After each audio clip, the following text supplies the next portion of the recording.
say? I will, absolutely right. He hasn't asked what my Pooch is favourite approaching. cake To is. interrupt. Oh, we've got to go. Whisper, whisper. Yeah, go on. Talk amongst We've got a yourselves. special Shall we? guest. Oh, we've got a special guest. Shall I introduce him? Oh, I've got to leave. Can we Gotta say go. thank you, Sarah? Thank you, Sarah. I'll come back on later.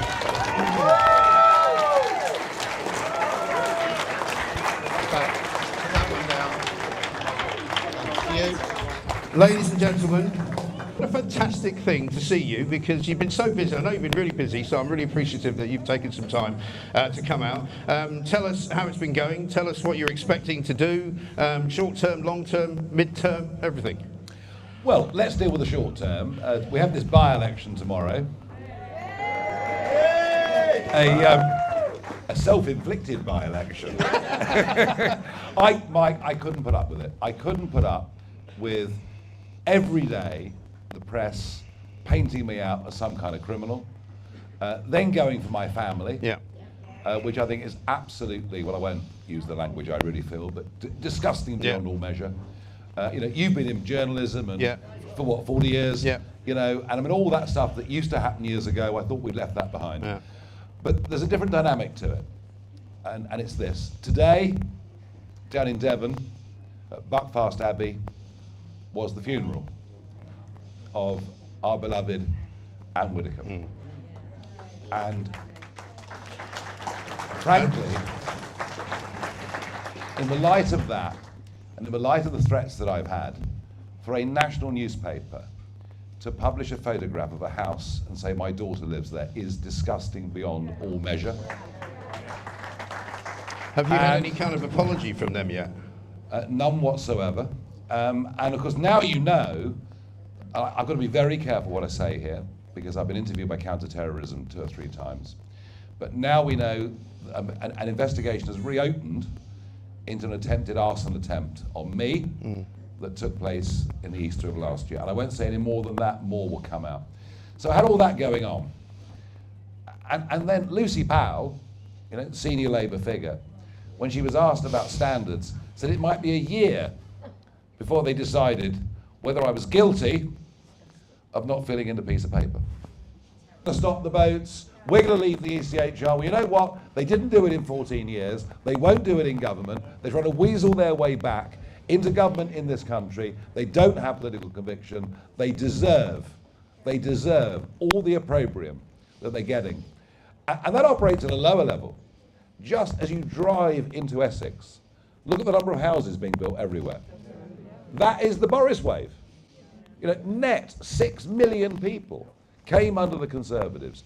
They won't be forgiven for what they've done. They shouldn't be forgiven for what they've done. Labour are hopeless. They're dragging us ever further to the left economically. And back into Europe as well. Well, they won't take us back into Europe, but they will align us very closely. But look, again, if the Tories had taken us further away with all the freedoms we had, it'd be harder for Labour. And I'm not just saying this because I'm the leader of it, but I really think in another couple of months' time, you'll see Reform back, leading the opinion polls. The Burnham bounce will be over. Yeah. Well, I'm becoming less and less confident in this polling that they're doing at the moment anyway, because the whole kind of point of it seems to be telling you that the uni party is back, that it's all about Labour and the Tories, and Reform are on the move down. They've never been lower for 2 years, and it's the peak is over, it's finished.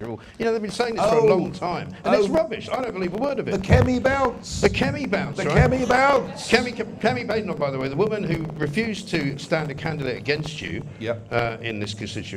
However, the other day said that it was a joke of an election and it shouldn't be going on. Well, hang on a minute, you can't have it both ways. Hang on. We can go a bit further than that. She writes to the constituents here to say you deserve better than Nigel Farage without having a candidate. Yeah.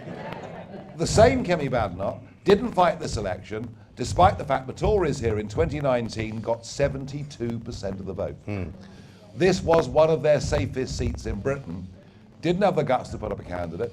They tried to stop the Essex County Council elections going ahead for 2 years in a row, and it was only our legal action that got those elections back. Yes, another brilliant triumph by you and Reform.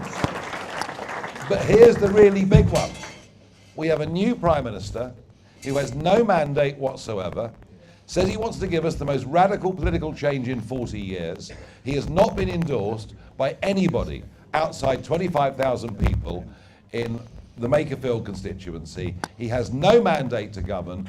There should be a general election, and Kemi doesn't want one.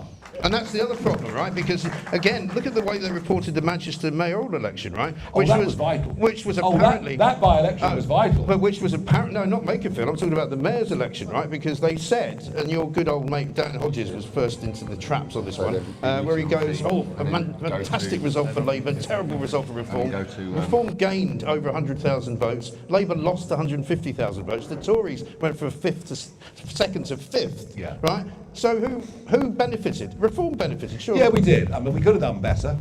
There was a bigger Restore vote than I thought. Yeah. But I think even there, I think the truth is beginning to come out. That, you know, what Rupert Lowe says and what the acolytes around him say are increasingly becoming two very different things. And there is quite a sinister edge. There's quite a nasty edge to some of the young men around him. There is a very, very sinister edge.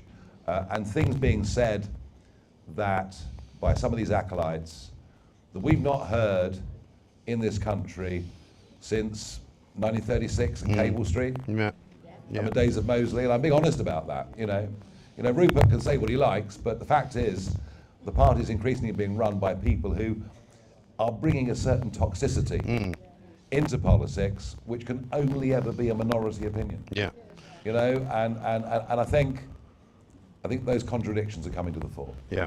A lot of people ask me, Nigel, if there was to be an early election, which I think we'd all like to see, we don't really want to have to put up with Burnham until 2029. I hope not. God save us, right?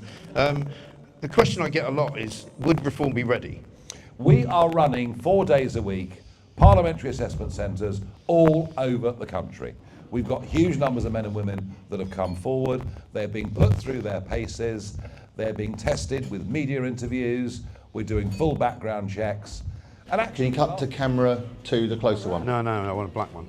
Hello, everybody. Hello, everybody here. Good morning. Great to see you. Good morning, good morning, good morning. Here's Anna McGovern. Come on, Anna, in you come. Right, well, we're here. We had a... No, you're not coming straight on. I thought you lunatic. Anna, you loony. Oh, man, we've had some shenanigans. Russ is in the house. Russ Quirk. Fantastic show last night, everybody. It was just as well you didn't get killed last night.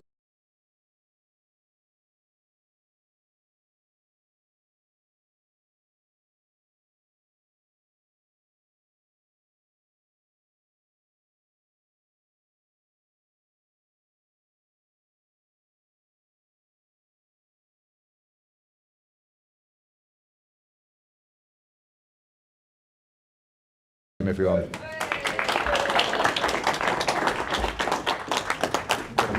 You're on that one there. Thanks, man. Oh. Right. Well, this is a different mic from yesterday, isn't it? Yeah, it's a better one. See, he does this to me all the time. Yeah. Just when you get used to something, he goes, no, we're not doing it that way anymore. Anyway, listen, welcome. Good morning to you all. Hopefully, if you were here last night, you are feeling fit as a fiddle. And I thought last night went really well. Nigel Farage turned up, which was brilliant. Gave a great interview. And you know what's funny? This morning I picked up, once I could get a signal, I think the first thing Nigel should do is get the bloody Wi-Fi sorted out down here, 5G. Yeah. You know, there is literally no signal in my hotel. But you know, there's not a word of anything that he said in the papers this morning. Not one word. And there's, you know, I've been in this business a long time, and I know a story when I see one. And I can tell you at least 5 storylines that came out of that interview yesterday, which any normal person would think, that's quite an interesting line.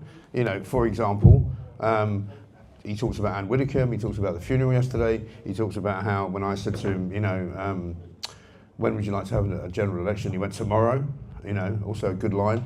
He started talking about how he wasn't happy with Restore Britain and the way that some of the people who work with Rupert Lowe have been behaving. I mean, there was any number of stories that you could have put out there, right? And I looked at the Telegraph this morning, the Times, the Mail, and there's just nothing. And you think to yourself, what's that all about then? Why is the media so biased against reform? Because they are, and there's no question about it. And I'm going to not make any apologies, again, for my book, Fake News, which is out.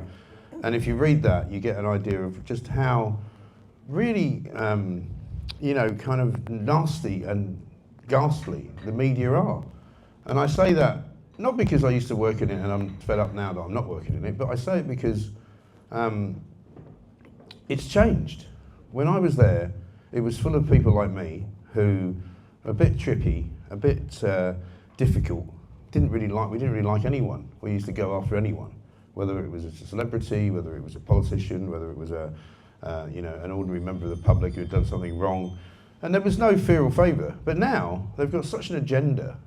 They don't want to help reform. They want to do everything they can to stop them. I personally know that there are people at Times newspapers who have said in public, we want to stop reform from getting into power. And it's absolutely shocking. So what we want to do as the Mike Graham Show and as UK Live and as an organisation, as we build, is to just be fair to people. You know, Andy Burnham talks about, let's be fair. This morning he's talking about giving more migrants out to middle class areas. I think he's on some kind of suicide mission, this guy, you know, because the only people who actually think he's any good are the people who live in middle class areas who've got plenty of money. And he's now going to start flooding their areas with migrants. And you think, what on earth is going on? What on earth is going on? So anyway, we're here until 10 o'clock. Mike, did you say you'd written a book? We didn't hear about it. Yeah, and do you know when I first thought about writing it? Do you know where I was? No. I was in Cyprus. Right? Hey, well, you sort of play Mike Graham bingo, can't you? You know. Anyway, the book's here. Lovely people came up to me last night and asked me to sign their books, and it was great. But you know what was awful was my signature and my writing is bloody hopeless. It's worse than a doctor's. But I do work harder than a doctor. Russell Quirk, by the way, is here, ladies and gentlemen. Looking very smart.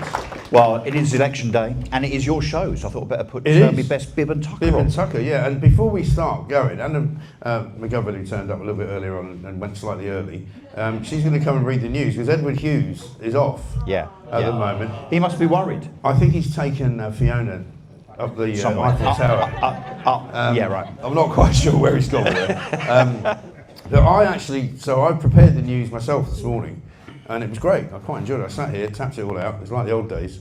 And I'm going to give it to Anna to read out. And I think she's going to find that this is probably the greatest news dispatch you've ever read, right? And the pressure is on. Here on time. There you go. The pressure is on. And here is, ladies and gentlemen, here is the news with Anna McGovern. Just read it. I'm going to hold Okay, this. let's do this. Morning, everyone. How are we feeling? So the news is it's the by-election day. Yeah. Very exciting. So the polls are now open. So sorry, I'm just catching up a little bit. Yeah, you don't have to act the news. You just have to read it. Just read it. Literally read the news. I've never done the news before, as you Just can tell. imagine. This is not improv. Yeah, no. Just imagine you're reading the news. Okay, Like, I'm right? just reading the news. Okay, so It's literally what it says. Yeah. Read the news. Yeah. okay, I'll read the news. The polls are open in Clacton, where Reform leader Nigel Farage is fighting a by-election against 33 opponents to win back the seat in Essex, where he's victorious in 2024. So last night he told Mike Graham in an exclusive interview that he was determined to prove to the establishment that they wanted freedom of speech, tighter borders and crime-free streets. Meanwhile, the major parties in the UK decided to snub democracy and the people by refusing to field candidates. See, this is proper news, This is isn't good it? now. Isn't this good? Right. Right. Feel free to applaud at every point. Yeah. This is how the fucking news should be done. My apologies for swearing. Go on. Do you want me to News with character. Yeah, you keep going. There are just 5 stories there. I don't know if you're going to comment on it. Okay. Well, you never know. Never know. Okay, next story. So, Prime Minister Andy Burnham is pledging to send. It's pledging to send illegal migrants to middle-class areas, despite acknowledging it will cost more money. The idiotic Labour leader. It's a slightly different blend of news. It's a bit different. Yeah. No. Exactly, my great. Says he will push ahead with his plans, a point of principle, because he wants wealthier parts of Britain to play their part in housing the thousands of asylum seekers. Nearly 100,000 people are now in receipt of asylum support benefits. 100,000 people who are getting money from us to come to our country to live With their hands out. with their hands out, to get a free house, to get free food, free transport, tickets to football. I mean, it's unbelievable, isn't it? Ridiculous. Well, and we wonder why some of the stuff that should be funded, like, I don't know, more resources in the NHS, potholes, all the stuff. Well, how about help for kids who are, who are sort of deprived? Well, there's a billion things, right? Yeah. Prisons, maybe build some more prisons, maybe Yeah. build some more reservoirs. That hasn't been done since Yeah. about the 1990s. Yeah. So politics. Well, you know what you could also do? You could build a few reservoirs and then throw some people into them. And then you wouldn't need the prisons after all. Sorry. Yeah. I'm glad you said that. There's definitely a headline. Yeah, but everybody agrees with it. Yeah, but the point is everybody agrees with it. They go, yeah, what's the point of keeping that scumbag Rudy Cabana hanging about, paying for this guy? What's the point? Chuck him in a bloody reservoir and wait and see when he comes up, hit him with another bat. Sorry. And here is the future Home Secretary. you're in charge. Anyway, next item, please. Let's go to the next story. So, last night's once-in-a-generation solar eclipse brought Britain to a standstill. So, millions of people gazed up into the sky to witness the moon turning Wednesday evening into a strange twilight. And are now blind. Look at the Who sky. said- Oh, I heard about this. Did it work? No, Oh. no. I've no idea why you're supposed to look through a calendar, but I quite like the idea of it. I think I'll get on the tube next week and just go like that, stand on the tube like that. Have you lost your place? Animals howled, birds fell silent, and the people of the UK worshipped at the altar of mystery shortly after 6 p.m. See, I quite like that. It's a bit of a poetic news there. Yeah. Poetic news. Yeah, character. Yeah. News with character. Definitely. News with character. Right, okay. Did any of you watch it? Do you know what was great? Was we were worried, right? We suddenly went, Christ, we better not start at 7 o'clock because everyone will be outside watching the eclipse. And nobody bothered, they were all in here. We were going, when are you starting? You know, what's going on? There were a few people out there, but I think it was Coxey, wasn't it? Who was supposed to be the eclipse expert. Yeah. The only person in here. He was still in here. The eclipse was Yeah. hanging out there. And Where is he, by the way? Is he supposed to be here? I don't know. I'm nursing a hangover. I think. He's doing a show at 10 o'clock, by the way. Yeah. Mark Littlewood's on his way down. It's Yeah. little wooden 10 till cocks, 12. or little cocks, as we like to call them. So I don't know if anybody saw the Paul Cox segment last night with him trying to explain what an eclipse is. I want him to do that It again. was hilarious. Yeah. I hope that Fantastic. that gets clipped as a meme forevermore.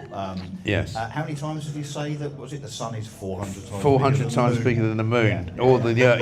He wasn't sure if it was the moon or the Earth. Yeah, or the Earth. Fascinating stuff. Yeah. Anyway, yeah. Now we're all educated. Yes. Carry Anyway, on. next So, item, next please. story. So, legendary White House press spokeswoman Caroline Leavitt, Leavitt. oh goodness, has announced that she is leaving the White House so she can devote more time to her young family. Donald Trump's That's a press shame. secretary will depart at the end of the month in what is being seen as a shock for the administration. That's terrible news. That It's is not awful great, is news. it? She's brilliant. She is brilliant, yeah. What a shame. Hang on. How dare she put her family before politics? And the But also, unlike every Tory MP who was never doing it for their family, she actually is doing it for her family because yeah. she's got about 4 kids, I think. Yeah. She's brilliant. Yeah. So famous for her put-downs of lefty journalists and woke commentators, Caroline will be sorely missed by us all. Who's next? Who's going to do the? See, that's the kind of empathetic news. I'm loving this news. I think I could go into the news business. Although, I mean, it's supposed What to do be you at the top of the hour, not the whole hour. Yeah. Well, you know, listen, Anna's still waking up from the hangover from last night. You know, she came out last night and she's like, "I'll walk with you." And I said, "It's better if we all go home together because you know you never know." And we went about 5 yards down the road. She went, "Oh, I think I'm going. I think I'm in the other direction." the other way, No, she had to yeah. go the other way. She would have come all the way back to our hotel and gone, "Oh, actually, I'm not staying here." You know. Anyway. I have something really exciting about my hotel as well. I have Go to on. say this. Go on. I don't know if Pooch did this on purpose, but it was all organised very last minute for me to come down. And I arrived, and there's a Toby Carvery. Toby Carvery! Fantastic. I'm Brilliant. So excited. That's I'm going exciting. there straight after this. 100%. Fantastic. Brilliant. Well, hopefully they're going to stay open because they're shutting all of them down, aren't they? You must be distraught. No, I'm devastated. Yeah, What am I going Christ. to do? Oh, no. Well, who knows? I'm going to process. Yeah, where are you going to get your meat from, as he says? Anyway. That's a different show. Sorry. That's a different show. Next item, please. Next item. We're nearly at the end of the news. This is the greatest news report ever, right? So the Bayeux Tapestry as a roof. Hang on. Bayou. Oh, Bayou. goodness, what is going on? The Bayou Tapestry. Did you not do the Bayeux Tapestry? Bayeux Tapestry. Bayeux. I'm still okay. I'm sorry. I'm still waking up. Bayeux Yeah. Tapestry. This is why she doesn't do early mornings normally. No, Yeah. I don't normally. So it's arrived in Britain over It. one. It. It has arrived over. And just tell us what it is. Well, what is the Bayeux Tapestry? Just concisely, just give us maybe 30 seconds on the Bayeux Tapestry. Yeah. This would be better than Paul Cox's explanation of gravity. I'm just going to keep reading. Over 1,000 years since it was commissioned by a Norman Duke, the historian depiction of the Battle of Hastings, oh, that's where I live, will go on display. What a segue. Yeah. What a I mean, you do live in Hastings, right? Have you never heard of the Bayeux Tapestry? Have you? No, she's never heard of it. literally about where you live. She's never. I didn't grow up You've never come there. across it mentioned in passing in the street or in a local museum or a library or anything? I don't want to Did answer you go that to school, question. Anna? Well, that's a good question. Educated in any way? This is what's gone I wrong with got this country. indoctrinated by the school system. Yeah, they said That's never why mind the I'm a Bayeux young Tapestry. person. Yeah, have a look at this gay bloke over here. Yeah, paint a rainbow. Paint a rainbow. Yeah, that's what I learned about Some school. migrants, you know. But yeah, I mean, the thing about the Bayeux Tapestry is that it was actually commissioned by a Normandy Duke who was so full of himself that he wanted to put himself in the Battle of Hastings, even though he wasn't there. And strangely, I don't know why I'm Well, like going a to tell you. Photoshop thing. Yeah, I mean he's Like he's 11th century Photoshop. he's like 11th century Photoshop. He's on a horse. He wasn't even there. And also, where my kids live and their mother is Battle, right? And it's called Battle because it's where the Battle of Hastings happened. And I always say, well, why isn't it called the Battle of Battle then? And then there's another place where I discovered. I used to take the dog. I used to take Ziggy down. Norman's Bay. I said, that's convenient, isn't it? Because the Normans all arrived at Norman's Bay. And they went, oh, Christ, this is good. Norman's Bay, it's named after us. Apparently they named it after they landed. Yes. So, you know. Yeah. Also, there's a preponderance of penises. And it's not easy to say that at this time of the morning. In the Bayeux Tapestry. Because the Duke, whose name I've forgotten, Pooch will probably know, was obsessed with penises. And so if you look through the Bayeux Tapestry, there's hundreds of them. So it sounds a bit like the Labour Party. It is, full of pricks. Yeah, exactly right. And thinking everyone can have a penis. Yes. Men and women. Men and women, yeah, absolutely. Yeah, bring it on. Anyway, Anything else to tell us? any more news? I think that is the news. Well done, Anna Montgomery. Anna McGovern, rather. I keep calling you Anna Montgomery. Anna McGovern with the news there. I'm gonna get random people from the audience to come up and read the news Great idea. after this, Great right? Because there's no reason why not. Everybody should have a chance at reading the news. Hang on, what's that I can hear? I think, is that Ed and Fiona breathing a massive sigh of relief? I Yeah, think they're absolutely talking right. okay. Yeah. Well, can you imagine some of those BBC people trying to read that? No, They just couldn't do it, could they? no. Anna, thank you very much indeed. Thank you. Go and have some more coffee. Somebody's supposed to be I getting me need some more coffee, coffee. by the way. She's, look at her, forgotten. Charlotte at the back there. And you don't have to do it. You can just ask somebody else, if you don't mind. I just wouldn't mind some more coffee. How's everybody feeling this morning? Did you all have a good sleep? Are you all still local, mostly, or are you from... No? Where are you from? What was that? Skegness, blimey. That's old, that's Richard Tice territory, isn't it? Yeah. Yeah, up in Lincolnshire, very nice, yeah. Has he made it better up there, or is it worse? Yes, please. I think he's struggling. Struggling? Oh dear, I won't tell him that. I'll pass that on. Why are you struggling? What do you mean? We've only been there a year, but there are still questions and potholes Yeah. and Thank you. Oh really? See, this is the thing that's happening, is that a lot of people now are noticing that the migrants, in the migrant hotels, like the Bell Hotel in Epping, right, is now shut down. But where have they all gone? Have they all been dispersed into the Epping countryside? You know, have they all been sent home? Into it's a new early build house or start. HMO near you, as per Andy Burnham's announcement stroke cock up 2 Yeah. days ago, right? Yeah. So if you now live in a leafy town or a salubrious village anywhere in middle class England, wait for the influx. Yeah, absolutely. I think anyone that voted, not just Labour, but Liberal Democrat, Green or whatever, Yeah. where those particular politicians will welcome such things because, of course, they'll say, well, they've got to go somewhere, you've got to take your fair share, Yeah. as per Andy Burnham's kind of utterings. Yeah, how do we all feel about that? You know, particularly here in Essex, where, you know, there's some very, very nice places indeed. people are not going to be very happy at all. So, Mike, there's your coffee to your left. Oh, thank you. Cheers. That's very kind. Hang on, a shadow of a microphone on my face. I wonder what that looked like. Great. But today, obviously we talk about this being a by-election as a standard kind of, let's get Nigel re-elected to Parliament. There's a lot more at stake, Mike, isn't there, today, than it just being a by-election? There really is, yeah, because as we can see from the coverage by the mainstream media and by the rules that they're supposedly having to live by, they'd really rather Nigel Farage wasn't in the news. They'd really rather he wasn't kind of popping up every now and again, and people didn't like talking about it. And you can see, I mean, I can predict what they're going to say tomorrow, right? If the story, if the count comes in tonight, so there's enough time for the newspapers to write about it, there'll be acres and acres of people writing about, Nigel Farage's majority's been slimmed down, loads of people went out and voted for other parties. Yeah. More than 50% of the people of Clacton actually voted for somebody other than Nigel Farage. All of those same, it's so predictable. And you know that that's what they're going to do. It is, and you're also going to get the grandstanding by Labour, the Conservatives, the Lib Dems and the Greens, who didn't even have the cojones to stand against the man that they've been trying to get rid of for about the last 25 years. If ever there was an opportunity for them to stand up for themselves and actually kind of display and demonstrate their own credibility politically, it would be today. Yeah. Right? And none of them had the guts to do it. So there will be, as we know, lots of unfair coverage tomorrow. But the point I was going to make was that this is not just about Nigel being returned to Westminster and being MP for this wonderful area of Clacton. There's a lot more at stake in that there is a fight against the establishment. And Mike, you kind of touched on it earlier on, and it was talked about a bit last night. I don't think people realise quite how sinister the kind of dark forces behind politics really are. The civil service, the mainstream media, what Liz Truss always calls, the deep state. Yes. We call it the establishment, all sorts of other things.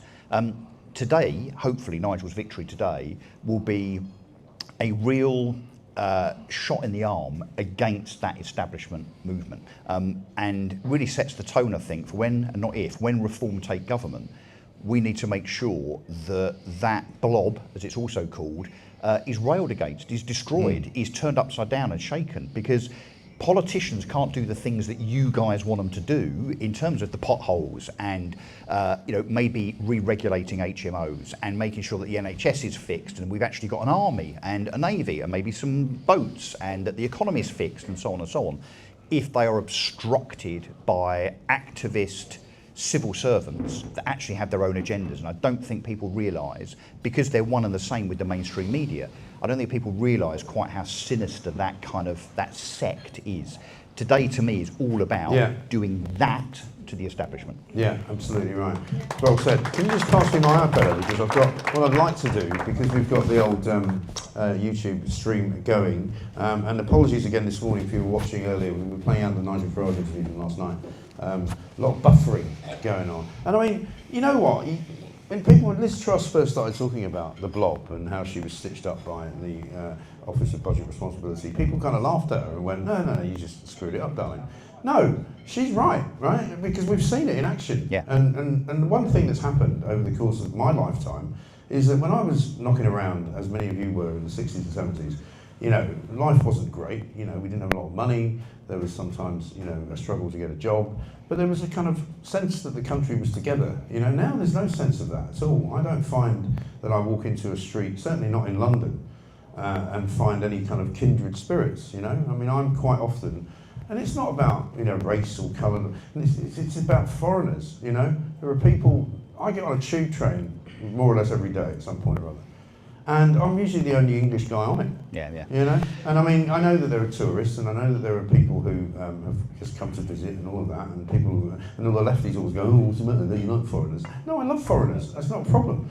But if I wanted to meet a load of Turkish people, I go to fucking Turkey. I don't want to go to Camden Town, right, where they're all hanging about. You know what I mean? It's like, and I don't think that should be a view which is in some way racist, controversial, or dangerous, or controversial. It's just a matter of fact, right? We're all sitting here, come to a place like Clacton, and you see a lot of sort of like-minded people.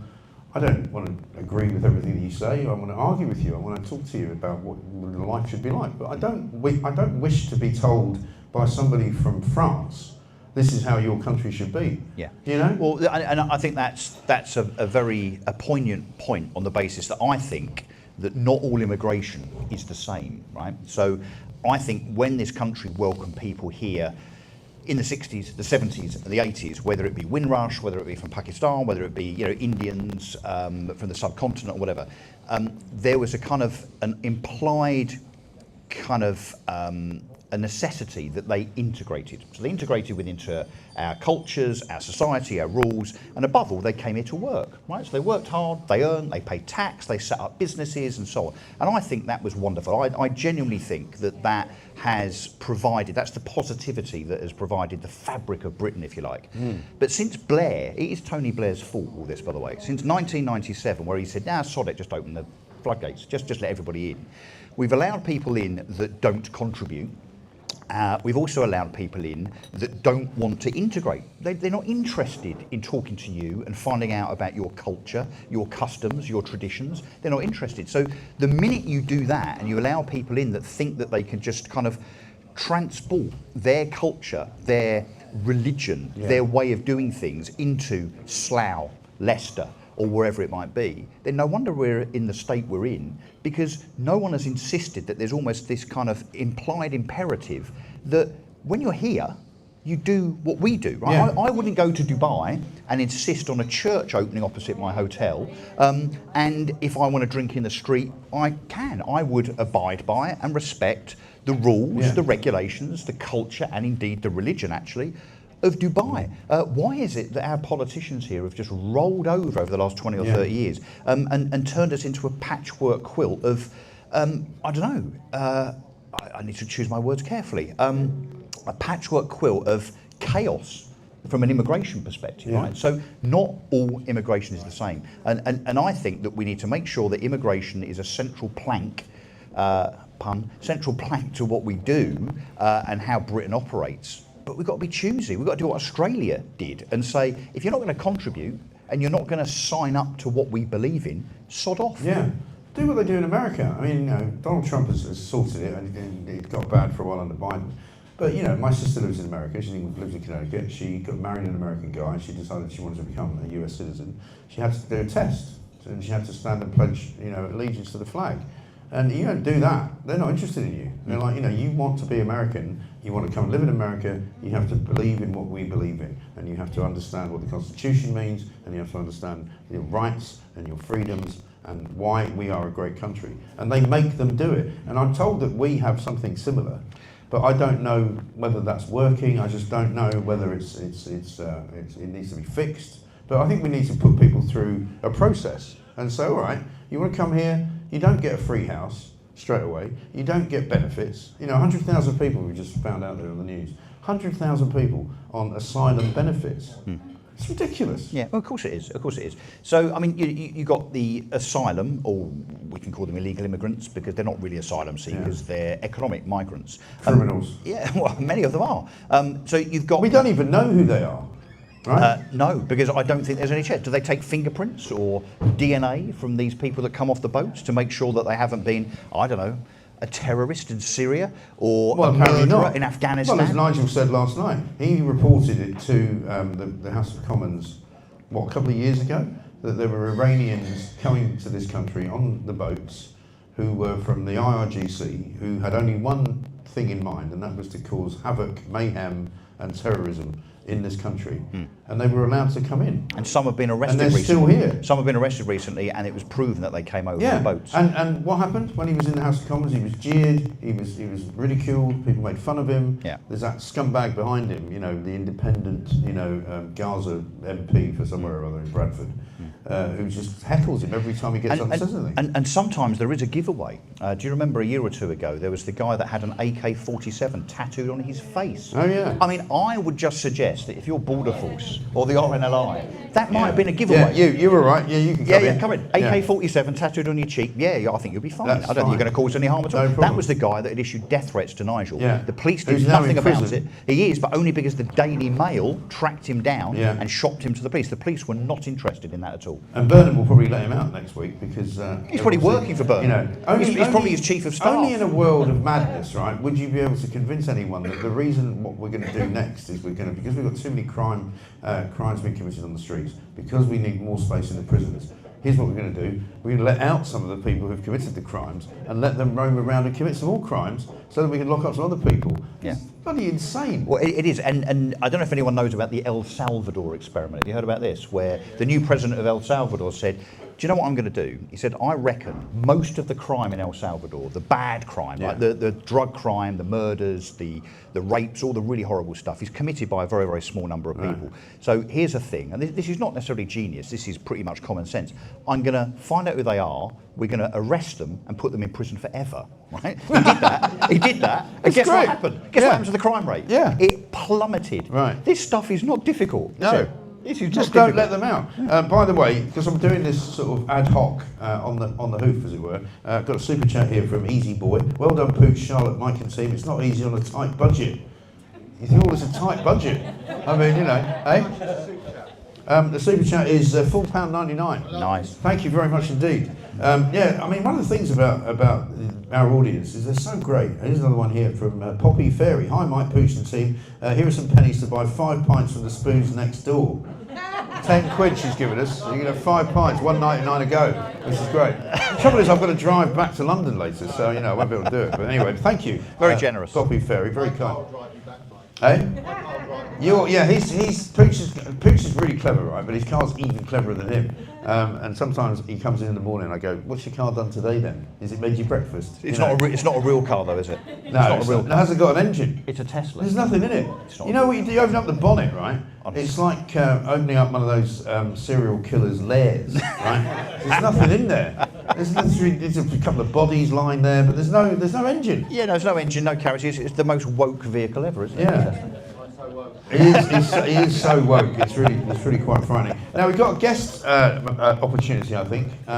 Do you know who it is, Russell? I don't, but... Oh, right, well, neither do I. Rob Smart. Rob Smart. Rob, come up. Smart. Come and see us. Wow, look at you. Look at this. Resplendent. Right. I'm pretty sure I saw you on an album cover in the 70s, didn't I? The Beautiful South or something like that. Are you Timmy Mallett's dad? Do I get them right? Yes. You are, you're here, aren't you? Definitely here. Yes. I'm actually an old hippie DJ for 50, 60 years now. Really? Good for you. So Well next done. time you have a birthday, if you want a good DJ, Yeah, well, if I make it to the next, You're birthday, you'll be very keen. I'm 80 next year. So Are you? Well done. Well done. Drugs and rock and roll, mate. Now, you've been sold to me by Pooch as a man who's been doing a bit of research, Yeah. and you've got a clipboard, which is obviously means Yes, that you're of either course. working in the civil service or you're just Yeah. taking the piss. This from Sue, by the way. Pooch says, my mum Ingeborg is 92 today. Lives here and we love the show. This is from Sue, who I think is in Clacton. So well done. 92 today. Well done. So tell us, Rob, what have you been looking up? What have you been researching? I support reform. Not everything. I don't agree with everything for them because I'm a real European. I mix in Greece and France and stuff. But in 2024, I was here by accident for the election. So I did the survey for Nigel. Okay. I did all his music for his bus, for the proper 60s, 70s music. And I did a survey in all supermarkets for the month. Uh-huh. And I waited till they'd done their shopping, so I didn't piss them off by That's good. interrupting. Yeah. Very wise. I was dressed the same like this, with all the rosettes, so nobody... So undercover. Undercover, yeah, then nobody knew who I was, right? Anyway, Marks and Spencer's was all Conservatives, but Lidl's and Morrison's was mainly Nigel, Okay. and a bit of Labour, not much. Anyway, I got it quite, I actually know Richard Tice, so I sent it to him. I said, Nigel's going to win, but the biggest group will be those that said, basically, we're not bothering. And it's the same this time. About 50% will not bother to go to the polls today. Right. And is that 50% of all people that you've spoken to in Clacton, or That's- 50% of Reform voters? That's that was 50% of the people I spoke to. Okay. No matter who they supported, Right. they weren't going to bother to go. With the supporters for Nigel, nobody gives a piss about his $5,000. No. Nobody cares. Sorry, 5 million. Nobody cares much about that. Well, you've said it. $5,000, 5 million. Nobody cares. Everybody knows, right? And he was very good on this last night, I thought, because it was Anne Widdecombe's funeral yesterday. Everybody should take a little moment to think about her today, I think, and wish her the best.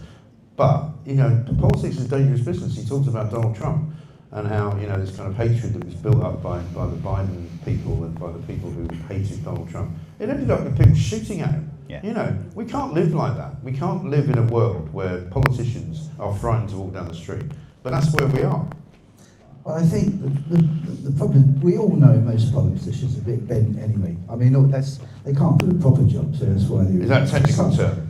Oh, A bit bent. well, I'm not sure. I think they're bent as well now, most of them. But anyway, we don't trust most of them. But I think, of course, Nigel's been around a long time, and I don't agree with all the Brexit stuff. But right now, we definitely need him. I actually said yesterday, most of the Reform supporters in Clacton also want to see him join up with Rupert Lowe, most of them. And whether he likes it or not, they all think it's really necessary. Yeah. I do as well. Somehow they've got to get sorted. I personally, because I know him, and he's a real smoothie, I think Richard Tice could actually be the peacemaker there somehow, because he seems to keep his head down. He doesn't say too much. Well, he's been attacked in some pretty bad ways as well over time, about his taxes, about his companies, about his investments, and nobody's ever been able to make anything stick, have they? No, well, I think... they've been going at him for a couple of years, and not one story has ever really resulted in him being in any No, trouble at all. I've had a couple of lunches with him because we ski together in France. And I actually like him. I don't trust him totally. I don't trust any politicians totally. They've all got some kind of agenda. But I've got a private interview with him. I did on French radio, sitting in my computer.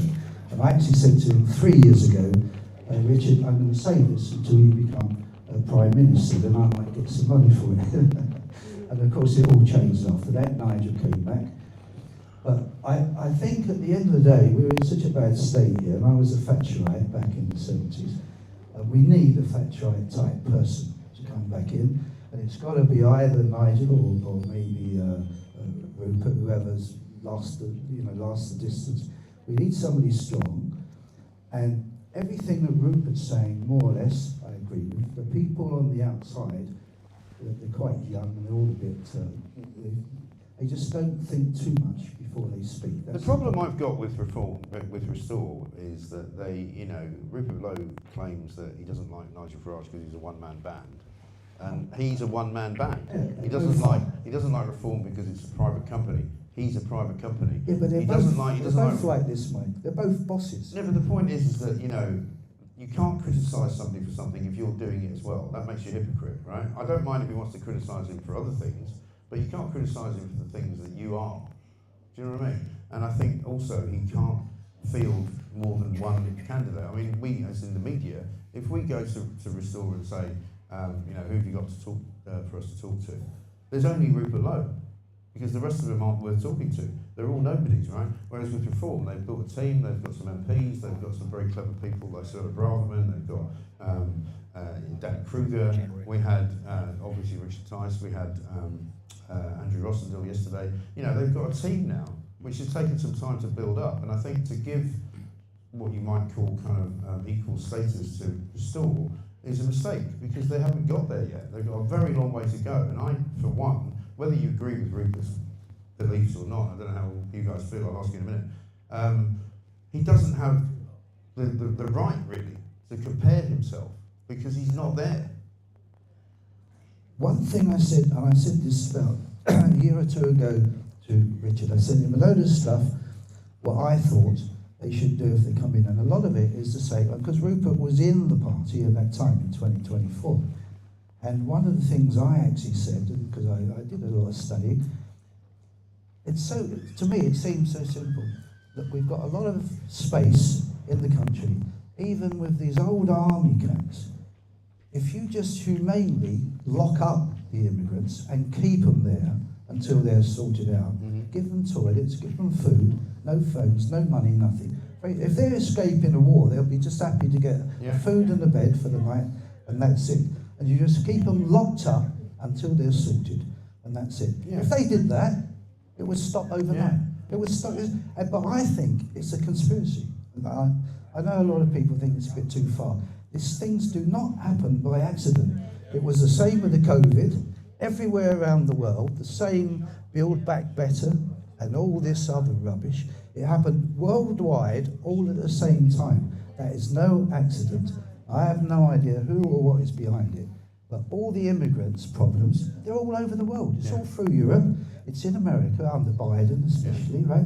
It's no accident that these things are happening all over the world at the same time. This is no coincidence. I don't know what it is, but something is happening behind the system, behind it. And if this kind of conspiracy has happened, and they've managed to put their people into our civil service or into the places where you don't get elected and so on, because like Liz Truss said, basically it's the blob. They've been put there somehow previously. Yeah. And if you planned it like a mafia, that's what you do. You put your people in and get ready for the big crunch. And sadly, we look like we're coming near to the big crunch. You may well be right. Rob, thank you very much indeed. Well, I mean, I don't know how many of you saw, there's been a couple of Did you want the survey? No. You don't want to know who's going to No, win? get lost. You finished. Your time's up. You wasted it. You've gone mad and you've started giving us all this bollocks about, what you used to do. So now you can't tell us what you do now. Sorry. Thank you. We're in real time. Come back another time. Thank you. But there's a couple of reports that I've seen recently of Russian troops escorting massive numbers of migrants in Africa across a desert, right? We also saw the other day tunnels being built and made underneath from the Belarusian border into Eastern Europe, which have apparently all been facilitated, if you like, by the Russians. We also know that the Wagner group, who are the sort of Russian mercenaries, have been facilitating the ability of sub-Saharan Africans to fly to Central America to try and get into the US, southwest Texas, from the border in Mexico. So there's a lot of stuff going on which is not really very easily explained. And Rob, I agree with you. There's something going on, and we don't know what it is, and we can't just continue to be complicit and just go, oh well, that bloke down the road's quite nice. He's got 55 members of his family moving in. It's not a problem. It is a problem. So do we think it's some conspiratorial long game by, I don't know, the Russians or something? Well, I think the Russians are definitely involved in destabilising the West because they're quite good at it. But it would be quite a clever way of doing it, I guess, wouldn't it? That if you can't invade a country that's pretty hard to invade, we've only really been invaded a couple of times in history, haven't we? Yeah. You do it by osmosis. You do it as a gradual thing. And that might be why 99.9% of the people that come over here on boats and under lorries are men in their 20s. They're not 60-year-olds, they're not babies, they're not toddlers, they're not women. So, go figure. And actually, if they are really asylum seekers, what sort of 30-year-old dad leaves his wife and kids back in the place that he is fleeing from because they're being persecuted? So that does make me believe that actually this has got nothing to do with asylum. It's either purely economic or maybe there is something afoot in terms of that encouragement. Right. We talked about how do we pronounce it, Anna? The Bayeux Tapestry, which was obviously one of the last times that we were invaded properly, 1066. Yeah. Do you know only 8,000 people invaded Britain and managed to take over Britain? That's how many people turn up under Andy Burnham in about a fortnight. Well, this is the thing, right? Do you remember when we had that place, which I love pronouncing, Ceuta, down in northern Morocco, where 60,000 men piled over the border, swam, ran, got into... It was like a zombie film. It was like a zombie film, right? And believe it or not, even the Sun reported it as mostly men. And I'm going, what do you mean mostly? All. How about you take mostly out, right? And all the lefties, Kay Burley was one of them. Well, don't worry, they've all gone back. It's fine.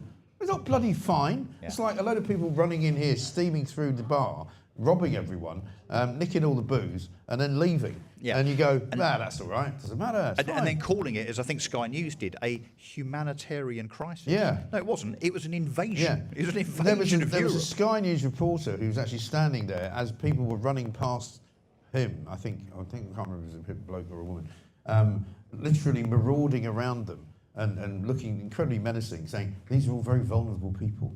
I thought, are they? Really? Yeah, I'm yeah. feeling a bit vulnerable myself. But, you know, we have had a similar invasion, except it's taken them a year.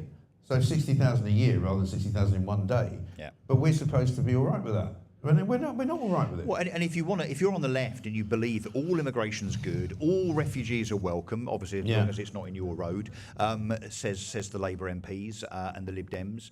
And the Greens. If you want to see how the experiment really kind of plays out, look no further than Sweden. Now, I don't know if you've seen what's happening in Sweden. Sweden used to be a beautiful, peaceful place, very low crime, lovely people, bit on the left for me, but a decent place.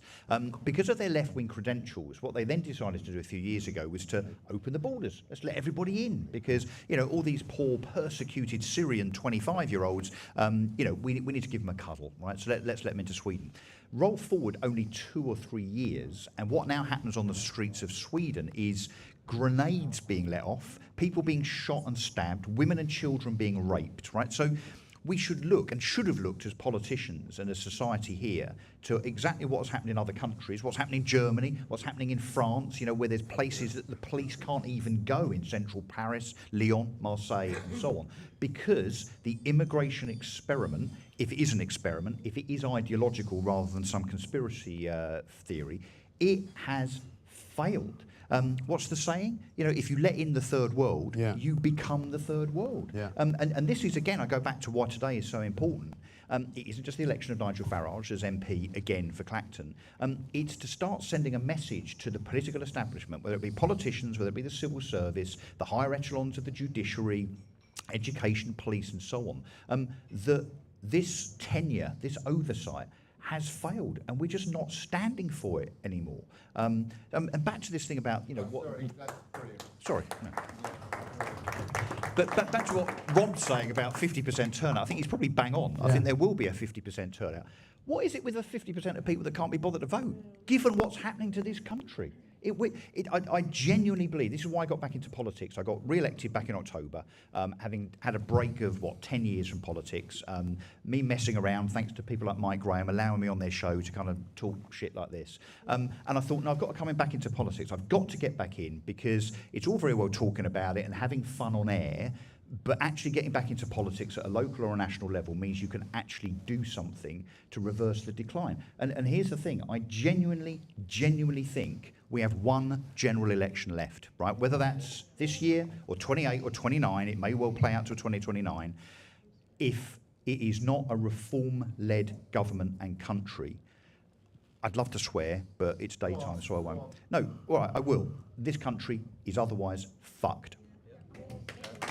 Maybe just rebrand it. It's not the United Kingdom of Great Britain and Northern Ireland anymore. Just have fucked on the map.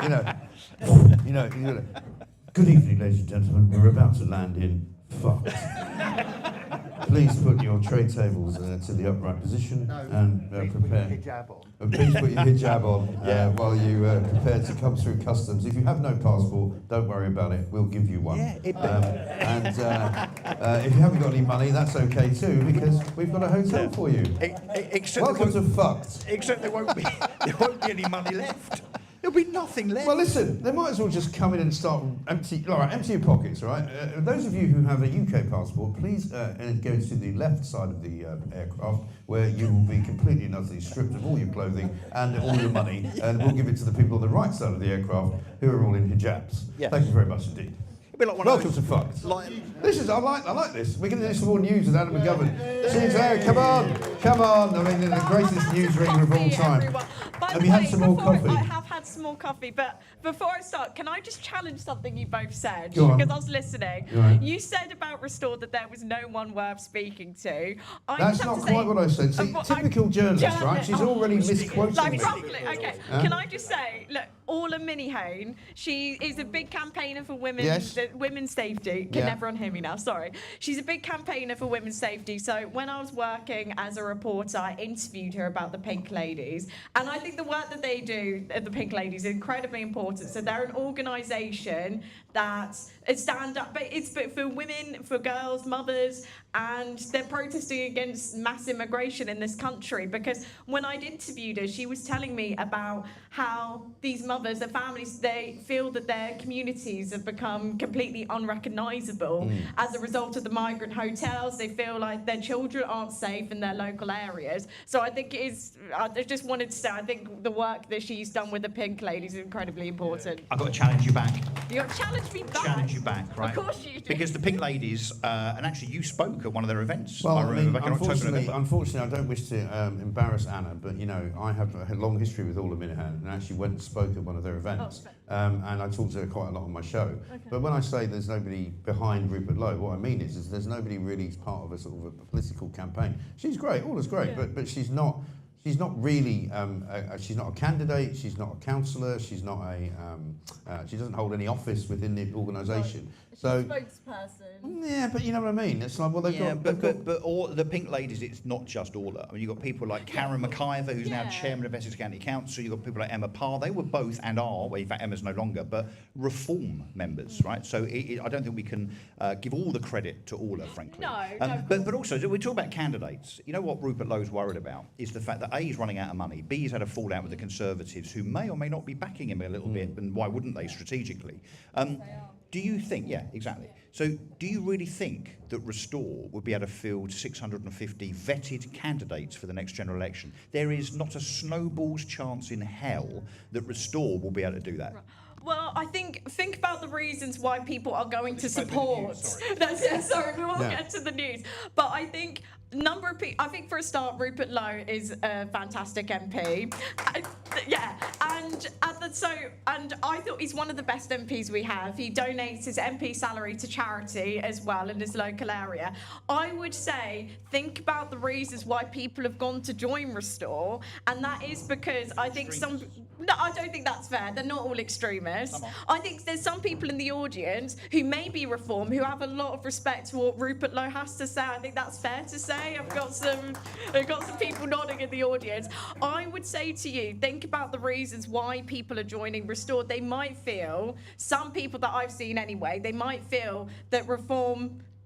There's a reason that they've gone to join Restore, and it might be because that they don't fully trust what they're saying. And that's what I've seen. I'm not saying that's necessarily correct. As we're having a pub chat now, we're going to get told off by the big man in a second. Yeah, so it might be that I'll be reminding you about whose name's on the door. Yeah, I know. But it might just be that a lot of the people that have joined Restore are people that got kicked out of Reform. Anyway, I'll leave it there. Yeah, okay. We can Well, leave listen, that. I just wanted to say that very quickly. we can open up the floor to that later, and we can have a conversation about it. But I've got here an iPad with the news on it, and if you would like to have another go at it, let's try this again. see if you can do it. So I here, like it on ladies this, and gentlemen, okay, Anna thank you, McGovern with the though. news.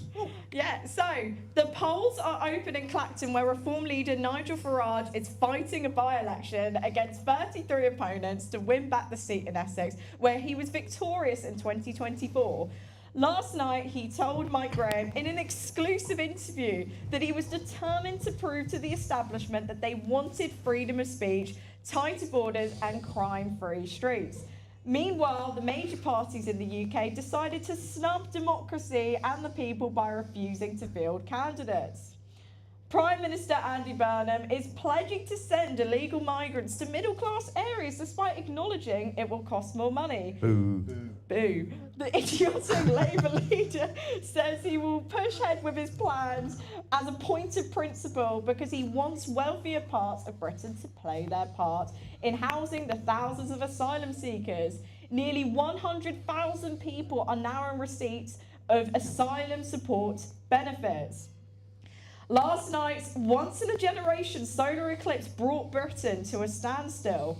Millions of people gazed up into the sky to witness the moon turning Wednesday evening into a strange twilight. Animals howled, birds fell silent, and the people of the UK worshipped at the altar of mystery shortly after 6 p.m. Nice. Legendary White House... It's good, this. I'm enjoying this. Nice, yeah. Very well written. It's very well written. So the White House press spokeswoman has announced she is leaving the White House so she can devote more time to her young family. Donald Trump's press secretary will depart at the end of the month in what is being seen as a shock for the administration. Famous for her put-downs of lefty journalists and woke commentators, Caroline will be sorely missed by us all. The Bayou. Hey! Oh my God. Can't you do an and finally there? You can do that finally, yeah. Yeah. And finally, the Bayou Tapestry has arrived in Britain. Tapestry. She got the Bayou bit right.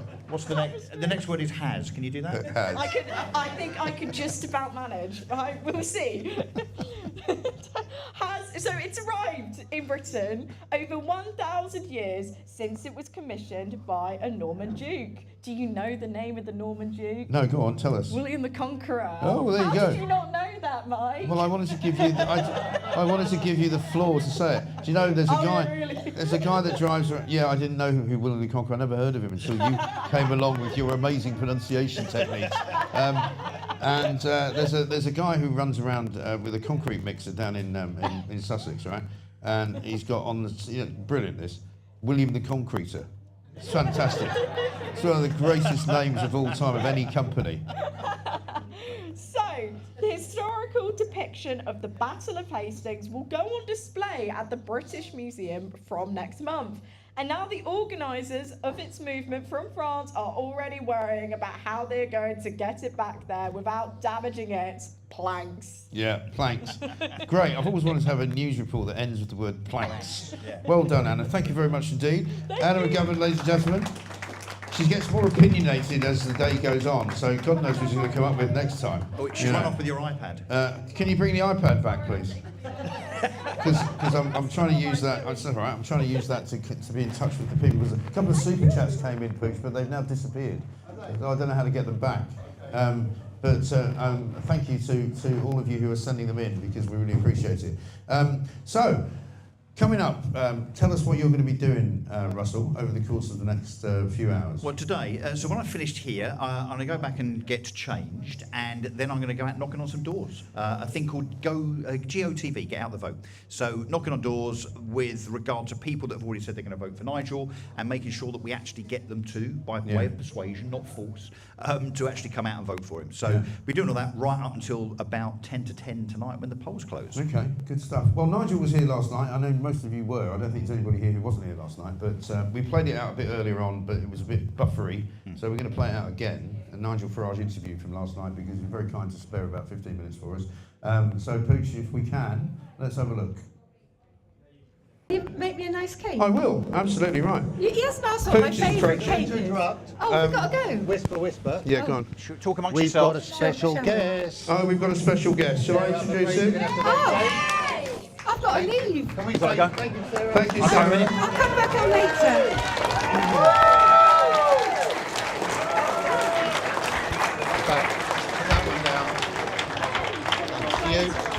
Ladies and gentlemen, the next Prime Minister of the United Kingdom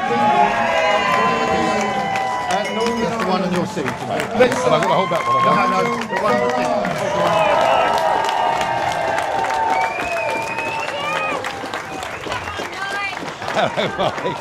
Hello, Mr. Good to How you see doing? you. Good to see you.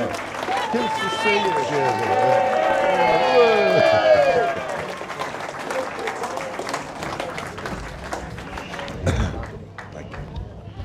Well, hello.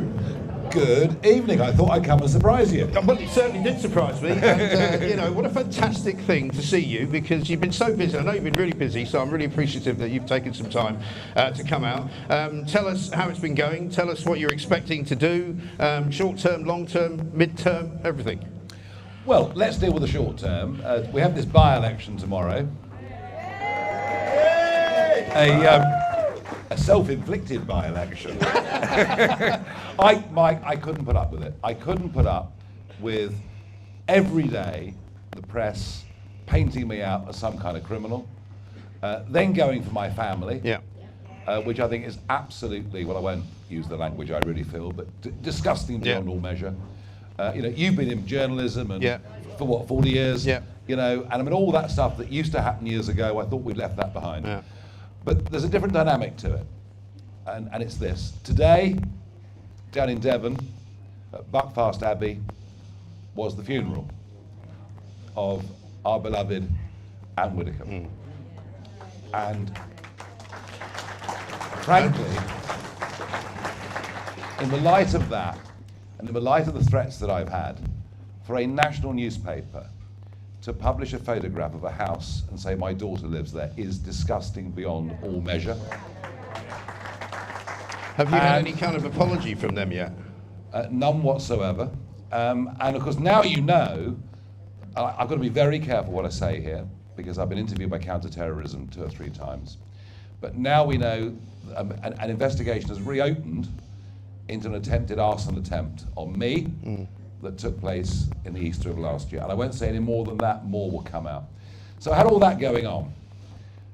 And then Lucy Powell, you know, senior Labour figure, when she was asked about standards, said it might be a year before they decided whether I was guilty of not filling in a piece of paper.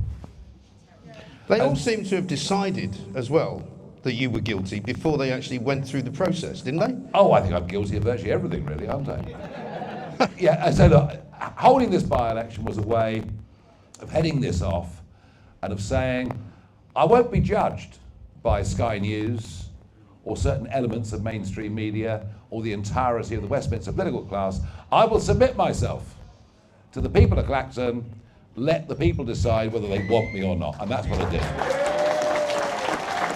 Well, it only remains.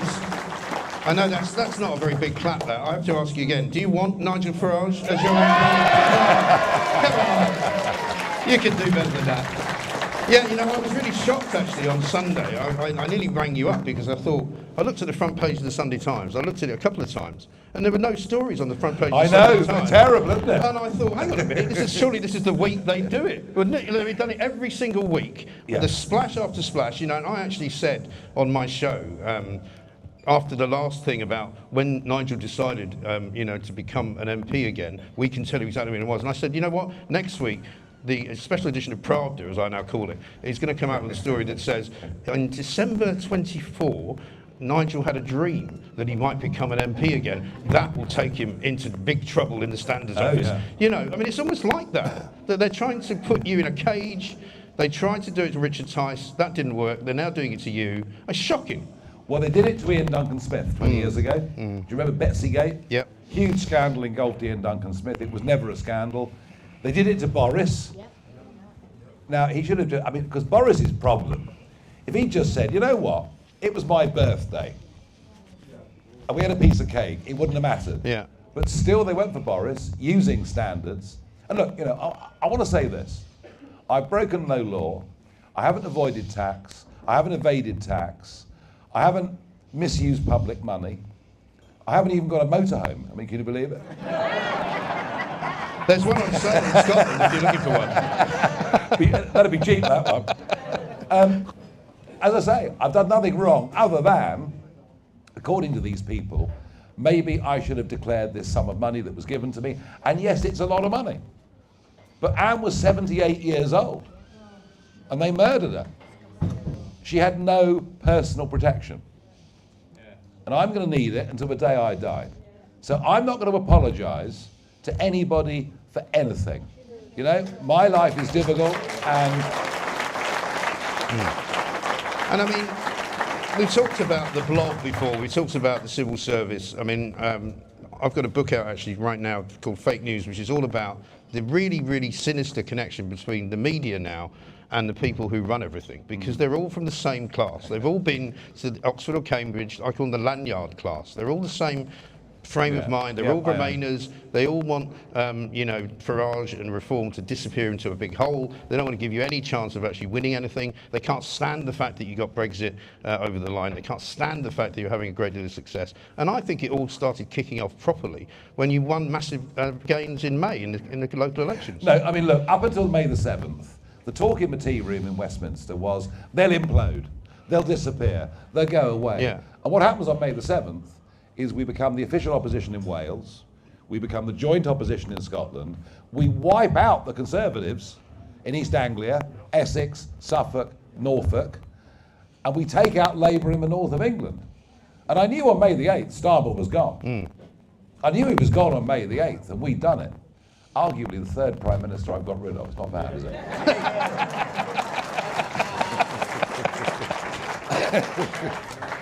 And that's when it started. That's when the all-out assault started. Well, I've got news for them. The people of Clacton tomorrow will stick a collective 2 fingers up to the media establishment. We're going to get a big win here tomorrow. And that'll be the beginning of the end of the Burnham bounce.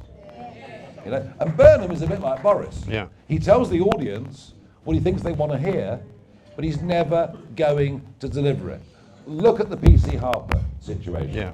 You know, Andy says they shouldn't be released early. Well, we all agree with that, don't we? And then a week later he says, oh, well, sorry, but there's nothing I can do about it. And now he says they can't be released early.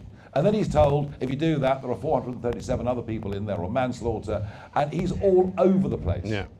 I think he's got less political conviction than Keir Starmer, and that is saying something. And I tell you what, he will not stop the boats. I say boats. They're almost ships now, aren't they? I mean, you know. And you know, I got up in the House of Commons 2.5 months ago, and I said, I have it on good authority, that the Iranian regime are smuggling their operatives into our country with the intention at some point in the future of doing us great harm. I said we must declare a national security emergency. And I said it to the Home Secretary, I said it to the then Prime Minister. They haven't got the balls to do what it takes. And frankly, this weasel, Chris Philp, I mean, God help. Sorry, do you mean Superman, Chris Philp? Because now, you know, he's got the cape, you know, he's got the leotard, he's out there getting fired upon by the French. I mean, look at he's had some makeover, this guy. His record in government on immigration is desperate. He should either apologise or go into hiding. And yet he appears saying, we're going to stop the boats, we're going to leave the ECHR. Well, you know what? They didn't do it in 14 years. They won't do it in government. They're trying to weasel their way back into government in this country. They don't have political conviction. They deserve all the opprobrium that they're getting. And that operates at a lower level. Just as you drive into Essex, look at the number of houses being built everywhere. That is the Boris wave. You know, net 6 million people came under the Conservatives. They won't be forgiven for what they've done. They shouldn't be forgiven for what they've done. Labour are hopeless. They're dragging us ever further to the left economically. And back into Europe as well. Well, they won't take us back into Europe, but they will align us very closely. But look, again, if the Tories had taken us further away with all the freedoms we had, it'd be harder for Labour. And I'm not just saying this because I'm the leader of it, but I really think in another couple of months' time, you'll see Reform back, leading the opinion polls. The Burnham bounce will be over. Yeah. Well, you know, I'm becoming less and less confident in this polling that they're doing at the moment anyway, because the whole kind of, you know, point of it seems to be telling you that the Uni Party is back, that it's all about Labour and the Tories, and Reform are on the move down. They've never been lower for 2 years, and it's, you know, the peak is over, it's finished. You know, they've been saying this for a long time, and it's rubbish. I don't believe a word of it. The Kemi bounce. The Kemi bounce, The right? Kemi bounce. Kemi Badenoch, by the way, the woman who refused to stand a candidate against you in this constituency. However, the other day said that it was a joke of an election and it shouldn't be going on. Well, hang on a minute, you can't have it both ways. Hang on. We can go a bit further than that. She writes to the constituents here to say you deserve better than Nigel Farage without having a candidate. Yeah. The same Kemi Badenoch didn't fight this election, despite the fact the Tories here in 2019 got 72% of the vote. This was one of their safest seats in Britain. Didn't have the guts to put up a candidate. They tried to stop the Essex County Council elections going ahead for 2 years in a row, and it was only our legal action that got those elections back. Yes, another brilliant triumph by you and Reform. But here's the really big one. we have a new Prime Minister who has no mandate whatsoever, says he wants to give us the most radical political change in 40 years. He has not been endorsed by anybody outside 25,000 people in the Makerfield constituency. He has no mandate to govern. There should be a general election, and Kemi doesn't want one. And that's the other problem, right? Because, again, look at the way they reported the Manchester mayoral election, right? Oh, that was vital. Which was Oh, apparently... that by-election was vital. But which was apparently... No, not Makerfield. I'm talking about the mayor's election, right? Because they said, and your good old mate Dan Hodges was first into the traps on this one, where he goes, a fantastic result for Labour, terrible result for Reform. Reform gained over 100,000 votes. Labour lost 150,000 votes. The Tories went from second to fifth, Yeah. right? So who benefited? Reform benefited, sure. Yeah, we did. I mean, we could have done better. There was a bigger restore vote than I thought. Yeah. But I think even there, I think the truth is beginning to come out. That, you know, what Rupert Lowe says and what the acolytes around him say are increasingly becoming two very different things. And there is quite a sinister edge. There's quite a nasty edge To some of the young men around him, there is a very, very sinister edge. And things being said that by some of these acolytes that we've not heard in this country since 1936 and Cable Street Yeah. and the days of Mosley, and I'm being honest about that. You know, Rupert can say what he likes, but the fact is the party is increasingly being run by people who are bringing a certain toxicity into politics, which can only ever be a minority opinion. Yeah. You know, and I think those contradictions are coming to the fore. Yeah.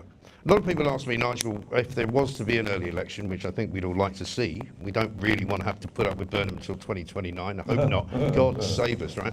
The question I get a lot is, would Reform be ready? We are running 4 days a week parliamentary assessment centres all over the country. We've got huge numbers of men and women that have come forward. They're being put through their paces. They're being tested with media interviews. We're doing full background checks. And actually, in the last general election, the one thing that let us down were a handful of candidates who were never, ever fit to be candidates of ours. And, you know, I mean, I came back into it very, very late. The party prior to me didn't have the resources. You know, all it takes is a handful of lunatics to spoil it for a movement with the support of millions. And I will not allow that to happen next time round. It won't happen next time round. So if there was to be, if you were able to pick a time, I mean, you might not want to say this publicly, but if you were able to pick a time, a perfect time for you to want to go to a national election, when would that be? Tomorrow. I'm so happy you said that, because, you know, I was the first person to call out Starmer after Southport. I said, this guy is not going to last. And everyone said to me, oh, there's no mechanism by which you can get rid of a Labour Prime Minister. And I was proved right then, and I'm one of the few people who said back in May, this is going to cause an early election. Yeah, look, we will have the candidates, we will have raised the money, we'll be ready to fight the election, and we'll fight it with the intention of winning. And I, you know, coming back into this 2 years ago, having been out for 3 years, you know, I thought I'd done my bit. Yeah. You know, I said, you all laughed at me, but you're not laughing now, are you? At the last day in the European Parliament, where we waved the flags, Yeah. and off we went. Brilliant. And an Italian Conservative started singing God Save the Queen. It was quite extraordinary. And we were done. And I was done. Yeah. You know, I'd been campaigning for a quarter of a century more. By the way, this by-election, my last by-election was 33 years ago. Wow, really? Yeah, 33 years ago. So I've been nothing if not persistent all the way through. Well, you might get 2 in a year this time. Oh, I don't think so. I don't think so. I think they might look rather silly, but you know. Well, I think they look really idiotic now. Never mind what it's going to look like tomorrow. I very much doubt that'll happen, but we'll have to see. We'll have to see, Mike. But look, I think, you know, the fact is, I came back into this 2 years ago. That was probably the most difficult decision of my life, because I was giving up a lot to do it. Yeah. You know, and I'm in my 60s. I've got grandkid number 4 on the way. I've got loads of things I can do in the worlds of broadcasting or lecturing. I've got big American connections. I've got a mate over there who's quite well known.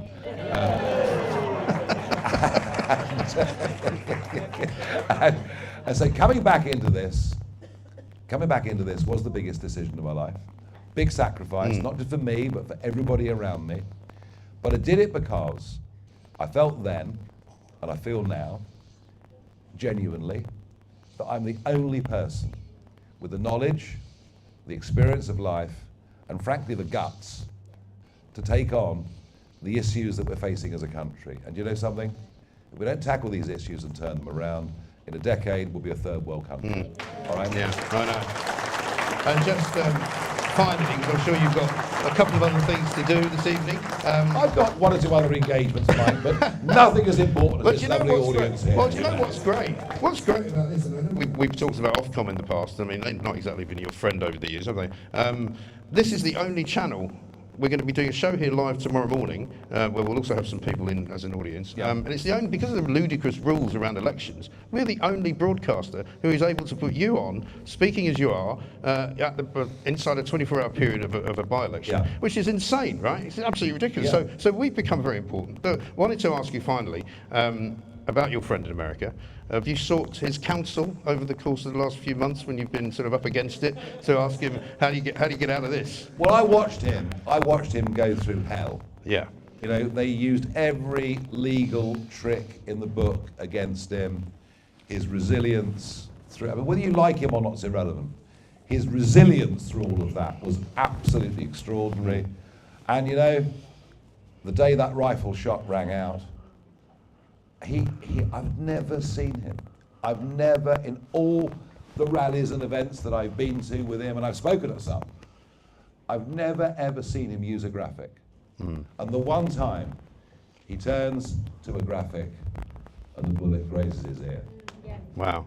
Now you can believe in God, you can believe in whatever you want to believe in, but something truly extraordinary did happen that day. So he went through hell. He came out the other end of it and secured an absolutely storming victory. And they've been putting Richard Tice, myself, Posh George, and a few Bless others. him. Bless him. Well, he's a very colourful character. He is. He deserves a bit of stick, but maybe not Yeah. that much. They've been putting us through it, and we've just got to, you know, it's quite funny. I've been 4 weeks, I've been out, you know, doing 35,000 steps a day, canvassing all around the constituency, meeting huge numbers of people. I can see some helpers in this room who've been out delivering leaflets and door knocking with me, and all the rest of it. But one of the commonest comments I've had back on the doors, and it's probably easier to say this on a non-Ofcom regulated channel, he's panicking now, isn't he? No. Is don't let the bastards grind you down. Yeah. And I won't let the bastards grind me down. Thank you. Brilliant. Thank you so much. I saw Mark in Boys Days the other day, Right. and I said I'd pop in. That's very kind. I really appreciate it. Thanks very much. Nigel Farage, ladies and gentlemen.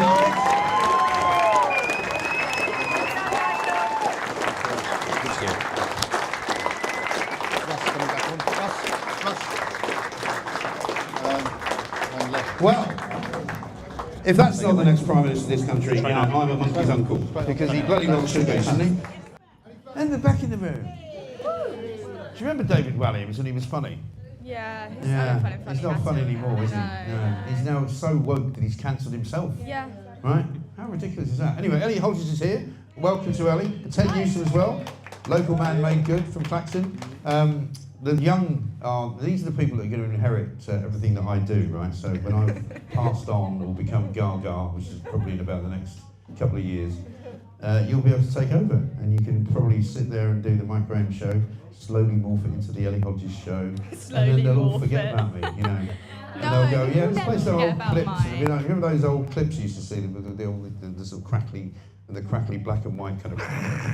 And there he is, you know. He was talking about migrants shortly before, you know, the country was actually renamed Fucked. And they all took over. There we are. Anyway, welcome. Good morning to you. Good morning, Did you Mike. sleep well? Yeah, I did. I mean, I'm not really a morning person, but I've Me neither. woken up for this. I've Yeah. had my coffee and I'm energized. Excellent. Ellie and I stay in the same hotel, and I warned her last night because we're next door to each other. I said, I do have a reputation for shouting in my sleep. Shouts. So I said, if you hear me shouting, through the wall. It's not because he was But I murdering me. also do that, so I also shout Yeah. in my sleep, and just imagine someone Probably someone wandering the hallway. There's a and guy just wandering the hallway shouting going, at each what's other wrong with through these people? Oh, they're right wingers. They're all shouting all the time, always angry, just angry. Anyway, listen, it was great to see you both last night. Great show that we had. Nigel was here. What did you make, Ted, let me come to you first, of Nigel's performance in his interview? What did you think? What did you make of that? Well, first of all, I want to say last night was such a great night. Yeah. Really enjoyed it. It's fantastic. For anyone that doesn't know, Nigel Farage wasn't supposed to be coming. It was a reasonably last-minute thing, which makes it even better in my mind. The fact he wants to come here to essentially the only media outlet in Clacton that's allowed to report on the election is pretty impressive. And I think he spoke a lot of sense. On the restore thing, he was awfully blunt about the way it's going, and unfortunately, even though Rupert Lowe is probably your classic 70s Thatcherite, the kind of support that he's mobilised over the last couple of months is it kind of worries me. So I do agree with Nigel on that.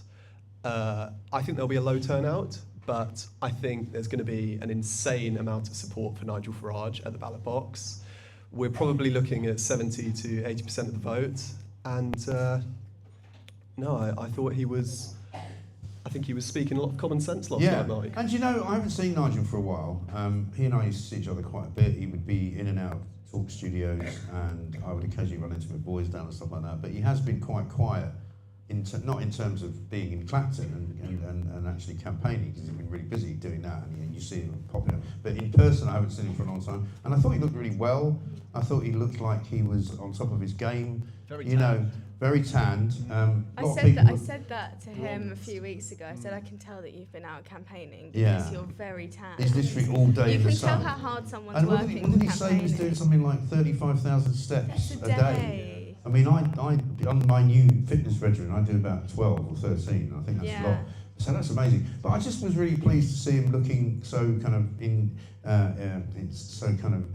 I don't know, just full of life and happy and energetic.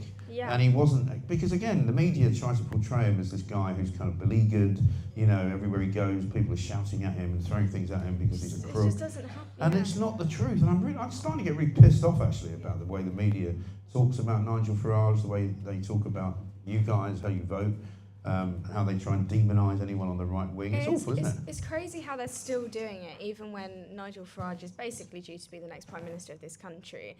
And so many people in this country support him and love what he does. And yet the mainstream media seem to just not be able to read the room at all. And I think that, as you said, it must have been very hard for him throughout these past few weeks. You know, all of the stuff that's happened with his family, and then you had Anne, all of these things. I mean, you've got to be a certain type of person to be able to come back from all of that. And I think that we've seen throughout these past couple of months that Nigel Farage is such a strong character that he can come back from practically everything. I mean, you have to remember this guy's been in, you know, a plane crash, all these different things where he could have walked away pretty easily. I mean, I think a lot of people don't realise that this isn't the easy way to go about things, is by coming back into politics, being an MP and wanting to be Prime Minister.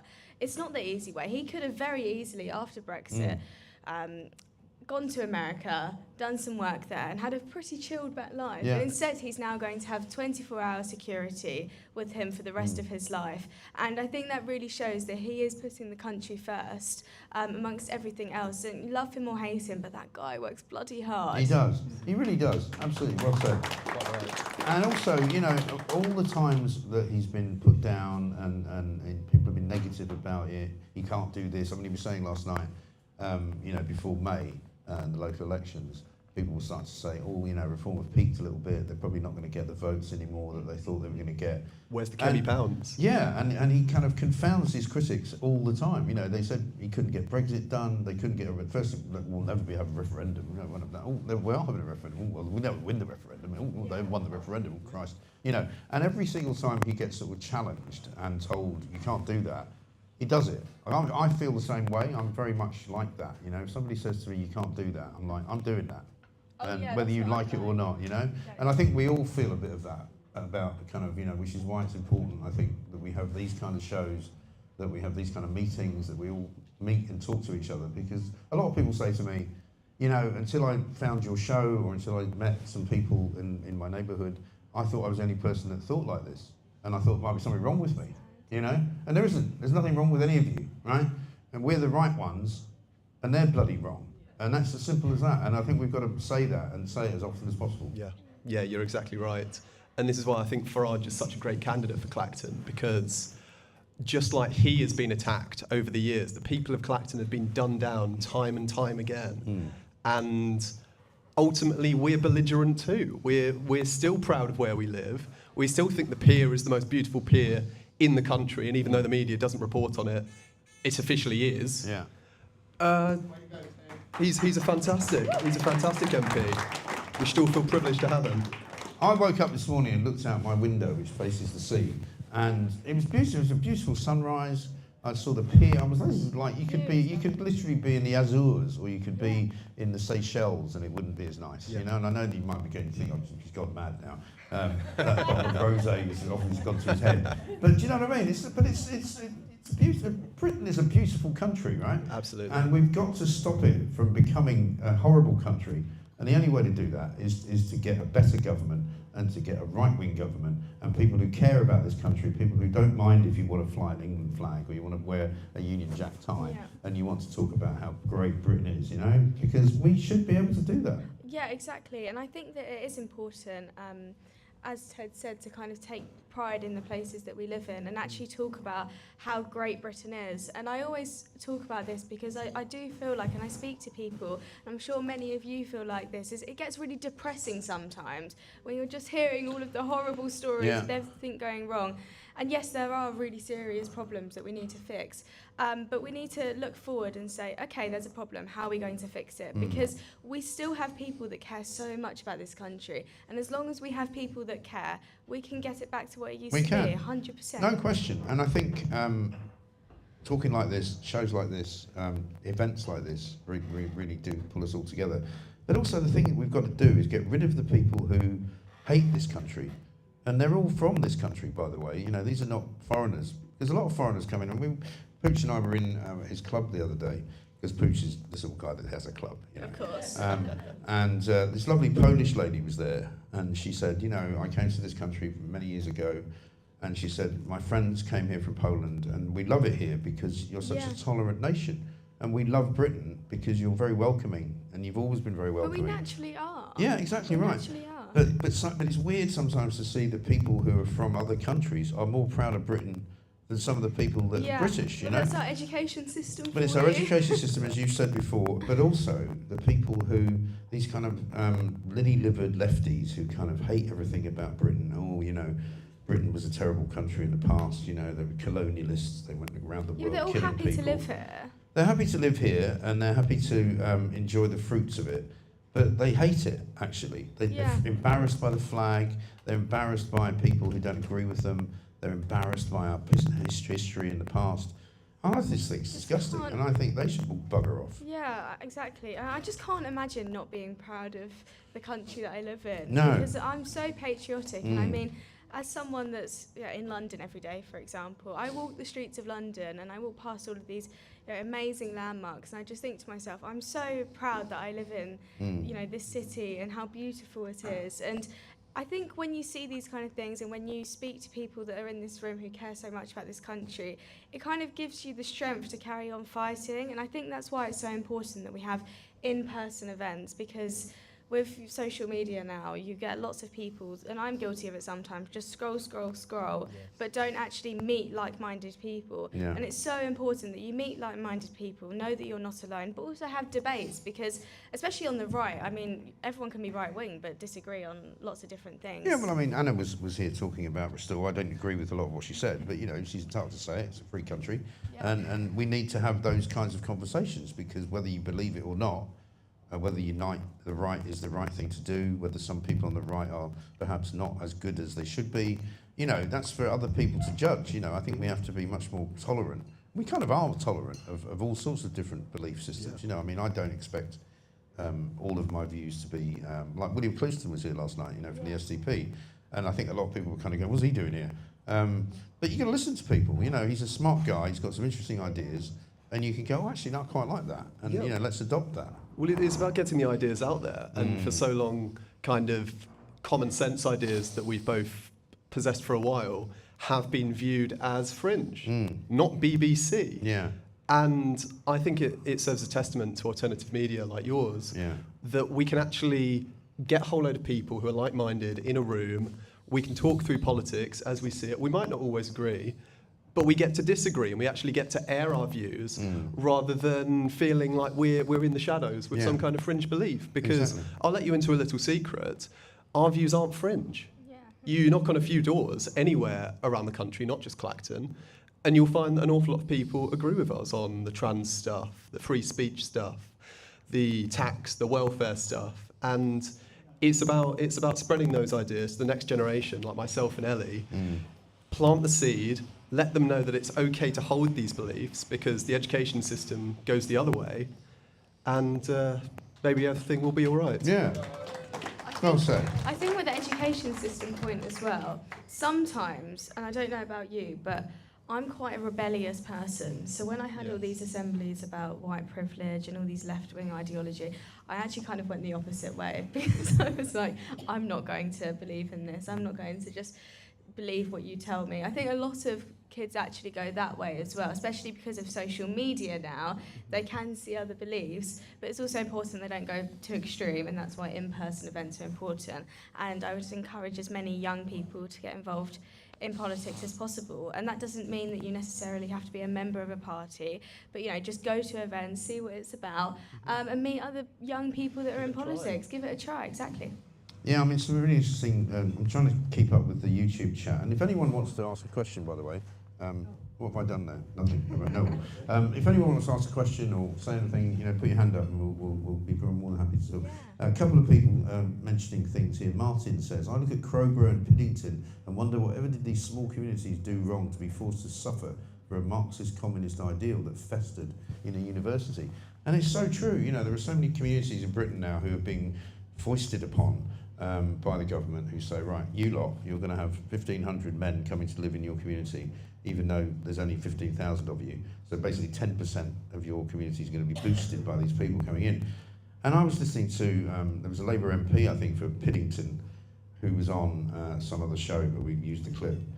And he started talking about the divisive nature of the people demonstrating against it. And I thought to myself, hang on a minute, it's not them that's divisive, it's the government that are doing the division by putting these people in there who are not wanted, you know. And of course people are going to, you know, rally against it and they're going to demonstrate against it. And it's all about, oh, well, we can't condone violence, you know, we can't condone... The police are all turning up looking for a fight. And it's like somebody in government is deliberately doing this, you know, they're deliberately provoking a situation which doesn't need to be provoked. Completely. And this is where Burnham's gone wrong, where he's kind of taken this blitz spirit attitude towards taking in migrants. He stands there in front of number 10. We must take our fair share. No, we don't. If we just stop the boats and actually get immigration under control, we wouldn't have to take any. Exactly. And because there's no need. They shouldn't be here, for one thing. And again, under Starmer, it was all about, you know, don't worry, we're managing to process the asylum seeker claims a lot quicker than we used to. Meaning what exactly? So we've got more. So now we're just going, all right, tick, you can stay, you can stay. Yeah, what's that?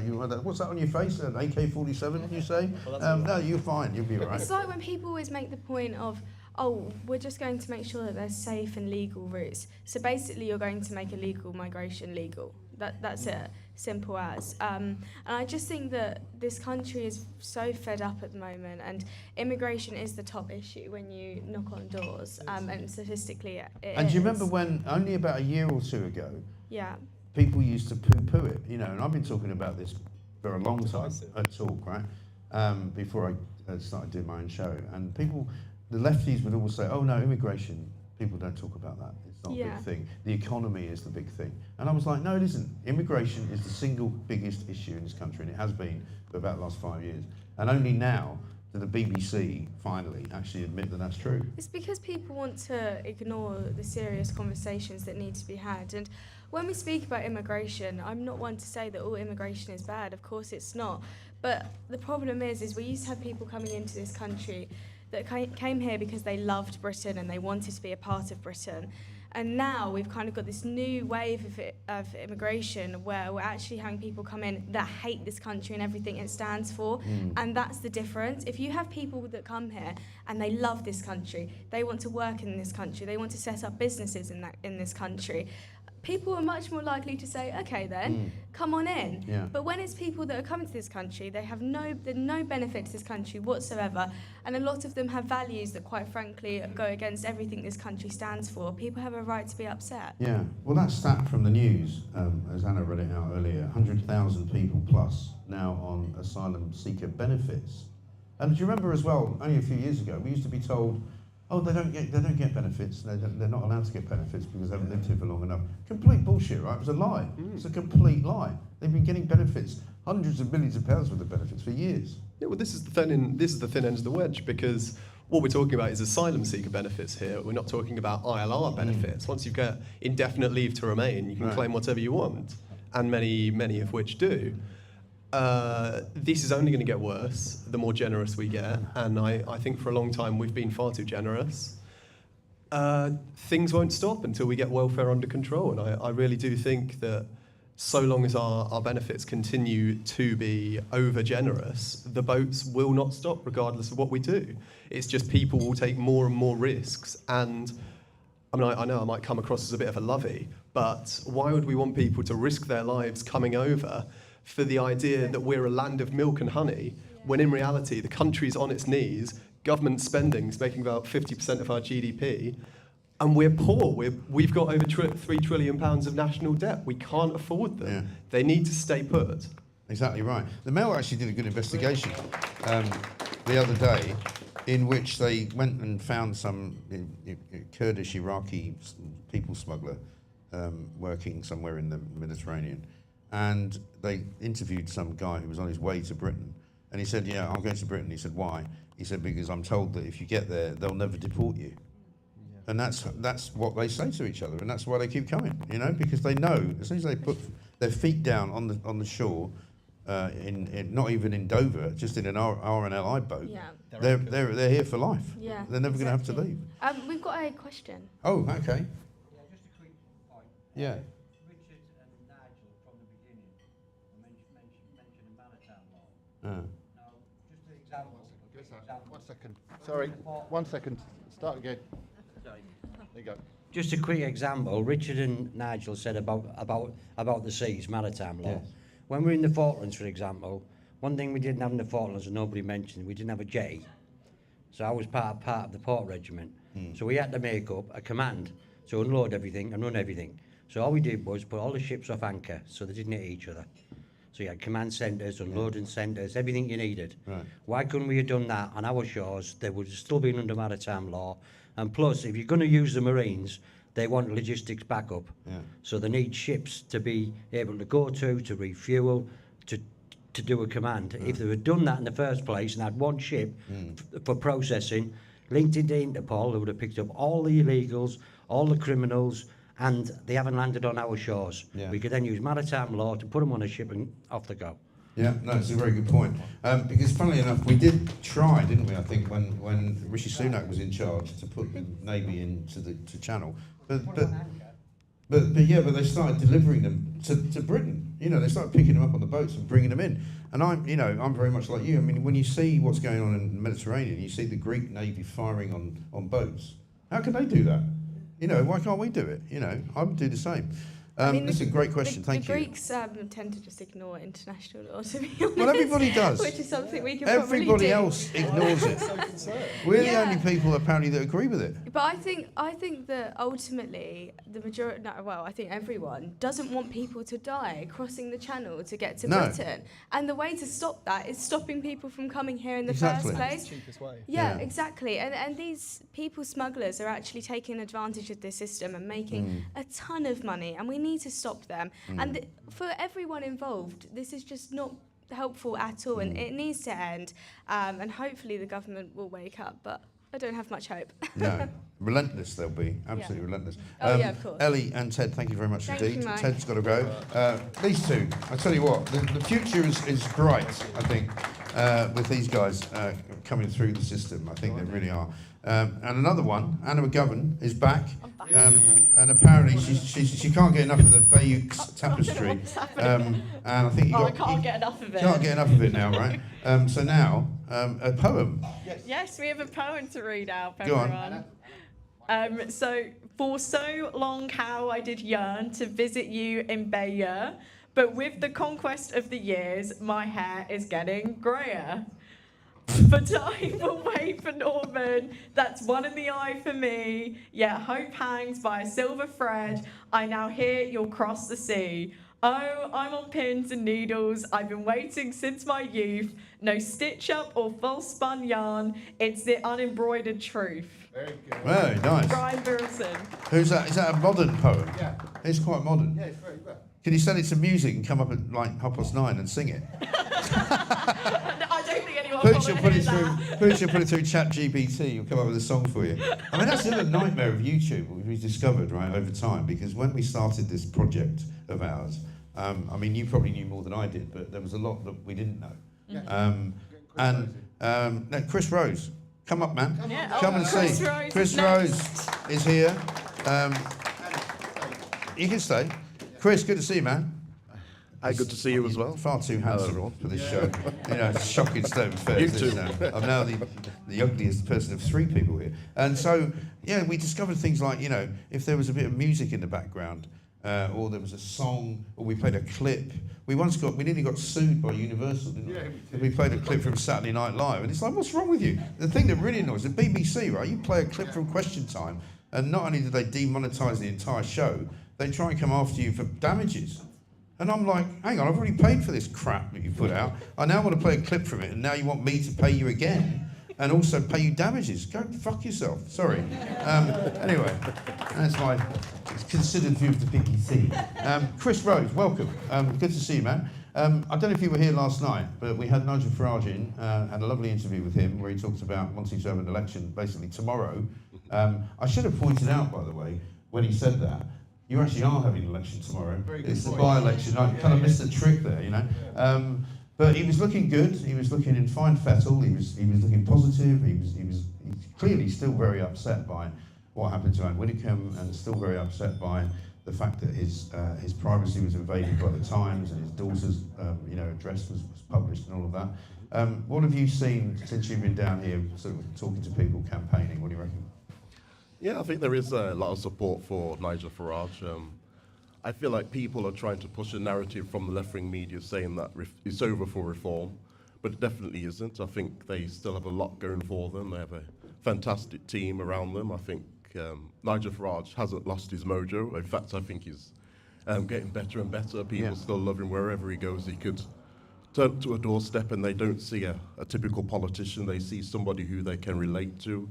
Somebody who sounds like them, someone who's not seen as the Westminster bubble who thinks so. They don't want to talk about immigration at all. They don't want to speak about it. Nigel Farage is on the ball with it, I think, and he also has Zia Youssef who's with him, who's very punchy.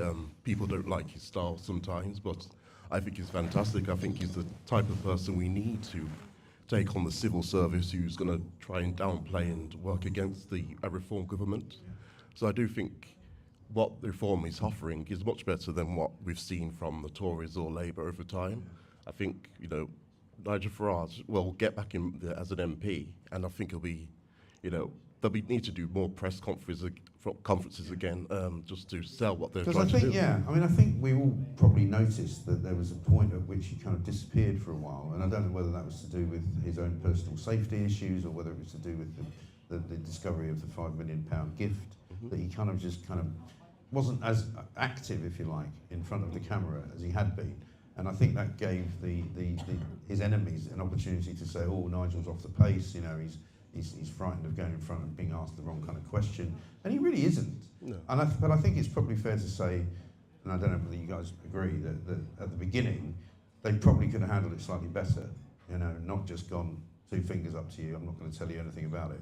They probably could have made it go away if he just said, look, I was given an amount of money. Yes, it's a lot of money, as he said to me yesterday. but it is required that I have to have, and I know, talking to people like Will Geddes, you know, my regular guest on my show, you know, security ain't cheap, and you can spend £5 million in about 5 years just having, you know, round-the-clock security. It's really, really expensive. And so, you know, the point is that I think he did disappear from view for a while, and it didn't do him any favours. But yesterday, seeing him last night, he looks like he's back. He looks like he's ready to go. And he also said that he didn't think there would be a second by-election. So I don't know whether he's expecting them to find him guilty and then not suspend him for too long. Because again, you kind of see it as though it's a foregone conclusion that they're going to find him guilty, the Standards Commission. But they don't have to suspend him for more than 10 days. They could suspend him for 7 days, and then there's no by-election. That is very true, and I think if they wanted to do that, I think this by-election has got them enough data so they know where to look and which doors to knock on. But I do think, when he went quiet for a bit, I think the media tried to attack him too much. You had people like, Dan Hodges, who's, by the time I'd woke up sometimes, he'd done about 5 tweets about Nigel Farage already. Yeah. And I just think it's very obsessive that they just go in after and after and after them for anything. And you know what's very interesting is when you knock on the doors, people don't generally care about the £5 million. Right. They don't really care about that stuff like that. When they're struggling to pay bills themselves, why would they be obsessed about this £5 million that they keep going on about in Westminster? Because in their world, that's the most important thing. Right. But in our world, we can see 230 illegal migrants arrived on a very big boat, and Andy Burnham hasn't said anything about it. He's having a Cobra meeting about a very hot day we're having. Yeah, what was that about? I mean, I wondered to myself, let's call a meeting. Okay, what are we talking about? The weather. And you go, right then, okay, so what are we going to issue some, because we've all been in these kind of meetings and various different jobs that we've been in, Right, well, let's have a plan of action. Okay, what's the plan of action? I don't know, take all your clothes off and put some swimming trunks on and go outside and lie in the sun. Okay. You just kind of go, why are you having a bloody Cobra meeting? The country's under siege from, hundreds of thousands of people coming here who are illegal, and you're talking about how hot it is. Exactly. Really? I mean, we don't really need the government to tell us to drink water. No, but everywhere you go now, there's signs that say, please drink water. You go on the tube. I've been riding on the tube since I was about 9 years old, right? It was a very long time ago. And then nobody carried, Pooch and I had that funny show that we did where I had the big water jug, sitting next to me, because people get on the tube with these giant, these water containers. You go, what's he doing? You're only going 3 stops, I'm getting off at Holloway Road. Oh, I better take about a gallon of water with me, just in case I get thirsty. It's insane, isn't it? Absolutely. I mean, it's he wants to create like a big nanny state where they can tell us what to do with every direction of our lives, but we just don't want that. We just want them to sort the boats out, cut out taxes as well. We don't want more spending as well. But, Andy Burnham, he took a holiday after doing 2 weeks of TikTok videos. He's not a serious man. He really isn't. He really isn't. Can I quickly come in? Yes. Yeah, no, I think it's tricky because I think his priorities so far are in completely the wrong areas. And I just had a personal anecdote to bring into this as well from a few years ago. If you can hear me. So I was walking home from work about midnight, and walking down when I feel someone grab me from in between my legs and try to lift me up. Wow. And I had to scream. Was this in London? Actually, it was in Medway. This happened. Right. And I had to scream and run up a hill to get away from him. Right. And it took about 2 years. There were other women in the area who had similar incidents. Now, fortunately, in that case, he was deported. But I think so it was somebody who was here illegally, presumably, was it? Well, I don't know, but he's not from this country. Right, okay. But I think since then as well, it's made me really concerned for my safety. I've spoken to other women as well who feel that they don't walking home at night or in their local areas, they don't feel as safe. Yeah. They're looking over their shoulder. And I think that needs to be one of the first priorities. Like last night, I was interviewing people watching your show, and every single person said to me that the #1 issue on their mind is to stop the boats and mass immigration. So it's a hot topic, and I think think that's something that Andy Burnham needs to address. Right. Well, let's face it. I mean, he got into power by sort of accident, if you like, and he spent an entire week, the first 7 days of his time as Prime Minister, didn't even say the word immigration, didn't mention it, and it was only after the first weekend, I think, that because he came into power, I think on the Monday, didn't he? Came into the House of Commons and declared himself to be Prime Minister or whatever. And for an entire week, he talked about buses. He talked about, you know, giving you 90p off your electricity bill. He talked about ending rough sleeping. I think that was his first one, wasn't it? I mean, how's that going? I walked down Oxford Street the other day with 3 people having a fight outside Selfridges in a tented village. And it wasn't for I think it was day 8 before he actually mentioned immigration. And then suddenly he was down at Dover talking about how he was going to be relentless in his campaign to stop the boats. Since then, of course, as you say, we've had the world's biggest boat arriving and 230 people on it. I mean, it's bigger than the Boeing 737. It's extraordinary. Absolutely is, because we don't have a deterrent, and that's what he doesn't realise. Because, you know, ever since you called him the mayor of Great Britain, yeah, it stuck with it, because that's all I can see. I don't see him as a prime minister at all. Not at all. Especially walks around with his t-shirt on instead of a suit. That's embarrassing, isn't it? Also, he's got, when he does wear a suit and he has a tie and a shirt on, it doesn't look. It looks like he's nicked it from a dead man. You know, it literally doesn't look like he's actually looked at it before he put it on. You know, it's just extraordinary. And to your point, Anna, about safety, my daughter lives in Dubai, which is another thing I hardly ever mention, right? You probably don't know that. I don't worry about her in Dubai. You know, there's drones flying around, there's missiles coming in from Iran. I don't worry about her. I worry about her when she comes to London. And I say to her, you know, call me please whenever you get back to the hotel. You know, text me when you're leaving the bar, if you're out with people having dinner, because it's a real concern, you know? Yeah. Like, I remember once I was sat in a Starbucks and this man came up with a newspaper and starts waving it in my face. Yeah. And I'm really confused. I'm like, what's going on? Yeah. And then he walks off, and then I look down and he's taken my phone. So that was a Oh, distraction God, really? to realise. Fortunately, I actually did get it back because I tracked it through my iPhone, but that's another story. But how did you get it back? Because I did the same thing, right? And I told the cops that I can see where it is in Camberwell. You know, we can go there now. And they were like, oh, no, we can't do that. My dad helped me. Did he? Because I did report it to the police, but I don't believe it was until about 2 days later when they finally responded, which by then is probably in pieces or in another country. So, or in China, yeah. Yeah, so it's like there's not much use there. But fortunately, my dad wasn't too far because it pinged up the location. I think obviously someone had switched it on, and he went down and got it. So back. what, did he go and sort of attack them with menaces? No, Good on him if he I did. was actually I was on the phone to it. I think they were just so shocked Yeah. because I think this is the thing. If you don't do something about it yourself, obviously I'm not encouraging that because it could also be quite dangerous. But actually, because I was on the phone when he did it, and I think they were just so shocked that he turned up getting the phone back. They actually gave it back. They said they'd sold it for like a couple £100, I think. But they actually did get it back. So I was very fortunate in that case. Obviously, it could have been different if it was like someone else. I'm not obviously advising you go by yourself to someone's house. No. But it's so bloody annoying, isn't it? You just want to do something and go, you know, I'm not having it. I'm not having people ripping me off and stealing my stuff, you know? But I just think like every time now I go to London, I'm now very hyper aware of my phone and just think, because I know friends of mine who said they've been walking down, they get up their phone for Google Maps, and then suddenly someone comes over on a bike and swipes it off, and off they go. You know, I was always telling my kids, whatever you do, if you want to use your phone, go into a doorway, you know. And the one time I didn't follow my own advice, this guy literally came out of nowhere and plucked it out of my hand without even touching my hand. And he was on a bike, he was moving, and he just kind of went bang like that, and he was gone. Amazing. And also, I was just going to come in as well about Andy Burnham.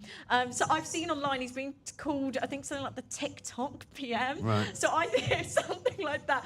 I think the reason why it was so long until he even mentioned about immigration is because I think he's trying to come across personable, likable. His social media strategy is, oh, I'm here for you. And I think he's trying to appease optics potentially, which is why it took so long. But then I think what he needs to recognise as well, that this is such a hot topic in this country, no matter what your politics are, and he needs to actually address it properly. He I does. think. Have you noticed not the as well weather. that he's now started talking, and I said this on the show the other day, he started talking like a guy who's asking for directions in a foreign country. Excuse me, My name is Andy Burnham, and I am very interested in what you have to say. And you go, get on with it, hurry up. But it's all like, it enunciates everything as if whoever's listening to it, maybe he's talking to the migrants who don't speak very good English, I don't know. Couple of quick messages from Substack. Great to see Nigel and Mike together last night. They look like brothers in arms, says Mr. C. Sue says, always great to see Nigel. Let's hope the people of Clacton do him proud with even more votes than 2024.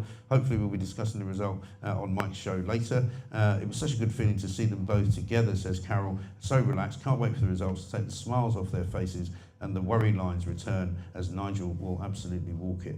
So yeah, brilliant. It was brilliant last night to see him, as I say. What are you doing for the rest of the day, Chris? Are you going to be hanging around in Clacton? Yeah, I'll be doing the get the vote out as well, like Russell is and others are. Okay.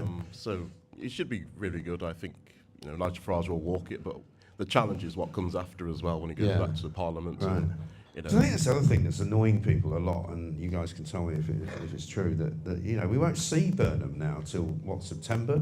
He's not going to be in Parliament until September, and then they're there for a couple of weeks, and then he's off again on Labour Party conference manoeuvres, and you kind of go, who's running the place here? What's going on?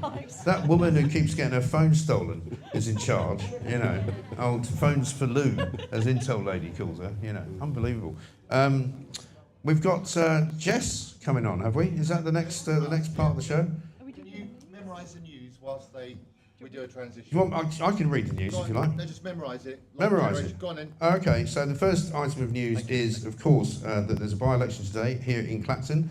Nigel Farage is hoping to get re-elected to the job that he already has, and I'm sure that will happen, and we'll declare the result around about 10 o'clock tonight. Second of all, is that Andy Burnham would like you all to take in some migrants into your homes because, quite frankly, you're not doing enough. And these people are poor, downtrodden sods, and also they might actually have a bit more money than you've got because if you put them up, they can probably afford to take you out for a meal. So that would be good. Third item on the agenda is the eclipse, which nobody here cared about, bizarrely. Last night we were worried that nobody would be in the show at 7 o'clock because they'd all be out on the beach watching the eclipse, but in fact it turned out that they weren't. And I had this yesterday evening to look through, and as I said, it didn't work. I don't know what you're supposed to do with it. You've just got a speckled suntan. I just thought now, I look like a leopard. Look at the sky. Use it for Rob's soup. Oh yeah, actually, good idea. Put some lentils in it. And then Caroline Levitt is leaving her job as Press Secretary of the United States of America's president, which is a terrible shame. There's a great picture of her, though, standing with Trump yesterday in a very nice green dress. Beautiful woman. I think she's got about 4 kids, so she wants to spend more time with her family. And then the final news story was, I can't remember what the last one was. The Bayeux tapestry. Oh, the Bayeux tapestry, of course. How could I forget? Bayeux. Yeah, Anna's favourite story, the Bayeux tapestry. They worried about how... Tapestry. They're worried about how they were going to get it. These are these woke wallies that work at the British Museum. They were all worried about how they're going to get it here without damaging it. Now they're worried about taking it back. Well, why didn't you just leave it where the bloody hell it was? But isn't it ours Like anyway? in Bayeux. But isn't it ours? No, because it was created by a Norman Duke, and she actually told me something which was incorrect. I didn't want to embarrass her on front of the stage. It was not William the Conqueror who commissioned it. It was a different individual whose name I can't remember. Yeah, William, Duke of Normandy. William Duke, yeah, it was a different guy though. It's not William the Conqueror. I still think it's ours, on the basis that if the French invaded us... Because it was the guy who apparently did it, the guy who had it made, commissioned it, wasn't actually at the Battle of Hastings. No, he photoshopped himself in. He photoshopped himself in, yeah. Yeah. He's the John Terry, full kit wanker of the Battle of Hastings. So do we conclude from this that in 1066 everyone was called William? Yes. Everyone was called Everyone, William. yeah. A couple of them preferred Bill. Yeah. It's not good, is it? Can you imagine if you went through history and you were like, so who was that conquered Britain? Yeah, Bill the Conqueror. Bill the Slayer. Yeah, Bill the Slayer. It doesn't have a ring to it, does it? Anyway. Jess Kane's here. Jess Kane is here. Very nice to see you, Jess. Hello. Welcome. Thank you for having me this morning. Not at all. I know it's a bit early, but listen, you're looking very glamorous. If I'm allowed to say that. Russell, am I allowed to say that? I think you just have. that. Yeah, no, us on the centre right, are we still allowed to say that? Well, even if we're not, we're going to. Yeah, I think we're so, going yeah. to. Yeah. How long have you been in Clacton? Were you here last night? Got And if here you- about 10:30 and we slummed it. We stayed in a car. Yes. Last night? In the car? Yeah. Excellent. Well, are put you in sort some of commitment now. are you cosplaying as a gypsy or something? Yeah, why not? Tonight, hotel though. Woo! Yeah. Well, actually, funnily enough, my son was here last night, and he was hoping because he decided he was having quite a good time, but they didn't have any room in the hotel. It was so full up. It was totally Business is sold booming, out. right? Sold out. Jace over there, by the way, big round of applause for Jace, please, who's put this on for us. Brilliant man. Fantastic breakfast, by the way, as well. Absolutely sorted me right out. So it's a busy time of the year in Clacton. Tell me about it. Well, we're going to be dual knocking today, aren't we? We are. Getting out there. Getting out the vote. Yeah, getting out the vote. And I'm sure it's going to be a fantastic result for Nigel. I'm expecting, 70% of the vote at least for him, 100%. Yeah. What do you think? Also a busy day for students, can I just add? Do you know what today is? Students. A-level results. Oh, is it? Yeah. Oh, right. Anyone got kids or grandkids that might be getting results today? You have? Just me then. Just Yeah. you? My daughter, can I just have a plug for Yeah, my daughter? do. My oldest daughter, Kaya, who's 18, just got an AAB, which apparently is pretty good. That is good. AAB, Yeah. which means she gets into university. So, and Well, that's the bad news. Well, yeah, not yet, You know. because she'll come out 3 years' time woke as hell. Woke as hell, and you'll owe about 75,000 quid to the state. So that's great. So it'll cost me 75 grand to have an indoctrinated teenager. Yeah. Yeah, actually, it's a shame she passed her. I would get her out of the country, or into a job, and then that No, way. she's very excited going to uni, and one Has of she chosen somewhere? She has. I'm not going to say, just in case one of you in the audience stalks her when she's there in a few weeks' time. No, but one of the only members of my family ever been to university. As you can probably tell from me, I'm very uneducated. I'm just a gobby Essex estate Yeah. agent, as everyone on Twitter keeps calling Yeah. it. So yeah, no education at all. Did you go to uni? I did go to university, yeah. I did a master's degree, but let me tell you, it was a total waste of time. I've got about £90,000 of debt now. Right. What's the master's in? Law. Law. Blimey. So Careful. Politics. You better move a bit further over. Yeah. I'm litigating. Took me for a Yeah. So we can't afford you for more than 15 minutes, I'm afraid. The clock's ticking. Gosh. But this is the thing, my son just graduated from Salford University, and his mother said to me the other day, he's the most educated person in the house now. Yeah. And he can't tie his own fucking shoes. Sorry, no, that's not fair.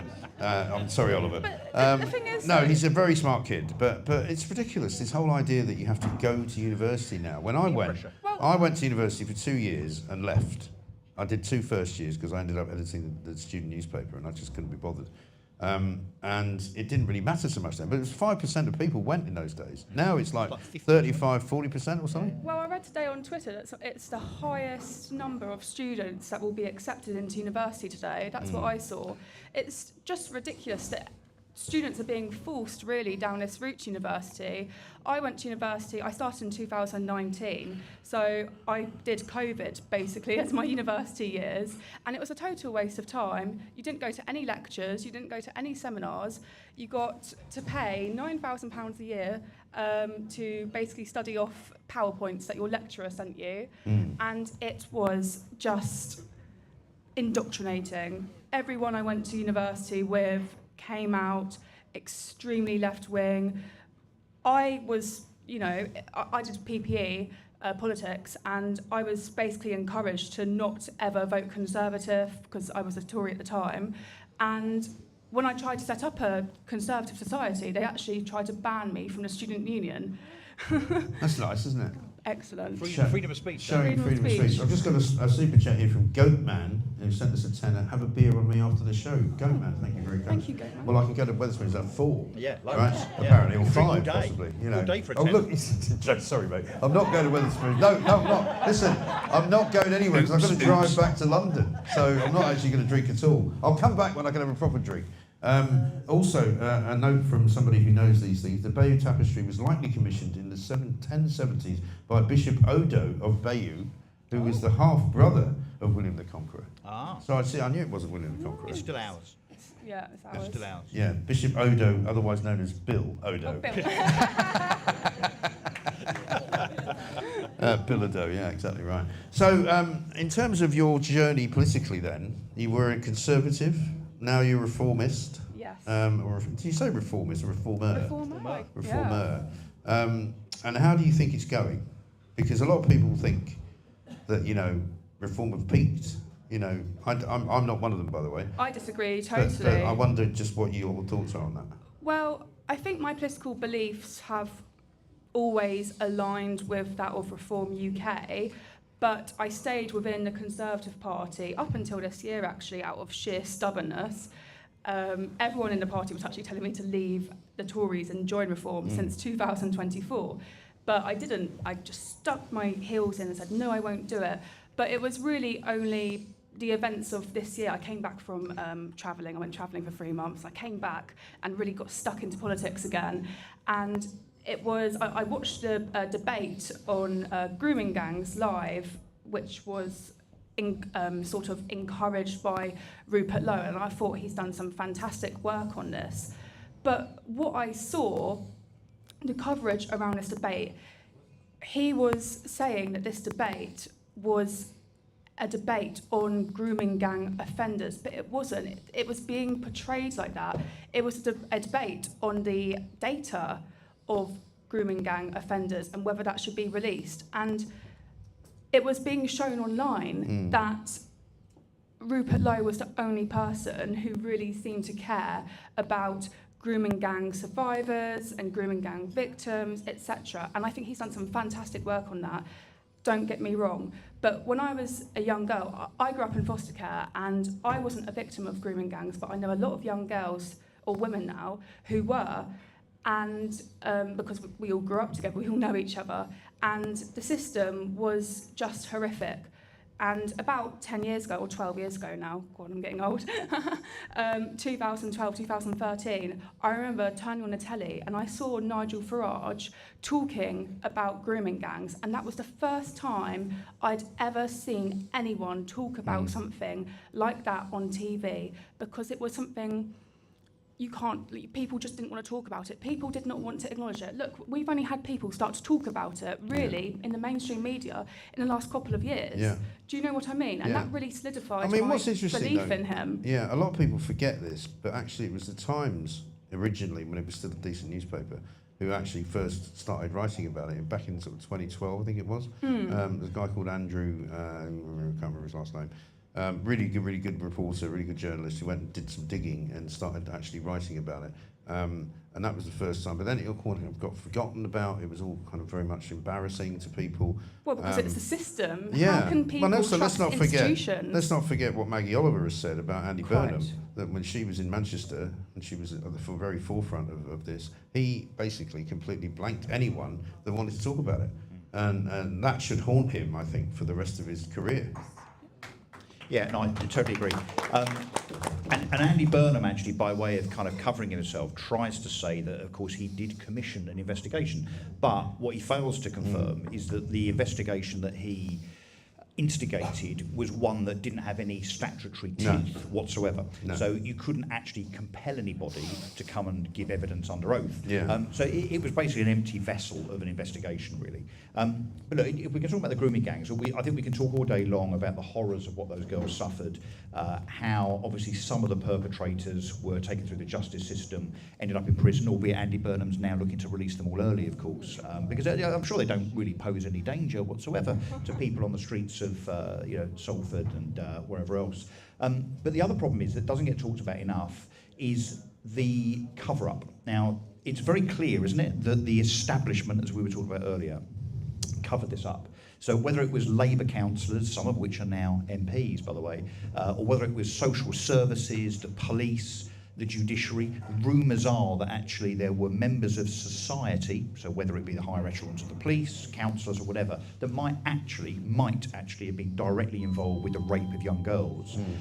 Why have we never turned our guns on the people in the establishment of this country that for 20 or 30 years covered this up? They are criminals too, as far as I'm concerned. And those are the people now that should also be hunted down, taken through a fair judicial process, prosecuted, and if guilty, imprisoned. Those people should not get off the hook. So it's not just the rapists, it's those that covered it up as well. Yeah. And what about this scumbag in wherever it is? Is it Blackburn, the Pakistani guy who was released from prison? Yeah. who's So not, He can't even who deport him. apparently It's we can't ridiculous. deport Yeah, him. because he was here before 1971 or something. Yeah, and apparently because he was also, I think he was also charged with indecent assault or something rather than rape, because at that time that was what they got him on. Outrageous. But the idea that people just go, oh, we can't do that. If I was in charge of this country, I'd call whoever is the top justice in the country. I'd say, you're coming in here, right? I'm going to put you up against the wall. And until you say we can do this, you're out of a job. You want to keep your job, you do that. Yep. Get rid of this guy, put him on the next bloody plane to Islamabad, and one-way ticket. Thank you very much indeed. Yeah. Good night. Yeah, once again, Home Secretary Mike Graham. Well, because, we've all had jobs which have been difficult, right? But sometimes you just have to tell people this is how it's going to be. And if you don't like it, you just don't hang around. And have the guts to do it. And just have the guts to do it. I mean, we're so soft in this country, it seems to me. We don't do the things that we should be doing because we're frightened of upsetting somebody. Do you talk to some of the girls that were victims? So I'm still in contact with 2 girls who were victims. Both live in Manchester, I believe. One of them I keep in pretty frequent contact with. She actually gave evidence towards Rupert Lowe's private inquiry he did, which was, for her, she felt it got it off her chest. And I thought that was brilliant because she felt like no one had ever listened to her before. Because look, I grew up with so many of these girls who were just taken, and you have no control over your life and the people that you're supposed to trust. Social services, you're taken in and they're actually your corporate parent, because your parents, your real parents, they can't parent you, sadly. You've been left to the gutters, and the people who are supposed to be taking care of you, protecting you, looking after you, social services, police, teachers, they don't care. In fact, they encourage it. It's so sick what happened to one of my friends I do know from Manchester. It gets me emotional when I think about it, actually, because she was really, really, really hurt and abused by police, by her own teachers, especially by social services. Yet you see nothing, no retribution whatsoever. Why is the government not ever addressing this? Well, but we know why, right?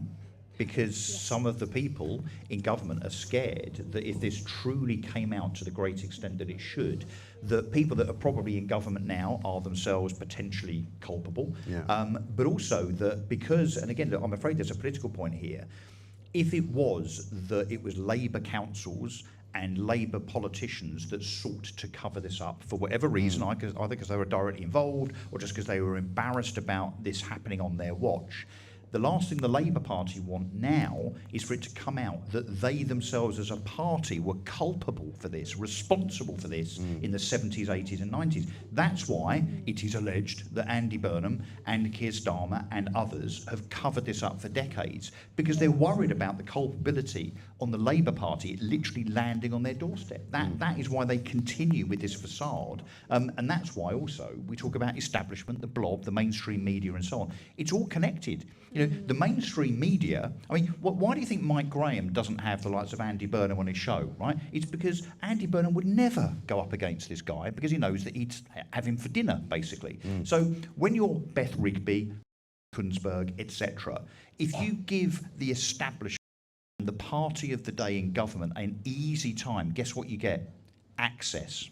Access, which means that's why Beth Rigby got to speak to Keir Starmer on a regular basis. And that's all they care about. Yeah. I mean, it's all connected. I've written this book. I don't know whether any of you have noticed. You've not mentioned it. Yeah, I've not mentioned it for a while, but it's called Fake News. There's a thing in there because it's just really intense to me. It was right around the time when Morgan McSweeney was kicked out of Downing Street, because it turned out his phone nicked. he had his phone nicked. But you know what? Nobody ever found out what happened to his phone. He reported it to the police. He rang them on another phone to say, I've had my phone nicked. That one didn't get nicked. I smell a rat here, right?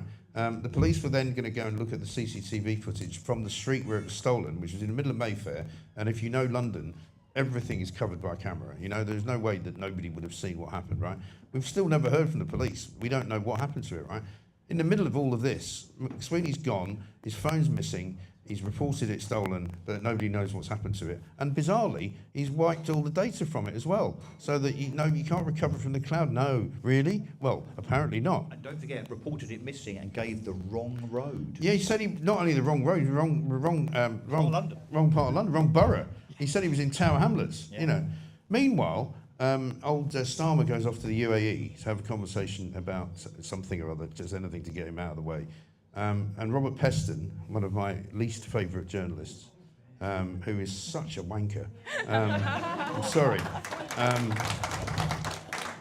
gets an interview with Starmer, right, walking around on a beach somewhere in Dubai, and in the midst of this scandal of the phone missing and the phone not being found, he's all chummy, like, well, Prime Minister, you know.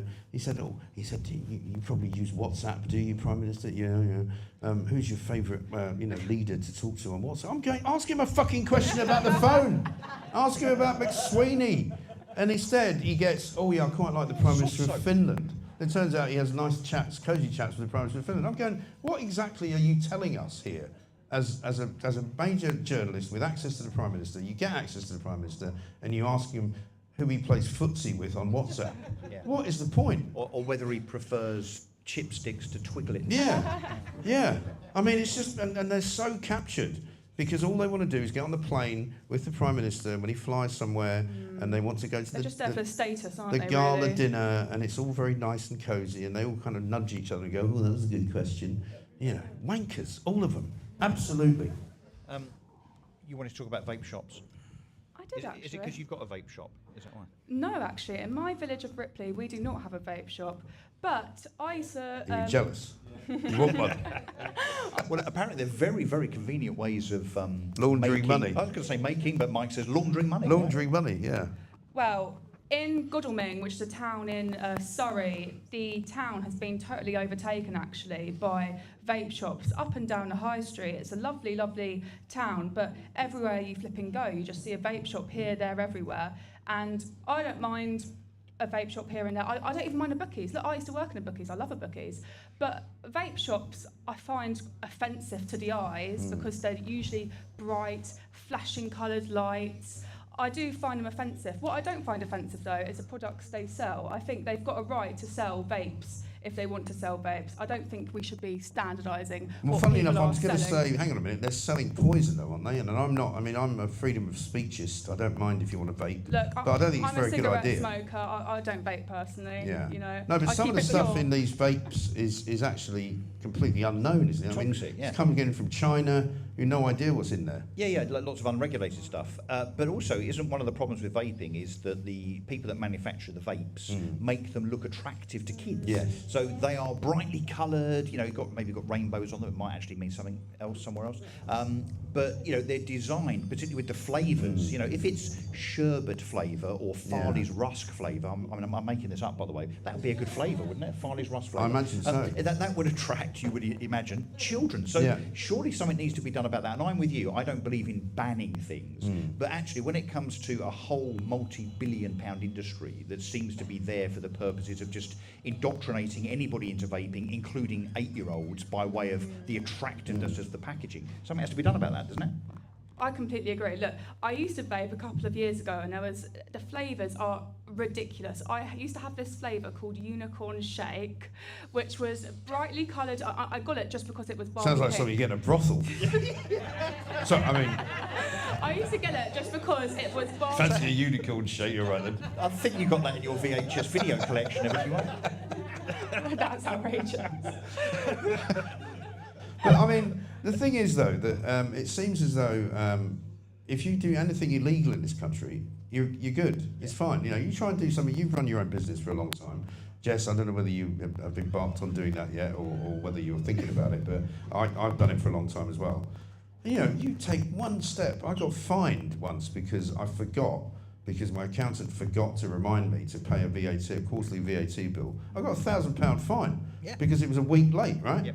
These guys are running a multi-million-pound business out of a shop front that sells things for about 10p, and they seem to be getting away with it. And I don't know, where the hell are the HMRC people, who are the most horrible, ghastly individuals if they get their teeth into you? You know, if you're running your own business and the tax man gets to want to look at your books or something like that. You never hear the end of it. You can never get them out of the house, you know.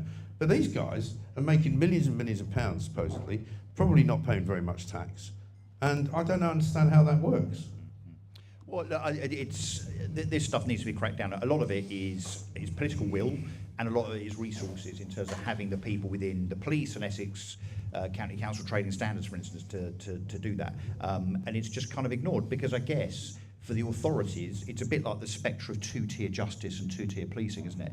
It's much, much easier to pick on people like us, people that are law-abiding and are sensible, because we're probably not going to kick back too much. You know, and if we've been, I don't know, if we've done 36 and a 30, or we're a day late with our self-assessment return or whatever, we're an easy target.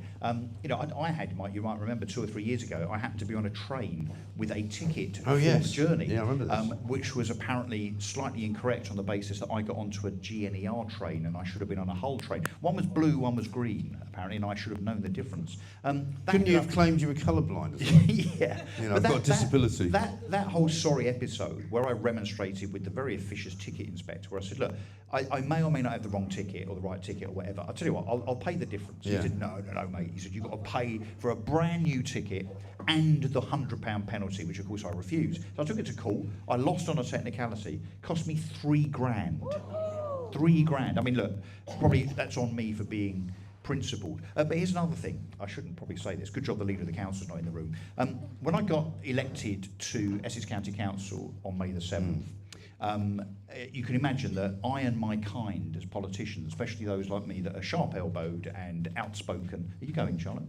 Where are you going? Sorry, we're keeping you. You're not playing her enough. Not playing her. So I got elected, and a few of us are, you know, pretty outspoken. We kind of tell it how it is. So as a consequence of that, guess how many standards complaints I have now had against me in the last 3 months? What?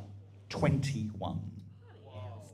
Standards board, right? So standards. And about what sorts of things? Like what? I called out what I call an affiliated Labour member who's at Essex County Council because the first time he spoke at Essex County Council, he didn't ask, you know, where the toilets are or how do I help my residents or can we keep council tax low, please? Guess what his first question was? Where do I sign up for my pension?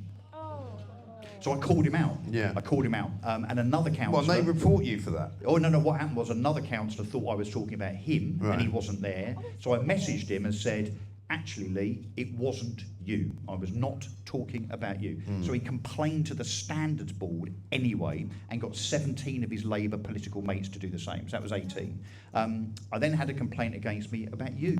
Really? I told you this. No. I told you this, haven't I? No, this is breaking news. So when breaking news. When Mike goes on holiday, which is for about 5 days a year, by the way, hardest working man in show business, Mike, because nobody else was available, asked me to cover his show, as you may or may not And you remember. did a brilliant job, by the way. I did all right. Round of applause for Russell Quirk.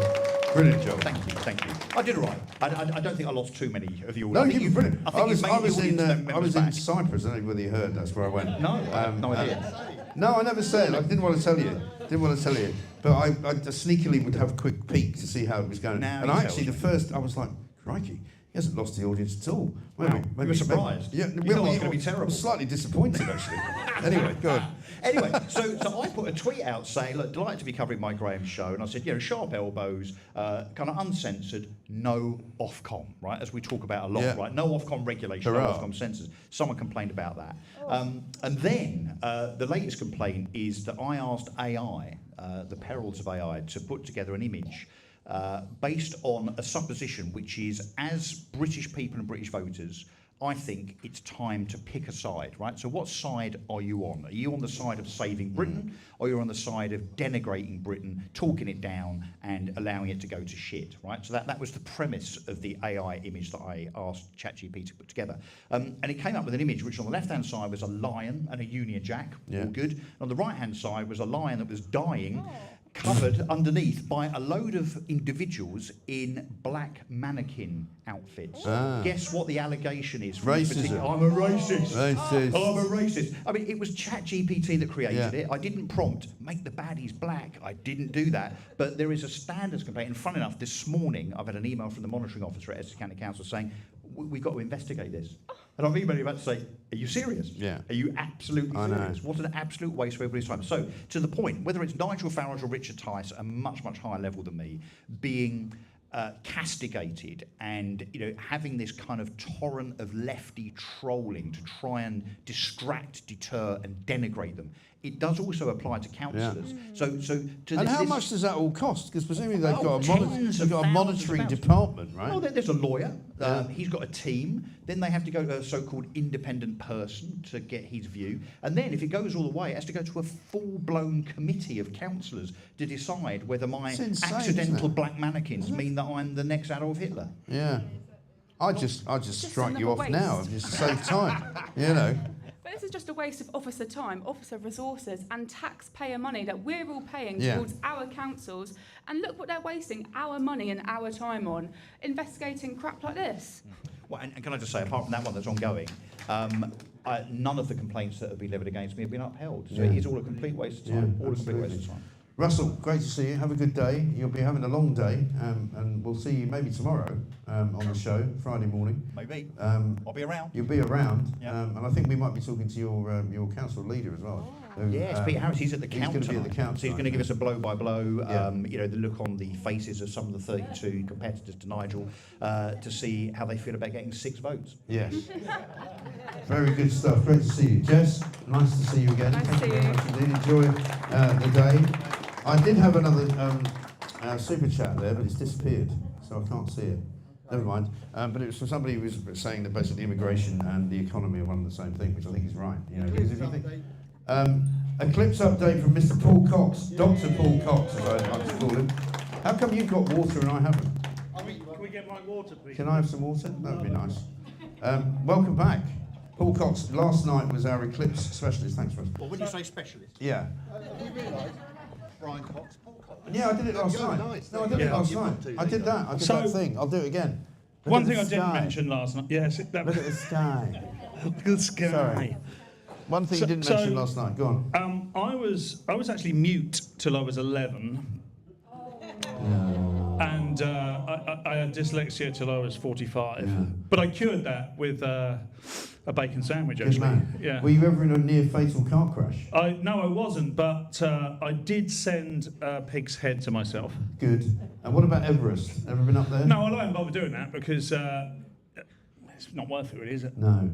Are you at Cambridge still? I am at Cambridge. I'm Yeah. teaching there. I'm teaching astrology. Yeah.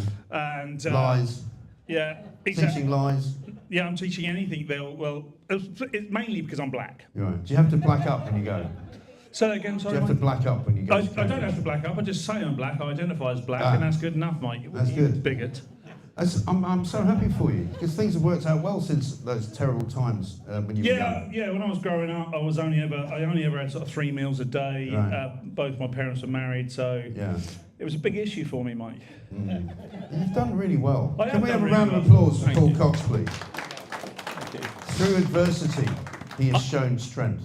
Yeah, and I'm better Through than everyone else as diversity well. Yeah, as well. through I've got an interview with James O'Brien. Managed to. Oh, good. Yeah. Now he is a wanker, He isn't he? really is. He really is. You know, he tried to sue me once. Did he? Yeah. And he hired Messrs. Carter Ruck, No who are one of the way. biggest law firms in London. Yeah, right? are And they? they don't send a letter for less than 10 grand. They sent me a 6-page letter because I'd called him a pedo apologist. And not only is he a complete wanker and an idiot, he doesn't understand punctuation. No. Because if I'd gone pedo, comma, apologist, he might have had a case. Yeah, But he because did, there no. was no comma, You just there saying was- he apologised and for I just sent back a 1-line note back to the Carter Ruck, and I said, please tell your client to let sleeping dogs lie. Otherwise, I'm coming for him. And they never wrote back. Well done, Mike. Thank you. The way you said that, I was scared. And as you know, I'm a black belt in origami. We do live in strange times. We do don't live in completely strange times where you can basically, as long as you tick the right boxes. Yeah. And by the way, there's a very serious element to that. I'll get onto the science in a minute. Don't worry. But there's a very serious element to that because there'll be a number of people out there that have worked incredibly hard over the years that may just happen to be black as well, like Jason Arde. Yeah. And as a result, I'm not even sure he is black now. I'm not even sure if that's true. You just I don't think he just is. talked us into Yeah, I it. think he's talked us into it, yeah. But they'll be out there thinking, well, all this work I've done has now been undermined. But of course, I think we're going to see a drip of other cases similar to Jason Arde. Maybe there'll be, there's probably an IRGC commander that's teaching philosophy at Cambridge. Well, do you know there's a bloke who used to be the leader of Hamas living in a council house in Colindale, just at the end of the Northern Line in London, right? And it's, what do you do? I'm in Hamas. Oh, really? What did you do there? Oh, I was in charge of it. All right. And what are you doing here? Oh, I'm just living in the council house in Colindale. All right, then. Quite near Golders Green. You ever pop down there? You're on the same line. Yeah, it is. Unbelievable. But yeah, I mean, it is extraordinary, isn't it, how we are all the bad guys now. Particularly in the world of academia. Yes. Alison Pearson actually wrote about this the other day, because she said, I spent my entire time as a kid at school being unpopular because I was such a swot, because I wanted to go to Cambridge, and I was really, so determined to get there, because she came from quite a poor background, that she was literally like, people shunned her. They were like, you're no fun, no, I didn't have boyfriends, anything. Went to Cambridge, achieved a great degree, got a great job. And she's like, now I just feel stupid. Yeah. Because this bloke has wandered in there because he looked the way he looked and sounded the way he sounded. Suddenly everybody thinks he's a hero. Yeah, and like I say, there are a lot of serious elements to this. And he was, for all the lying he obviously did, the guy has issues, but he was taken advantage of. They treated him as a pet. They said, we need to get ourselves a black pet. Yes. And then we just started showing him off. Right. And it's like, there's a... Yeah, look how brilliant we are, and how non-judgmental we are. Look, we've even taken him. It's almost like the days of sort of Victorian Ripley's Believe It or Not. Yes. Well, look, we found a savage in the jungle. And we can teach him how to read. We found it's kind of that, isn't it? Yeah, well, it is very much that. The thing is, all the people that control the narrative are the same people that bought into the horse poo. So it's going to take a while for it to all come out. You just got to keep... I think humour sometimes is one of the best ways to poke at this as well, because it's very difficult to disarm humour. You can go at it and say, and intellectualise it and critically think about it and try and debate, and they'll do that as well because they've been taught to do that. But if you just come out with a pure humour and fact about it, then they're all a bit, The thing that I find the most interesting about a lot of these people is that they all think they're really, really clever, and they're not. They're actually not. And you put them...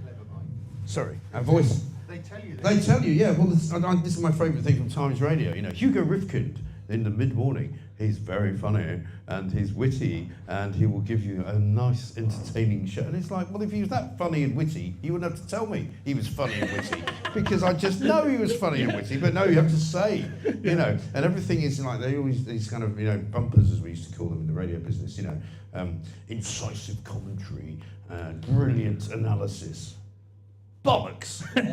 It's neither of those things, right? It's just some pompous, public school educated tosspot who thinks he's cleverer than everybody else, and he's working for probably not very much money because he's got a big country pile and he's going to be left £1 million by his dad.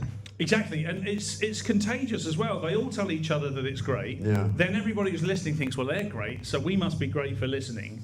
And then all of a sudden you've got this whole community of dickheads who think they're incredibly clever and they're better than everybody else. Do you know, I'm going to do something now that I should never do, which is to tell a joke in front of a comedian, right? Because whenever you hear the word contagious, I always have to tell this joke, right? It's an Irish joke, so if anybody's going to be offended, I'm sorry. So imagine the scene, it's a classroom, and the teacher comes in and says, right, we're going to do English today, so I want somebody to come up with a sentence with the word contagious in it. And so little Johnny puts his hand up, he says, oh, I can do it, sir. He says, all right, what's the sentence? He said, my dad said that if we went to a foreign country where they had smallpox, we'd have to be very careful because the disease is contagious. He went, very good, that's great, brilliant. Sally puts her hand up and says, yeah, my dad got really ill last year. There was a flu epidemic going on and it was very contagious and he got it from work. And she went, great, really, really nice. And then little Paddy put his hand up. He said, I got one for you, sir. He said, have you? All right. He said, my dad the other week, when it was snowing, he said, we had the snowblower out and we don't like the neighbour who lives next door. So he put the snowblower down the path and he blew all the snow from our path into his path. And he said, you know what? It'll take the contagious to get rid of all that fucking snow. I love that joke. It's quite an old one. It's good though, isn't it? Very good. Very good. It's another strike on YouTube. Yeah. Yeah, come on, let's have an update. So yesterday, I think it went over people's heads because I very much intellectualised the problem, and I said that I said something was 400 times bigger than something. I really enjoyed that section of the show. So I just want to clarify on that because I've finished my PhD since then, and I brought my laptop up and it's closed, but I think I can remember what it said. The moon is actually 400 times wider from the sun, sorry. Sorry, I'm just doing this for Peach's benefit. The sun is 400 times wider than the moon as we look at it from Earth. So that's why you end up seeing a full eclipse, because it's also 400 times further away than the moon. That's lucky. So it's easy to remember that, isn't it? Yeah, and it isn't easy to remember that, particularly when I came on stage last night and I thought I was just going to have a nice chat with Mike, and Pooch went, "Don't forget the fact about the eclipse." And then you went, "And here's our eclipse expert." And I thought, no, we don't. Who was here? Show me your hand. Who was here last night? Did you learn anything? No. Mission accomplished. But yeah, when Pooch said, well, Paul will be coming on to give us an update, I said, great, well, he can explain it again then. Because I didn't think I caught it the first time. No. So actually, the one other fact I did remember, that Pooch has told me all these facts, by the way. I don't want you to think that I am actually a scientist. I'm not. Norway, this was the first solar eclipse in Norway since 1954. There you go. And that's 400 miles from here. And that's because Norway is 400 times... No, it's not. No. Can I just interrupt, by the way? Somebody called Rich Beef. Rich Beef? You know Rich Beef? Yeah, he goes on Paul's show. He sent us 100 quid. Bloody hell. Super chat. He is definitely rich, his old Beefy. He certainly is. Less rich now. But thank you, Rich. Very kind. The thing about the eclipse, right, is when I woke up this morning, I sort of thought it's going to look a bit different, isn't it? But it doesn't look different at all. No. It's the same. We had do you remember... Sunrise, the same place. Well, we were having a couple of discussions last night. One was that neither of us could really remember where we were in 1999 to see the previous eclipse. Right.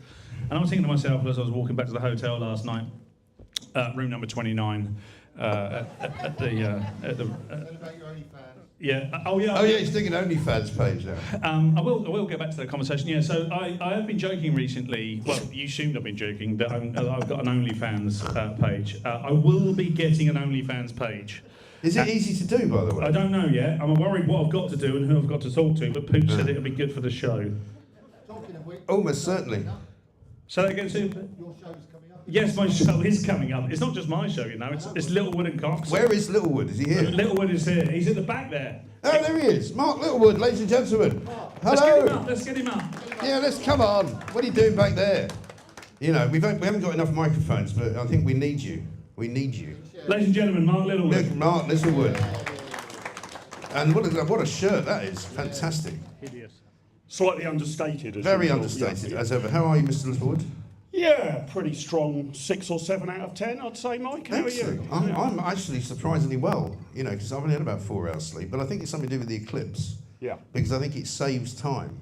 So I've decided that, you know, if you actually analyse it, we've probably, there's some paradigm shift has happened. Right. Overnight, so that I didn't need to have as much sleep as I did the night before, because somehow So it's transported us into a parallel universe. Yeah, right. Okay. The Earth has shifted somewhat. I'm just going to check my coxulator. Yeah, you go ahead. Yeah. He's forgotten the password though.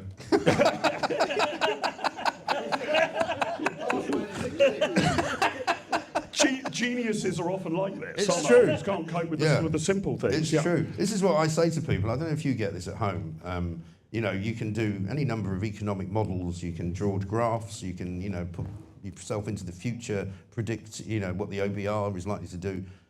But your missus will go, why can't you fix that? I get it all the time. I've got no practical I have no abilities skills like that at whatsoever. all. I say, look, I can do your show. I can write a book for you if you want. I could probably, you know, just make a speech about anything you like. But what I can't do is fix the tap, which keeps dripping. I can't do it. Yeah, but Mike, this is what we economists call rational ignorance, right? So as long as you prove you're completely incompetent at all the boring stuff, you will never be asked to do it. See, that is Pooch's theory, right? You know that theory. Pooch once actually deliberately mixed up the washing machine stuff in order With to what, never the be... microwave or No, something? no, he put a load of coloured stuff in with the whites. Right. Was it 30 years ago? Yes, I've only ever done it once. Oh, okay. Well, you never told me it was 30 years ago. You sure it wasn't one of those ringers that you had, you know? Anyway, he deliberately screwed up ruined all the clothes. It was deliberate. He deliberately did There it you in go. order that Mrs. Pooch wouldn't ask him ever to do it again. So that wasn't rational ignorance, that was rational vandalism. Right, basically. okay. Yeah, all right. yeah. It was I like this. I like this whole this precept. So so I'm 54 years old, and I have a very proud boast. Yeah. Which is I've never cooked a meal in my life. Really? Yeah, not once. Well, nothing at all. Well, I can just... What about heating things up? I wouldn't know how to do that. I can manage pot noodle. Right. But I don't think that counts. Yeah, And no, that's not food. I have about a 50% success rate on toast. But I would say only You about must be able to put a toast in a toaster. Well, I usually burn it. That's why I say I've Really? got about a 50% success rate. Yeah. Do you hate that thing about toasters where they've now got a movable brown or white thing going on? Because you can never get it right, can you?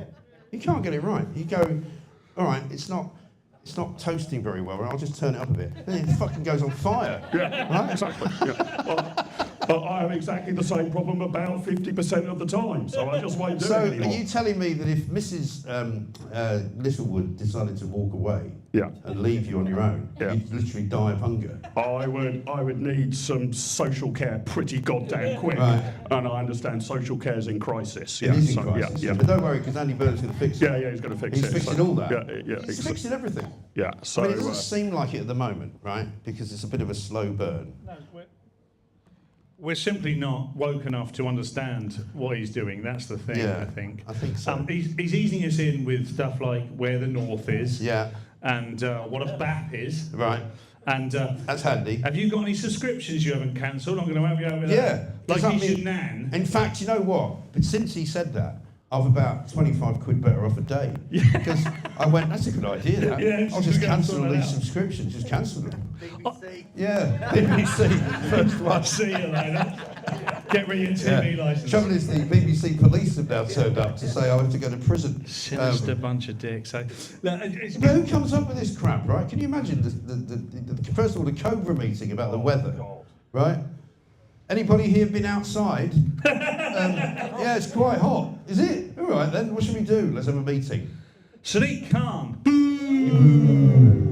He wrote a story in The Guardian yesterday. Guardian, boo! Sorry, I'm just trying to make it like Pontin. It's a bit like when George W. Bush got told about the two towers, wasn't it? Pooch, Oh yeah, Pooch leaning in. Yeah.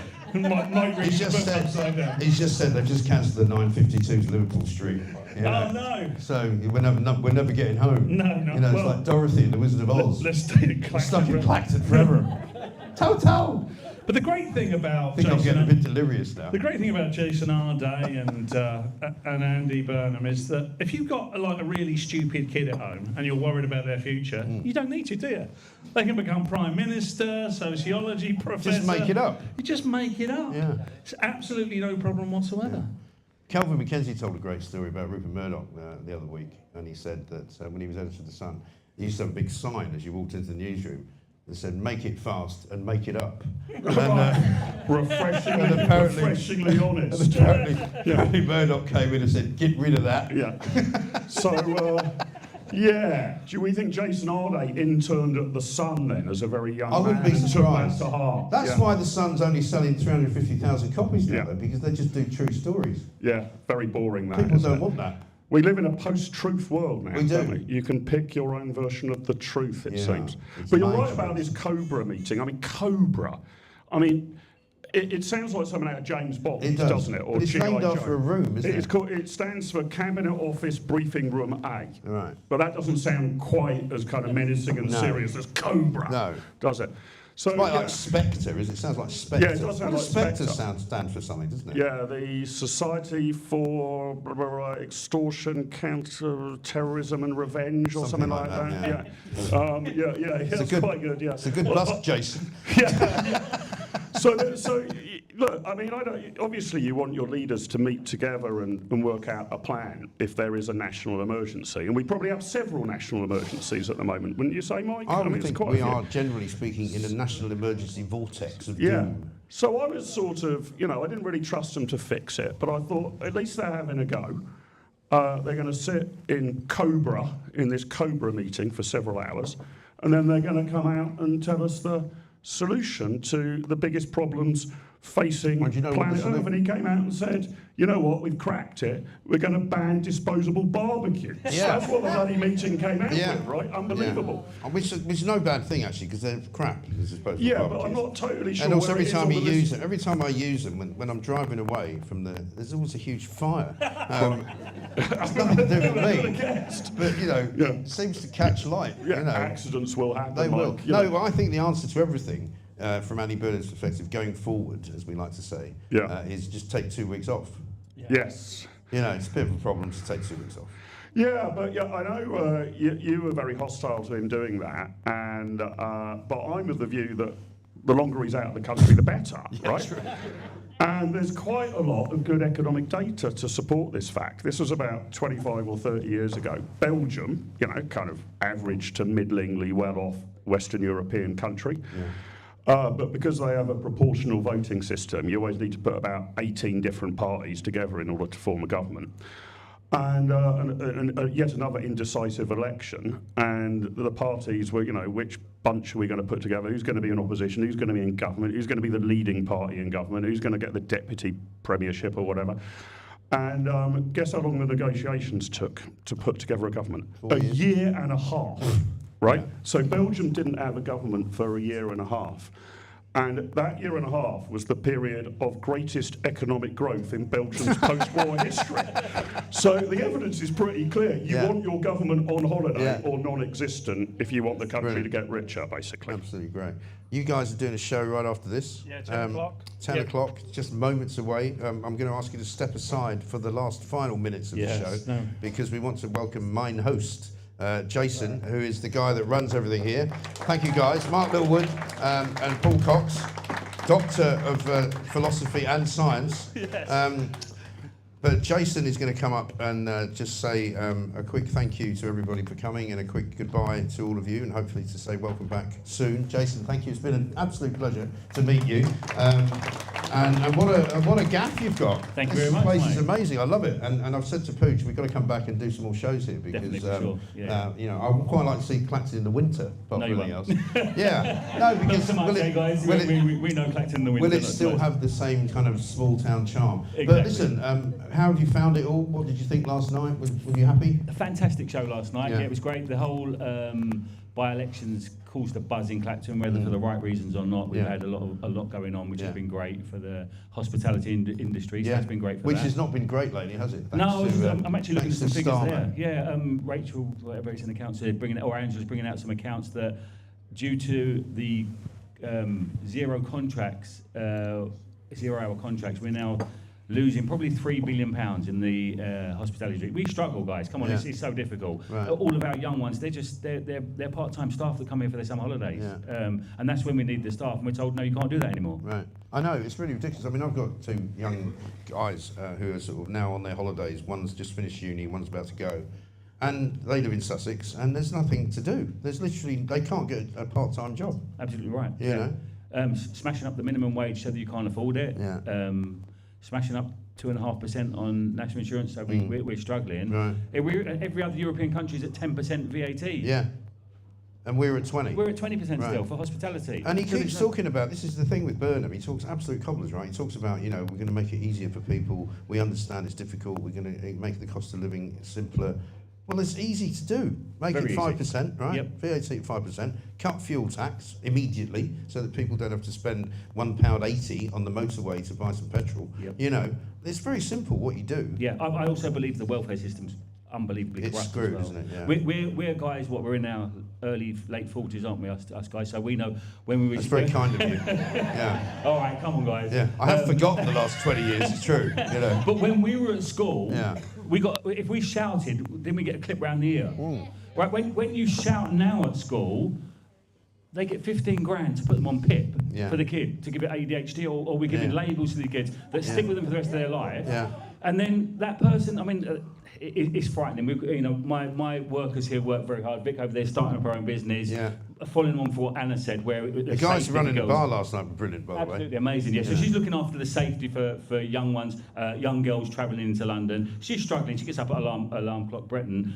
These, I watched a conversation unfold the other day where a young lady was talking about she can now go and get a tattoo of 180 quid because the two-child cap benefit's gone.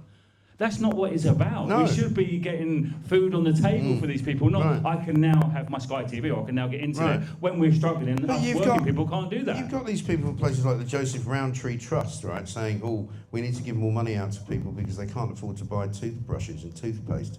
Bollocks, can't you? Yeah, You know, you exactly can right. find toothpaste and Yeah. a toothbrush. Yeah. You don't need me to pay for you to clean your teeth. 100%. Do you know? Yeah. And they're using their phone probably to explain that they can't get a to order toothbrush. in Deliveroo or something like that, exactly, you know, yeah. for They about can't get it from 50 Deliveroo quid. because they sold out of the toothbrush. It's more likely. I know, Yeah. it is extraordinary. But so, I mean, does your business sort of go up and down throughout the course of the year, or We how does it work? fluctuate. Yeah, we've got a great reputation, Clacton. A lot of these guys know us. We've got a lot of support. Nigel gives us some great support Yeah. as well. He was the first one in the 10 to 20 years that I've been in business that came in on the first day and said, Jason, how's business going? Yeah. Anything you need, give me a shout. What can we do to improve?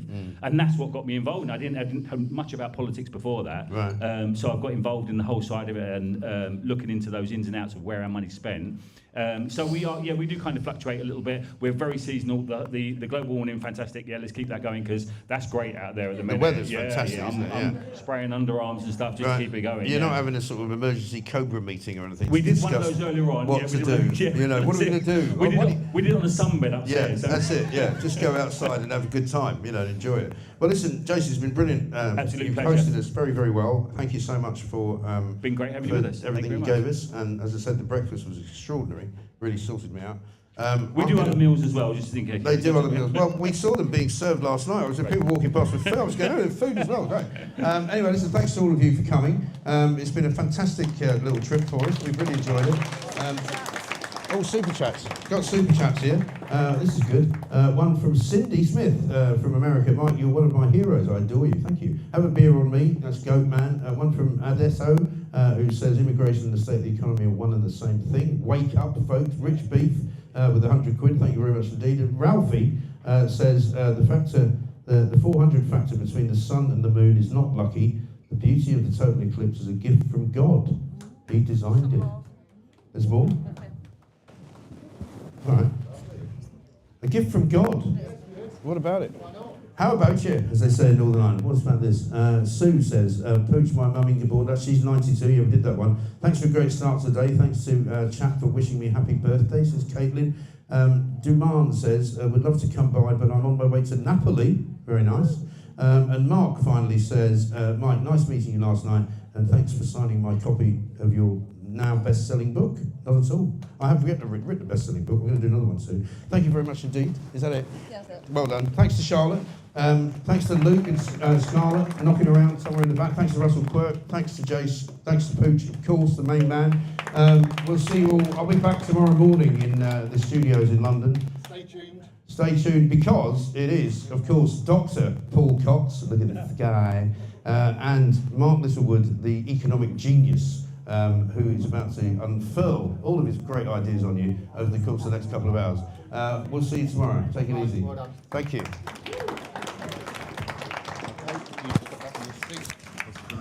There you go. That's on your right.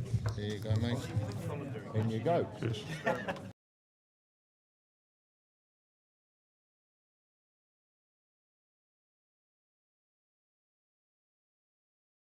Graham, shall we? Just Pooch.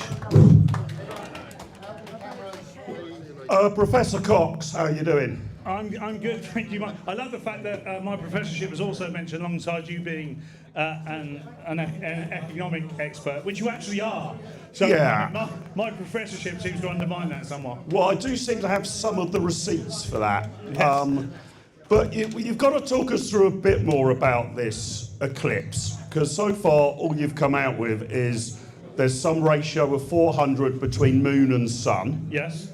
And the moon's made of cheese. That's basically all The we've moon managed is made of cheese. so far, isn't it? Well, that's what I did my thesis on, actually. My PhD was on moon cheese. You'd think it was more of a hard cheddar, but the centre is cheddar, but much of the outside is actually moon Stilton. Right. Okay, well, that's very good to know. But as you were the astronomer general between 2005 and 2008, was it? 2007. 2007 and 2000. I wouldn't want to overstate your knowledge of this particular subject. Did you even bother to go out and look at the eclipse last night? No, so what happened is the eclipse was happening. That's what we call it. We call it a happening. Mike Graham and the team were all outside, and I was largely inside during the happening. But I did go out, and I stood next to Mike Graham during the eclipse.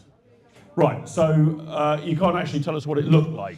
So I can tell you that it went. So when I first went outside, it was light. Whilst I was outside, it went darker, and then a bit later on, it went lighter again before it became night time. Okay. Well, I did have a look at it. I think this mic's gone, by the way, possibly.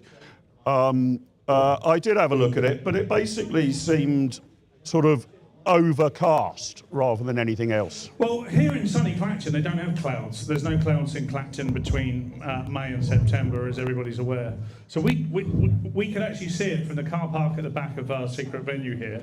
We could see it across the car park, and we could see it very clearly. Right, and is this some sort of miracle? I was reading that lots of people were amazingly emotionally moved by this. Yeah, I didn't see it. I mean, it's just basically two things being in a line, isn't it? Well, I think it depends on how you view yourself, really. Because you can get very carried away with yourself in life and see just yourself as the centre of everything. But if you step back from that, you can see that there's a massive, great universe out there, and we're just a tiny speck.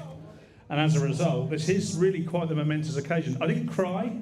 I saw Mike Graham crying, but I think that's good. But why are people crying? Because it proves to us how utterly insignificant we are? It's the 400 times thing, Mark. I don't think you appreciate... no, because you haven't explained it at all clearly. The thing is, if I did explain it, you wouldn't understand it, mate. Okay, that's straight out of the R-Day playbook. Yes. You think I'm being sufficiently supervised as your student? If you want to carry on being this racist, it's up to you, yeah. Well, there you go. Okay, so that's the eclipse sorted. Now, this is my second trip down to Clacton. Came down here to do a bit of a recce as our lone representative at that time, Paul, of the Hampshire Revolutionary Guard. And, checked the place out, loved it. Seems a very fun place. But you've had the luxury of staying overnight here. So what's been your impression of the town? Do you know what? I've absolutely loved it. I grew up in Portsmouth. I spent a lot of my childhood in places like Hayling Island and West Wittering. Hayling Island in particular is quite similar to Clacton, but Clacton's next level. I'm really impressed by it. The sandy beach is amazing. I'm not joking here, by the way. This is a genuinely lovely place. I'm in the King's Cliff Hotel where I was. I'm not now. But I was staying in the King's Cliff Hotel, which is down on Holland by Sea. Yep. It's about a mile and a half down the road there. Very, very lovely hotel on the Esplanade there. And everyone I've seen so far is generally having a nice time on their holidays. It's a bit of a shame to some extent that they've had their holiday overtaken slightly by the politics of this country. But Well, that adds to the fun of the fair, doesn't it? I think so, yeah. There was a lot of fun at the fair, actually. I had a little walk down to the pier last night. Yeah. Well, let's have Russell Quirk with us. Russell. Hello, chaps. Both Paul and myself, Hampshire lads, have confessed that we've only spent some fleeting time in this wonderful town, whereas I bet you've been putting in quite a lot of shoe leather during this by-election. So you're probably the expert on telling us about Clacton, aren't you? Yeah, I'm probably not. Please tell me you know more about Clacton than Cox knows about the eclipse. Please to God. Don't we all want to hear more about how, what was it, the moon is 400 times bigger than the sun or You something don't like that? understand it, Russell. That's I wish I was a scientist. A like great Dr. job Cox at here. the Office for Budget Responsibility awaits you, Cox. I think maybe we should stick to the other Dr. Cox, don't you? Yeah, Brian. Yeah. Or Just saying. Or is this the character you've met online? Yes, on your your OnlyFans page, fun enough. Clacton, yes, it's kind of an hour away from where I live. But this is the place that people from the East End and from the west part of Essex used to come on holiday. And of course, whether it's Clacton, whether it's Scarborough, Skegness or wherever, all of that's disappeared, isn't it, by the wayside. So it's good to see that the Royal Hotel is kind of keeping the end up of British hospitality and the British holiday.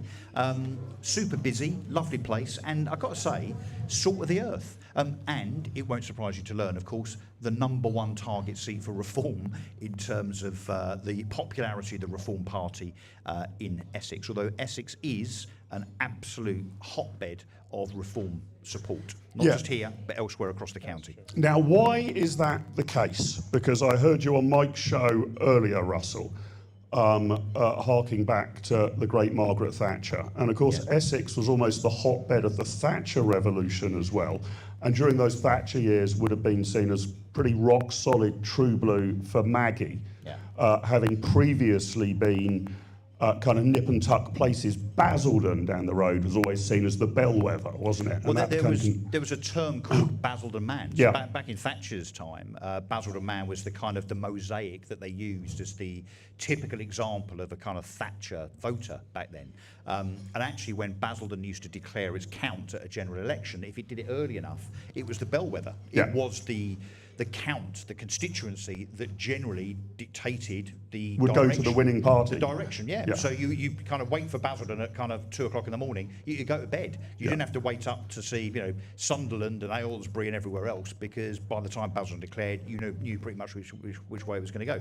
I think, look, if the question is why is Essex such a reform-focused county, I guess because it's pretty down to earth, really. And obviously, look, we've had various Conservative and Labour MPs. Councils across Essex have variously been Conservative and then Labour. So Basildon's a good example, Southend's a good example, Thurrock's a good example. But I think the one kind of commonality through Essex is the blue-collar, salt-of-the-earth credentials of Essex man and woman. And I think that's what Reform accords with, which is you get up early, we call it in Reform alarm clock Britain. You get up at 6:30, 7 a.m, you go out, you do a day's work, you earn a few quid, you don't mind paying a bit of tax, you spend time with your family, and you abide by the rules and the laws and the customs and the traditions of Britain. And I think that is why Essex is so Reform, is because Essex and Reform align in terms of that approach and that philosophy. And quite a lot of self-employed people, quite a lot of these people are working for themselves rather than going into a massive corporate office. Is that fair to say? Well, if we want to get, I can be a bit of a geographic scientist here if you want, so I can be Dr. Quirk just for 30 seconds. There you go. Yeah. So you can't do any worse than our previous contributor. So Essex is 400 times bigger. No, so Essex is split into 3. You've got South Essex, which is very blue-collar, very white van man, and then you've got Mid-Essex, which is very commuter, so lots and lots of people that earn lots of money in the city, live in the likes of Brentwood and Billericay and so on. And then you've got North Essex, kind of where we are really, and across kind of Uttlesford and into the likes of, Stapleford Abbots and, I guess Thaxted and so on, which is very leafy, very rural and so on. So it's pretty mixed. It is pretty mixed, but and a big county. So Essex County Council are the second biggest council in the country, which, by the way, Reform now control. Right. That is interesting. And Clacton itself, of course, is going to be written about an awful lot in the politics and history books, because this was the first ever seat that UKIP, a kind of sort of predecessor party to Reform, I guess you can say, won when Douglas Carswell switched from the Conservatives, held his seat in the by-election, held his seat in the subsequent general election. What's your feeling stomping around here with regard to how Reform and Nigel stand? I mean, obviously it's an incredibly curious by-election because he's not up against the legacy political parties, but nevertheless, give me your objective judgment when you're taking the temperature, knocking on doors, talking to people on the high street and the rest of it. So, look, Nigel's already been returned here once before, 2024. As you say, it was a UKIP seat years ago. It is very, very turquoise already. So I think even if Labour, the Lib Dems, Green and Conservatives had stood here, my supposition is that Nigel still would have got 50% of the vote. He's a very, very popular person as an individual who cares deeply about Clacton, as well as the party itself being very, very popular. I expect what we'll see, and this is what we're hearing on the doors, is that Nigel will end up with, here's a forecast, Mark. I think Nigel ends up with about 70% of the vote. Now, you might say, if you were being cynical, yeah, but he's up against a bin. And Yeah. the bin might get 25%, and the stragglers, no disrespect to the independents that form that metre-and-a-half long ballot paper, you know, they'll end up with 3, 4, 5% of the vote. But I think actually the fact that there's been so much cowardice displayed by the Conservatives, the Lib Dems, Labour and the Greens in not having the balls to stand against the man that they've been trying to topple out of politics for the last 20 or so years has galvanised voters in Clacton even more. So I think you'll see the Reform vote absolutely mobilised today, and actually some waverers thinking, do you know what?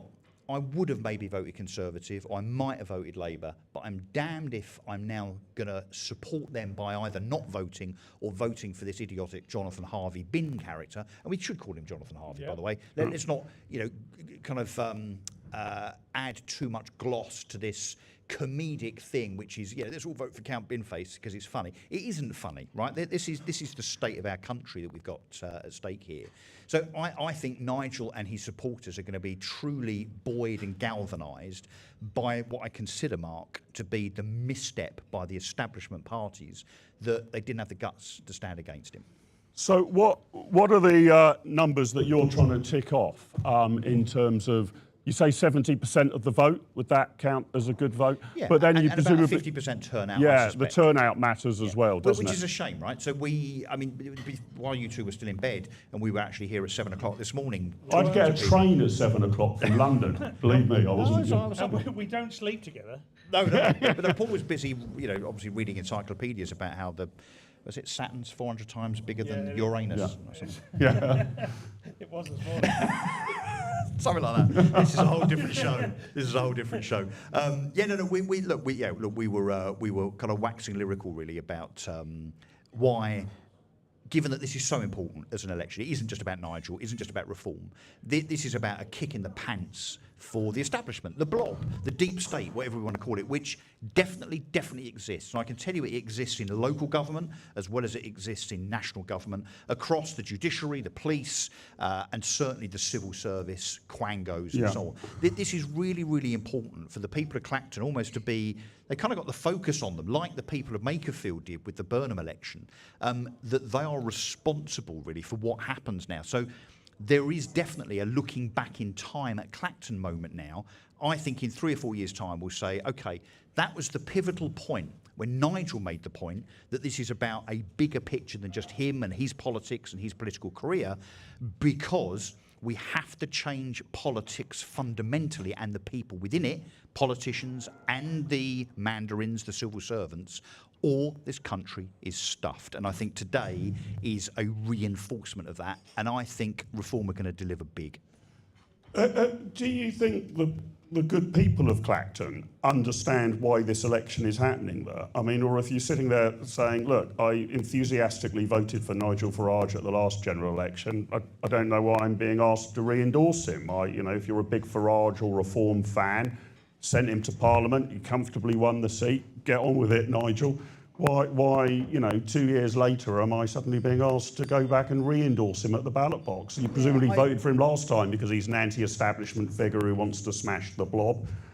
Are the electorate confused about why we're going through all this again at Nigel Farage's discretion? No, to your question earlier on, I'm well travelled when it comes to Clacton. I mean, this is my 6th time in Clacton in the last 4 weeks. Most days, particularly weekends, Reform supporters have numbered in the hundreds. Today, I don't know what the number is, we'll find out later on. I suspect there's 2,000 or 3,000 Reform supporters and members here today.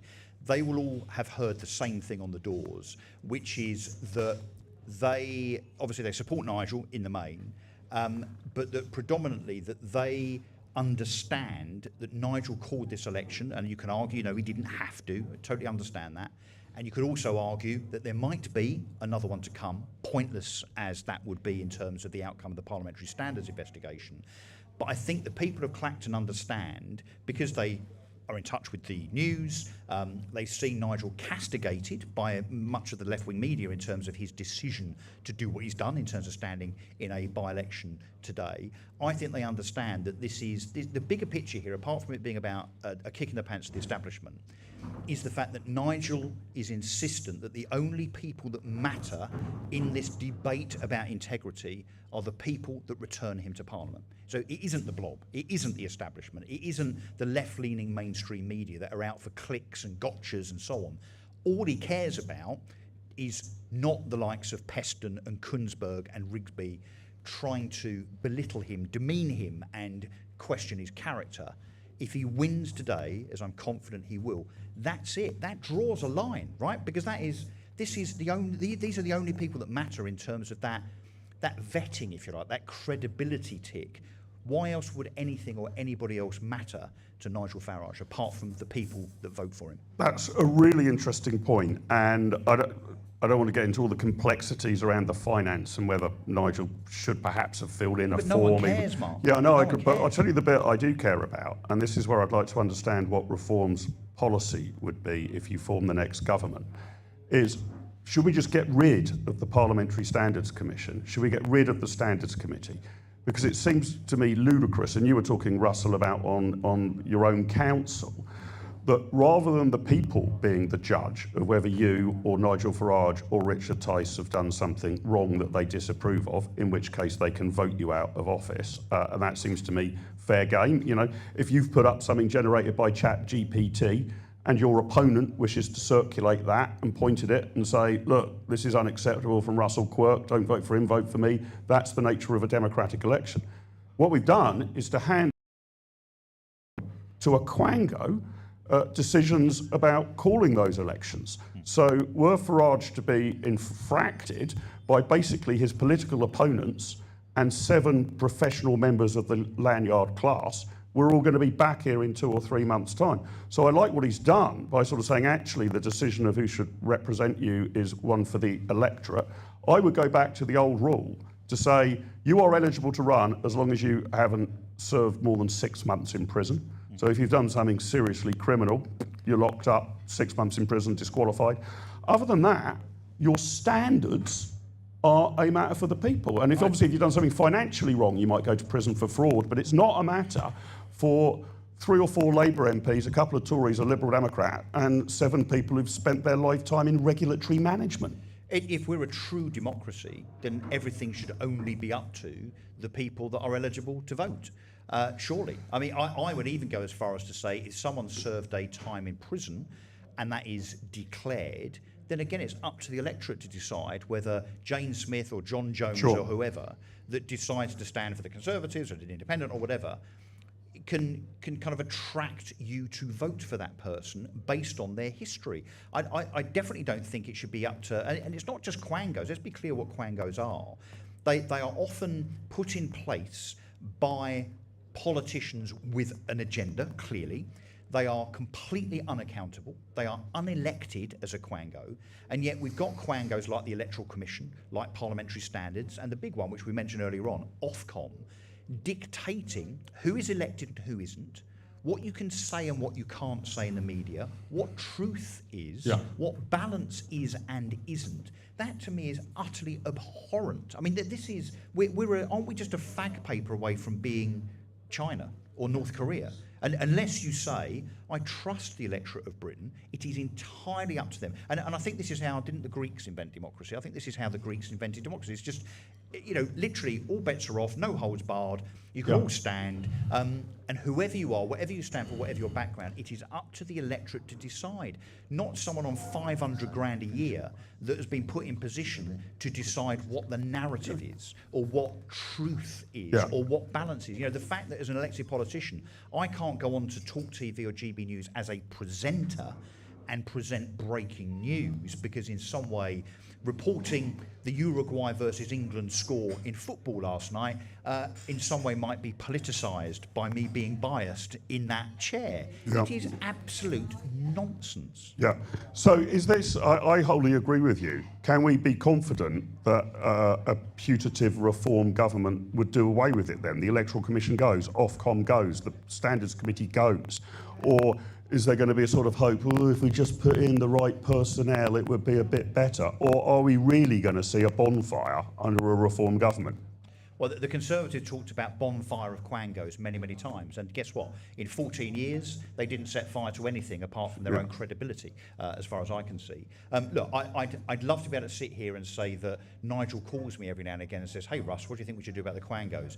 Sadly, he doesn't. I'd like to think, when it comes to policy, that we would get rid of most, if not all, of those entities, and save the taxpayer. This is the other point. I mean, millions and millions of pounds. You know, the chairman, chief exec, whoever it is, of Ofcom earns £500,000 This is nuts. a year. 500 grand. Now think about, I mean, there are hundreds of these Quangos. So look, putting me on the spot in terms of what reform policy is, obviously that's way above my pay grade. I'm just a mere councillor in Essex, and deputy leader of Essex County Council, in fairness. But I don't have that influence, I don't have that clout. I would like to think that the policymakers within reform would ensure that true and pure democracy prevails. I'll give you another example. You know, there's one thing that reform agree with Labour on, and Burnham, fun enough, which is devolution. The fact that we want to see mayors across the country, because you know what? We think that is a pure form of democracy. So if Peter Harris, who's currently the leader of Essex County Council, is the reform mayoral candidate in Essex, if he gets elected and he's got a budget and a mandate and he does well, he should be re-elected because it's transparently obvious that he's performed. By the same token, if he doesn't perform, then it should be transparent that he hasn't, and therefore he's got to sing for his supper, isn't he? So pure, unadulterated democracy must prevail, and I truly think our position should be, I don't know if it will be, I'm sure it will be, should be that Quangos simply frustrate democracy. Russell, great to see you as ever, my friend. You've got some shoe leather to wear out, I gather, across the streets of Clacton. So good luck on your GOTV Get Out the Vote operation. And do send me a text when you've got the final number on how many reformers are here knocking on doors and getting voters to the... It's going to be a very, very interesting number. If, as you rightly say, Essex is pretty much reform heartland. Russell Quirk, thanks very much. Cheers, guys. Coxie, what do you think of all of this then? We've got to get rid of these regulators who are the problem is people think, oh, I want a neutral ref, but in effect these people are political players, right? They aren't making big political decisions. They aren't just keeping a level playing field. I think an interesting reason why Farage would have called this by-election was he was 1,000,000% certain that the Standards Committee would find him guilty, because the rules are so vague, so unclear. It's not a forensic test. It's not like trying to work out whether you really were speeding on your way from Portsmouth to London or whatever. It's very, very discretionary. And his political enemies seem to be the ones who control his political career. He's made it about the voters here, hasn't he? Yeah, one thing that's very interesting about nearly all of the discourse, even as wonderful as that was with Russell there, who's a top man, and Essex are lucky to have him, is that we very rarely talk about the constituents. You can't have diplomacy, you can't have democracy, you can't have people power without the people. And one thing that Nigel has done, particularly by calling this by-election, is say, this is the people's decision. Now, once the people have made their decision and their elected MPs go to Parliament, they're working on their behalf. And what I find most frustrating about Quangos and standards committees is on whose behalf are they working? Because it's an illusion that they're working on the behalf of a constituency, even if they're cross-party representatives. Because who really, if you held a referendum, particularly in Essex or especially in Clacton, wanted this for Nigel Farage? Maybe the question could have just been asked, well, does Nigel need security? Yes. Does security cost a lot? Yes. Is central government paying for Nigel's security? No, in fact, they withdrew it. So where are they going to get it from? Fair point. Just a quick time out, gentlemen, if this lady has something to say to you. I just want to say I love you. I don't know anything about football, but I followed you totally through the World Cup. Can you pass the... Start again. Start again, madam. We'll always buy a bit of flattery. I don't know anything about football, but I followed you all the way through the World Cup, and I think I just about know what the offside rule is now. That is brilliant. You're great. Thank you very much, Nancy. Nancy, thank you so much. What Nancy actually said to me was that you two are her favourite, which is just an appalling thing to say. I think that's absolutely ridiculous. Thank you so much. And I hope you know a little bit more about football now, Nancy. You know, We are there, unlike the BBC, to educate, entertain and inform. That is what we're all about, isn't it, Cox? That is officially my youngest female admirer for some years. There you go. Absolute bingo. Mainly it's the waspy women. That lady there is definitely a good 20 or so years younger than a waspy. Unfortunately, I'm only interested in people over 70. So thanks, Nancy. I'll see what we're trying to do there. Keep out my DMs, all right? Yeah, so, I think you're right. We've got to get back to democracy. We've let it... I mean, this is the thing, isn't it? We're always told to follow the science as if things which are contestable and we can argue about and we can disagree about are no longer things that we're allowed to argue and disagree about. So, I would have thought a debate about climate change is a legitimate democratic debate. You can have one set of people who say, this is an absolute nightmare, we've got to do all these sort of things, you're going to have to go without a holiday, you're going to have to give up your car, whatever it might be. You have another side who say, I actually don't think it's too much of a problem, we think taxes on fuel are too high, net zero is crazy, and the people decide. But what the Quango state is doing is to say, oh, no, this is a scientific matter. This is not a matter for political debate or controversy. This is a matter of, this is the same, this would be the equivalent of arguing about the law of gravity. Therefore, let's take it out of the political realm. So we're taking the politics out of politics and handing it to these technocrats and experts. Absolutely. Technocrats is a great word to describe them as well. There's a couple of other words beginning with T, but one thing I would say is that we've got ourselves into a position now where science itself is questioned, unlike it ever was pre-pandemic. So what the pandemic did was shatter the illusion that science was unbiased because of everything you said, because politics was injected into science in order to control people. And what we're seeing in America right now, not so much reported across our mainstream media in the UK at the moment, is the whole Fauci thing, the way that he orchestrated and conducted the reaction to the pandemic from a United States perspective is seen very much as a contrived political exercise, and he was rewarded for doing whatever his masters were asking him to do. We can't live like that. We can't have whole, global communities managed by the word of one man who's at the behest of a small cabal of politicians. In the same way as we can't have the UK being led by, I joke all the time, but I'm incredibly worried by the succession of absolute idiots we've had at the top of our political pyramid. Andy Burnham is looking to me like he's likely to be even worse than Keir Starmer. Now, I'm prepared to give him until Christmas, because he'll have 3 months of scrutiny, PMQs, we'll get to see what he's all about. But I don't know if people have already registered, but he spent £100 billion so far on things that aren't going to fix any of the big ticket items. He will not talk about the big ticket items, and when he does talk about them, he immediately reveals that he doesn't think any differently than Keir Starmer did, than the wider Labour Party parliamentary party does. Yeah, well, we'll be the judge of him sooner or later. Let's bring back, I think it was on Mike's show earlier, Chris back to the panel. Welcome back, Chris. Chris. Chris. So, I think I heard you mention earlier, Chris, you're going to be doing your bit to try and turn out the Farage vote today here. What do you make of the big problems we've got to solve? Do you think it is that democracy has slipped through our fingers? And look, it's not unusual, it's not unique. Probably the way he did it was unique, but Andy Burnham becoming Prime Minister, well, he is the sixth of the last 8 Prime Ministers to come to office without winning a general election. 6 of the last 8.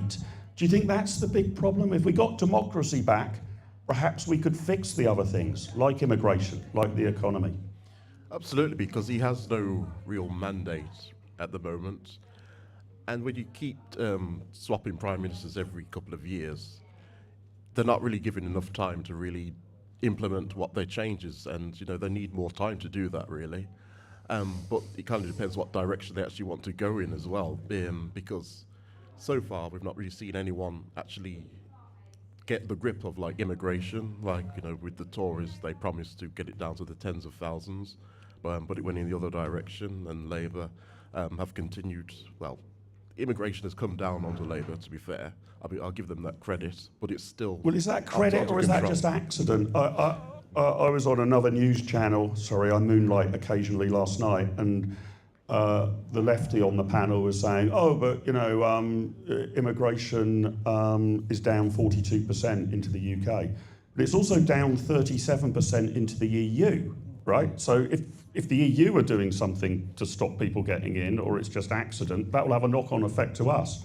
I'm not sure I do want to give them any credit for the falling numbers. You're being far too generous, mate. I mean, probably am, but there's other things like we are more British people, more professionals are leaving as well. So it's not exactly like they're coming down just because of immigration. We are losing people who could contribute much to this country, who were born here, who should be taking up the skills that they have to actually make Britain a better place.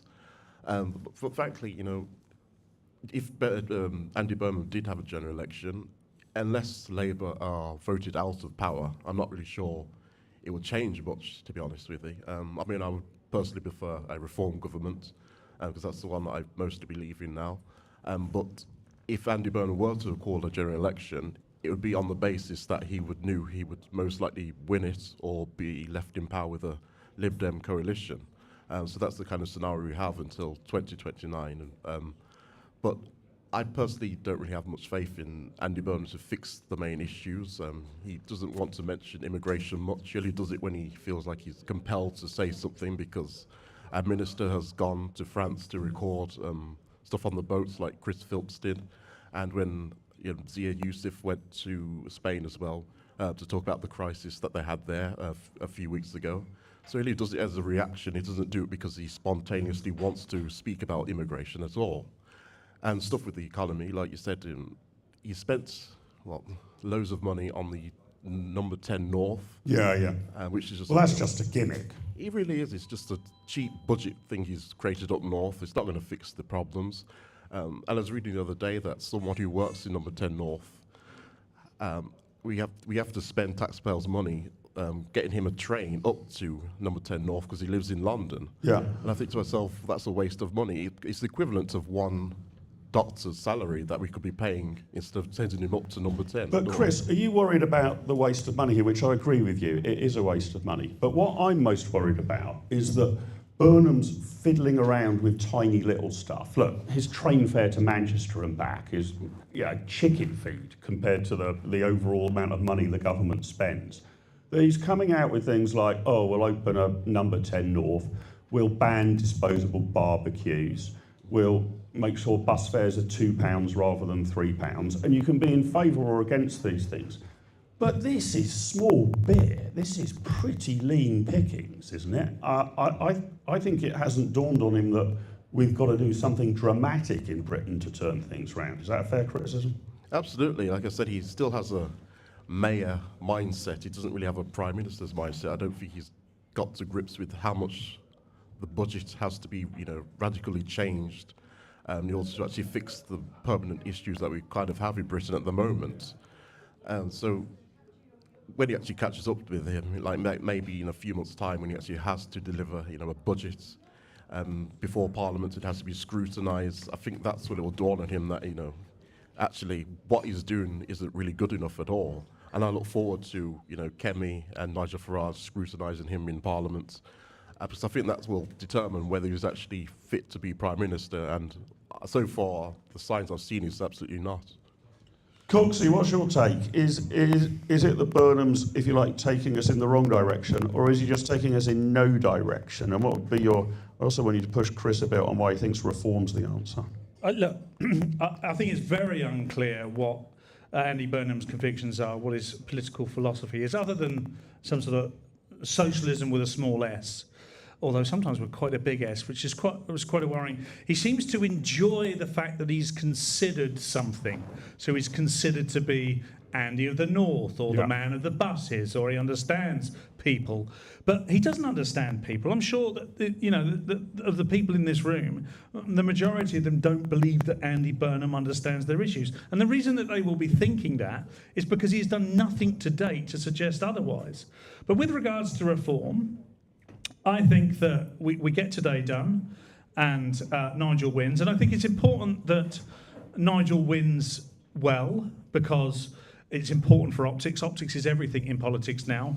I think Nigel, and I should do this in my What's in Cox's box a bit later on in the show, but I should talk a bit more in depth about it. But Nigel was right to call the by-election. I'm pleased that he did, and I should go into why that I believe that later on. But I think it's important that he wins well.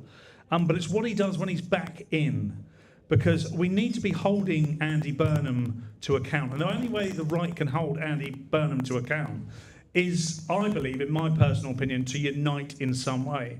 Chris, what do you think that Reform should be doing from their perspective to help that unite on the right? I mean, it's a tough question, really, because in order for the right to unite, I think both sides would have to look at what best skills they have. Maybe like if one side has more experience in government, that would help, and if one side has more experience or better perceived with the public, that will help as well.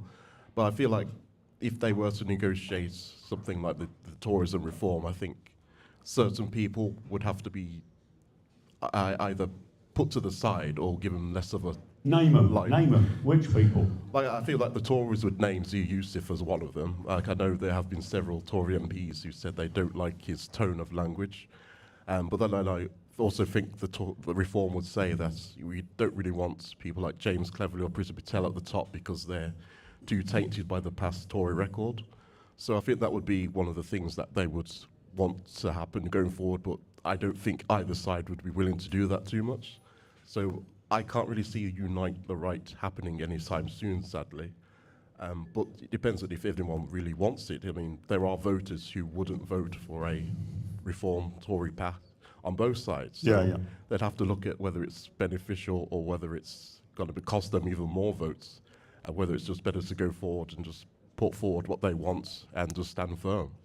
Now, what do you make of the fact that I don't know what you would call them, you can't really call them the main parties, because Reform is obviously a main party now as well, it's either first or second in every opinion poll. But what do you make of, Chris, of the fact that the established parties have not run in this election? I was going through the entire electoral record of Britain, and I've gone back more than 150 years, and I cannot find another parliamentary election in which the Conservatives, the Liberals and Labour have all failed to put up a candidate. Sometimes one of them fails to put up a candidate, but there's no Conservative, Liberal or Labour candidate on the ballot paper. I'm still ploughing through the historical records to see when that last happened. Sure as hell isn't in our lifetime. And I think you've got to go back, 7 or 8 generations. What do you think of them saying, we're not going to come down here and fight, this isn't a real election? I thought it was really bad form, particularly when people like Kemi called it a fake election, because there's no such thing as a fake election if real voters are participating in it. So I thought that was bad form, and I also thought it was really bad that she sent a letter out to the constituents saying you deserve better than Farage, but they failed to put up a candidate to do so.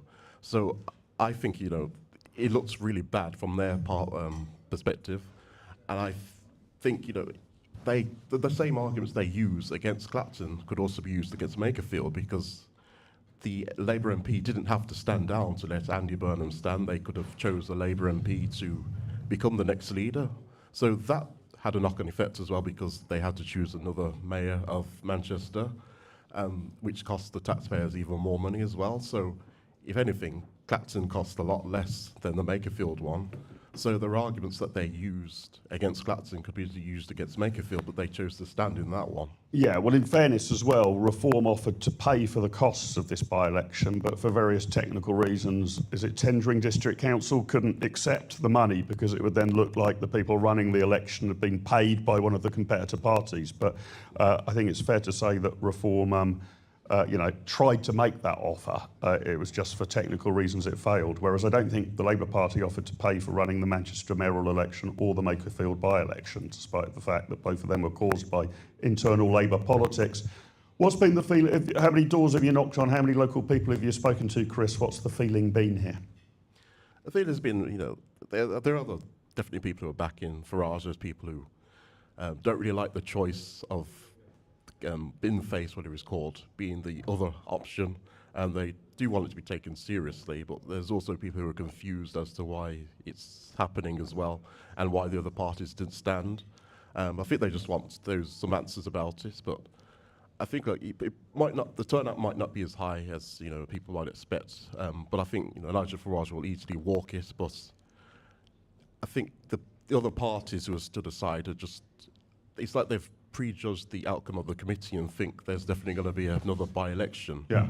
Well, maybe they know something we don't. Exactly. I mean, it doesn't seem right that they could just say, oh, there's going to be another one. How do they know? I mean, it makes it sound as if it's just something that's used to get rid of political opponents, because personally I didn't like the way it was handled during Categate with Boris Johnson, and as I can see the same signs of it happening now. And I think the Tories need to be careful, because there were people who left the Tories due to the way Tory MPs backed the committee against Boris. So if they see that again with Nigel Farage, they could be in danger of becoming even less popular with their own base. Yeah. Chris, I know you've got shoe leather to wear out, so don't let me stand in your way. Good luck on the streets of Clacton. Thanks very much for joining us. Coxie. Well done, Chris. Yes. Yeah, I mean, just as I think politics can't get any weirder, it does. Yes. I'm trying to think of the last year in British politics that was something like normal. And I think you've got to go back to 2010, maybe? No, even then there was a general election there and a change of government. Well, and we had the Scottish referendum, then we had the Scottish referendum, we've had Brexit, we've had Trump. And we've now got the bizarre situation in which the anti-establishment candidate, Nigel Farage, is running against John Harvey, the establishment candidate, who deflects from being an establishment candidate by pretending to be a super galactic warrior from Sigma 9. Yes. I mean, tell me at some point we're going to get back to normal, are we? Well, I'm not sure what normal is anymore. The last time look, it's no coincidence this, by the way. But there's no coincidence there's been absolute political turmoil on these great British Isles since we've lost our identity. The one thing reform does is it brings the identity back to the British people. And we're not going to have the argument now what's British and what's not British and what's English and Welsh, and we can do that another time. But we all understand, looking around this room now, we're all of a similar generation. People understand what it means to be British to them. That's been lost at a power level, and as a result, we have, referendums on whether Scotland should stay in the Union, referendums on whether the UK should leave the European Union. We have massive terror events happening at the same time as our shores are being invaded. It's no coincidence that all these things are happening at once. It's no coincidence that our politics is moving with it. And it's no coincidence that those that establishment are trying desperately to grip on. Mm-hmm. The longer they try desperately to grip on, the longer this is going to go on, by the way. And until there is a clear change, a clear step change in politics, we're not going to see anything different. And may I say, by the way, it's the first time I've met Chris. I've been admiring Chris for some time. Chris is a big man. And all I really wanted Chris to do was to hug me. I can quite understand that. You need a little bit of love, Coxie, don't you? I do. Quite often. Now, I'm going to be revealing my daily Mark's metric of madness, what it means a bit later, but I'm going to tell you the number, Cox, okay? Yes. So every day I come up with a number, which we call Mark's metric of madness, because the number points to some feature or factor about Britain and why everything is so mad in Britain today. One aspect or factor about Britain that's mad. So I'm going to tell you the number. In maybe 20 minutes' time, I will tell you why that number is one of madness. And the number today, so those of you still here and those of you in the chat, tell me what you think it signifies, is 1,557. That is my number today, which is a number associated to some piece of madness in 1,557. Yes.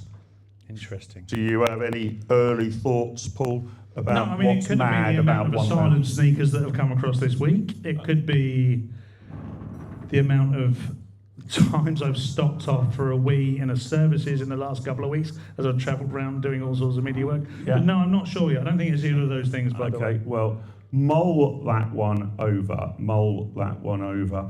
I'm also wanting to get in a little bit, because we've touched on this a lot, about media regulation and the fact that UK Live is an online channel, therefore we are not Ofcom regulated, although hovering, sword of Damocles-like, is that Ofcom want to regulate online content as well. God only knows how that would work, because I think, how are you going to regulate stuff that's coming out of the United States of America if you're a British regulator?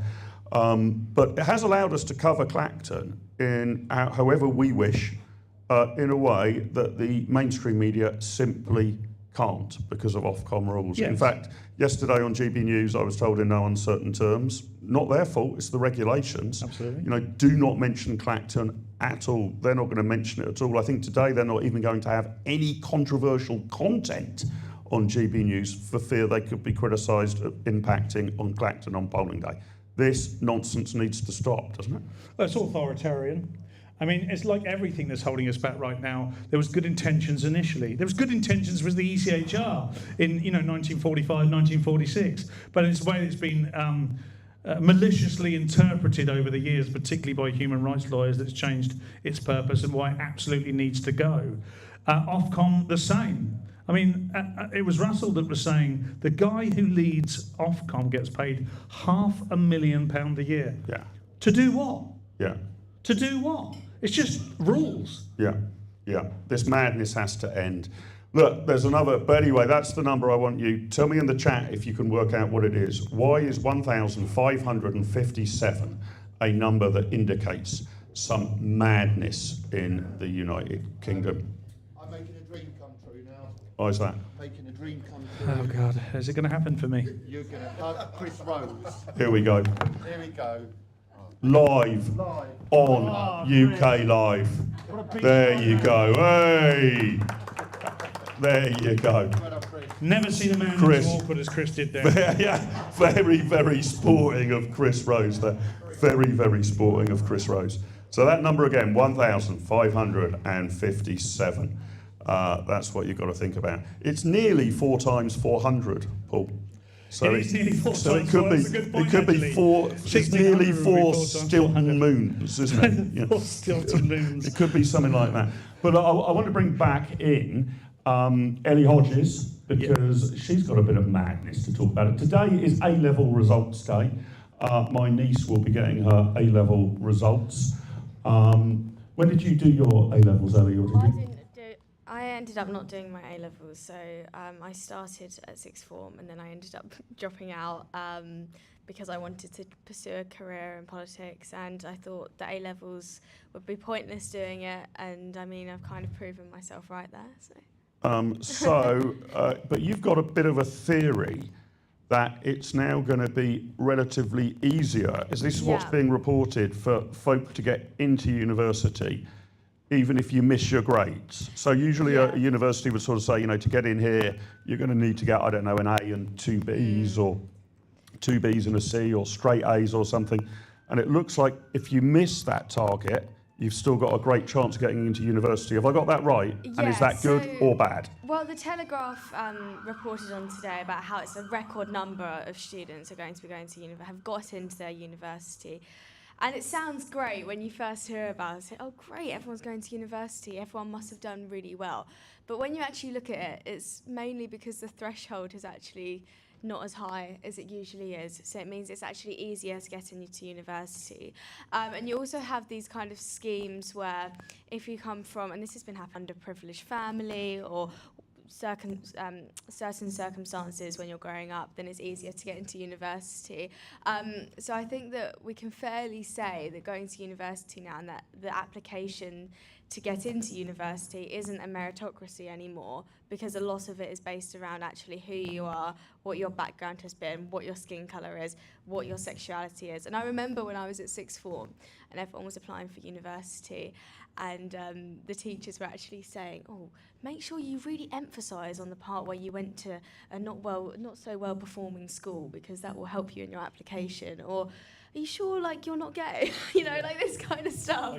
Because if you put all of these different things through, it would be easier to get into university because they want to tick all the boxes of having, you know, people that aren't white, people that have come from underprivileged backgrounds, people who haven't gone to such good schools. So it's not a meritocracy at all anymore, which is actually really sad. And it is actually quite sad seeing the decline of our universities, because they should be a great institution that people from across the world, but also in this country, should really want to go to. And it should be a privilege to go to university, not just something that everyone does. But obviously when Tony Blair came in, he wanted lots more people to go to university. But it actually now means that because more people go, I find when I talk to employers, they actually say, I kind of prefer when someone hasn't gone to university, because that's rare now. But you're an interesting case here, because so what generation are you a Gen Z, Gen Z. Gen Z. This Z, is an sorry, English-only sorry. language channel, Social not an media American brain rot, language sorry. channel. Yeah. Gen Z. Yeah. It goes X, Y, Z. So I'm Gen X, Yeah. and I was always interested in politics. But the kind of established path when I was around, what should I do, was, well, I do A-levels, and I did maths, which I wasn't very good at, but history, economics and politics, and then I went and did politics, economics and philosophy at university. That was supposed to be the, you know, the trajectory that would then get you into think tanks or parliament or party politics. Why, if you were interested in politics, didn't you follow that path? You could have done your A-levels in that, then study at university to get your diploma degree in international political institutions or something. Was it that you just didn't like the smell of that, or do you actually think it's useless to do that?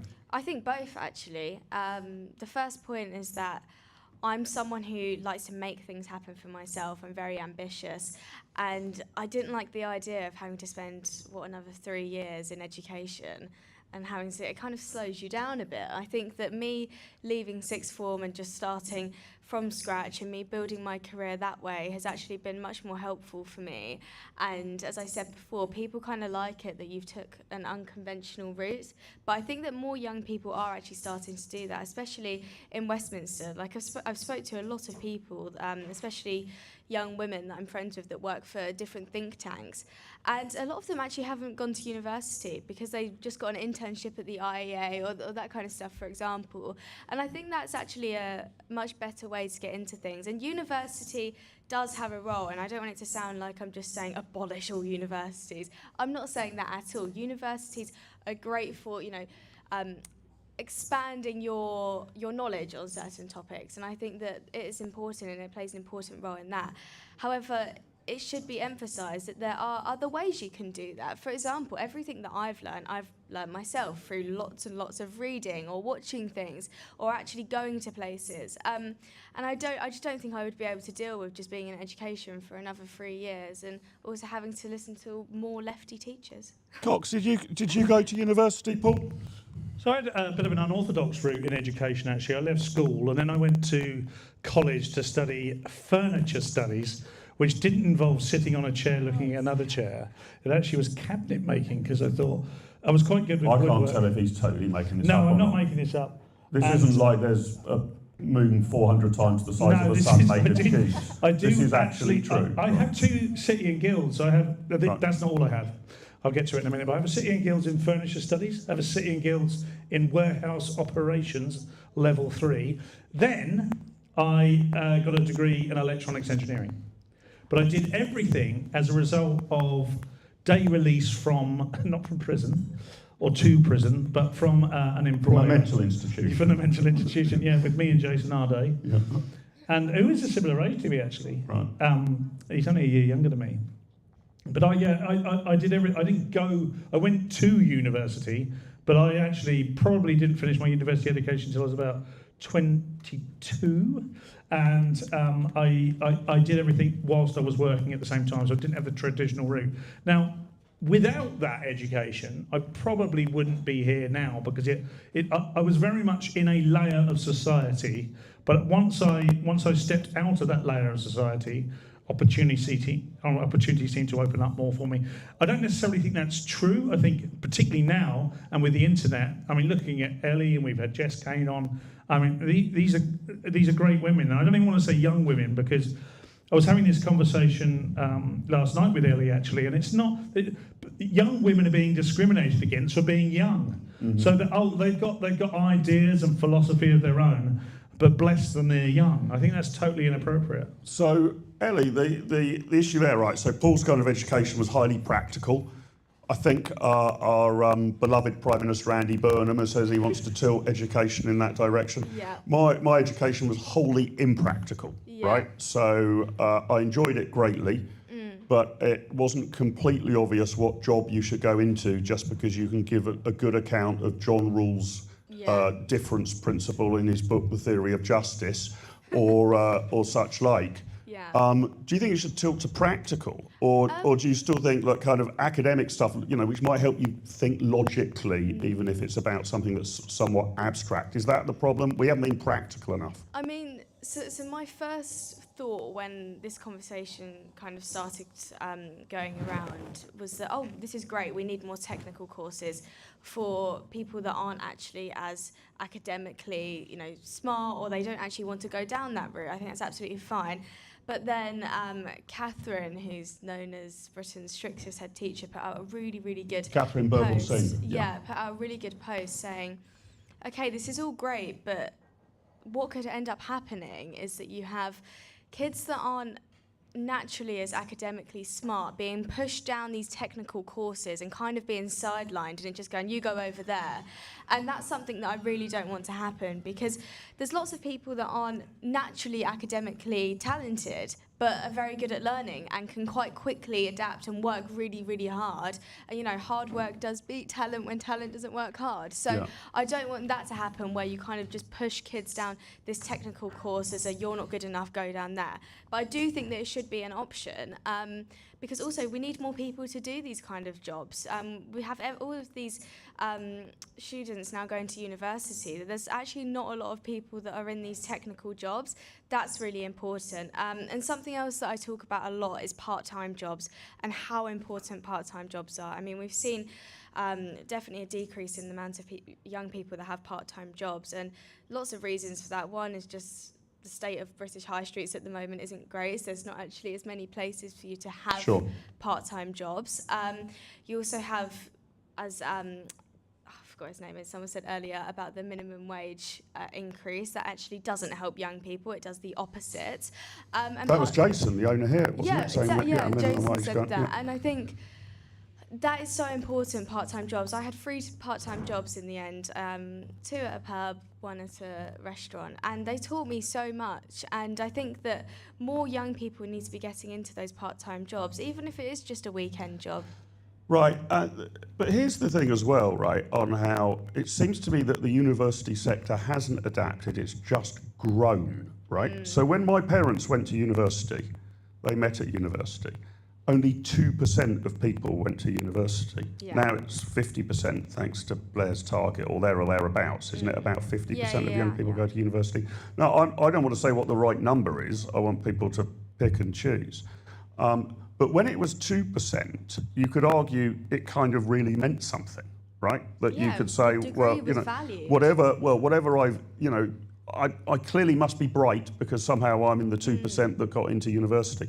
Rather soul-destroying for me when I got into Oxford University. I was really looking forward to it. Great, I'm going to have some of the best teachers in the world. I'm really interested in economics and political theory. And I wasn't quite told this, but almost on the opening night dinner, I was kind of told, we were all told, you know, it was a speech by the head of the college. Basically, as long as you don't get yourself kicked out for bad behaviour, and as long as you actually pass the degree at the end of it, you're made. Nobody cares about what you've learned here. It's just you can put on your CV, I went to Balliol College, Oxford, and that will be enough of a signal that you're bright. Yeah. So the whole thing to help my career was the getting in. Not the content of the course. Degree. They could have taught me anything as long as I wasn't kicked out at the end of it. I mean, I did learn some stuff from the content of the course. I'm glad. But degrees were more just signalling devices, right? Yeah. That you can, Oh, you know, yeah, still are, I to be went to this university which is well respected, therefore I am clever. Yeah. Rather than anybody actually saying, well, what did you actually learn there that can help you work in this warehouse or run this IT company? So I've reflected on that and kind of thought, although I had a great time, that was 3 years of my life wasted, wasn't it? Well, I think it depends. I mean, you did say that you did learn something, which I'm very glad that you did. I mean, I've forgotten it all would be since, obviously. Yeah. Yeah, I mean, I pretty much forgot everything as soon as I left education anyway. And I do just think that getting into jobs, just by getting work experience or just building, you're kind of climbing your way up that career ladder is the best way to do things, unless you want to go into a specific industry that you need university for. But I've, met people and spoke to people when I've said to them, why are you actually going to university to do this like pointless degree? And it's just, well, I don't really know what else I'm meant to do. Default. Yeah, It's just a that's default. become the default, Yeah. which I just don't know if that's the right way to be going about things. But I think as well, because schools really want to say, we got this many people from our school into university, and it's kind of a signal that they have a good school and get good grades as well. So there is just this massive push to get people to go to universities, and they've started doing more of the apprenticeship stuff and encouraging people to get into apprenticeships. But I mean, the issue with apprenticeships is they're so hard to get. I mean, you have one apprenticeship and you've got 1,000 people applying for it. Yeah. It's very hard to get apprenticeships as well. So I would just say the best way to get into things is putting yourself out there and just, doing it all yourself, really. So I've had one guess, ladies and gentlemen, Ellie and Paul, on my metric of madness, 1557. Beefcake guessed, great guess this one, great guess. I think you almost need a prize for getting so close to this. He guesses, he or she, shouldn't discriminate here, Beefcake could be a woman, I guess. Guess is the number of sick days taken by Border Force since July the 1st. Great guess, incorrect, I'm afraid, but a pretty good guess. So what's your plan from here, Ellie? Right, do you want to be in politics? Do you want to be in the media? Do you want to do a bit of each? And how do you do it? You know, it's learning by doing, is it? So you're just throwing yourself into it. Yeah, I'm just throwing myself into it. I mean, I presented my own show on UK Live last week. You were my first ever guest as well. And I love doing that. I really enjoyed it. I think the presenting route is something I really want to go down. And I think that whilst maybe later in my life I would consider getting into actual politics, I think that you can actually make a difference in other ways. And interviewing is a really good start to that. Yeah, and what do you think work is going to become much more flexible now as well? So I've seen today that the government wants to clamp down on 0 hours contracts, right? So if you've got kind of casual labour who you phone up and say, can you help man the bar, or we've got a big event on Saturday week, we're going to need another 15 or 20 people in. A whole swathe of rules are going to come in, basically converting these people to some extent being PAYE employees rather than casual labour. Seems to me the whole world of work's going to move in the opposite direction, isn't it? That in years to come, you won't obviously have an employer. You might do a little bit of work for UK Live Online, a little bit of work over here, a bit of lobbying over there. You might have, 5, 6, 7, 10 different things in your portfolio rather than one boss. I love that I'm able to kind of go on whatever platform I like, and I'm not constrained to one thing. I love doing that because it means that I can go on all different channels and I can do reporting, and sometimes I can write an article, sometimes I could present on UK Live, or it's GB News or Talk, whatever it is. I love that I have that flexibility and that I can kind of pick and choose what I want to do.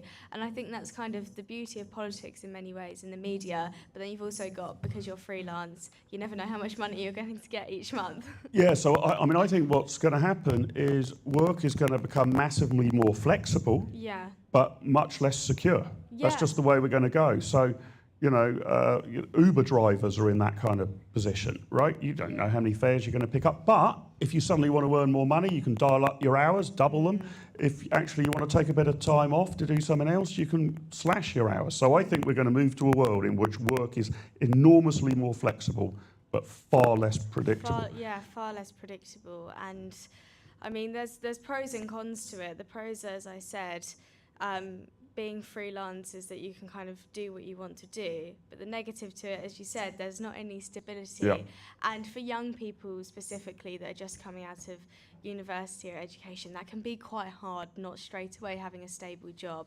And lots of companies do take advantage of younger people. So I would say if there is any younger people watching, just don't let anyone take you for granted and take advantage of you. You have to be very strong or else they will.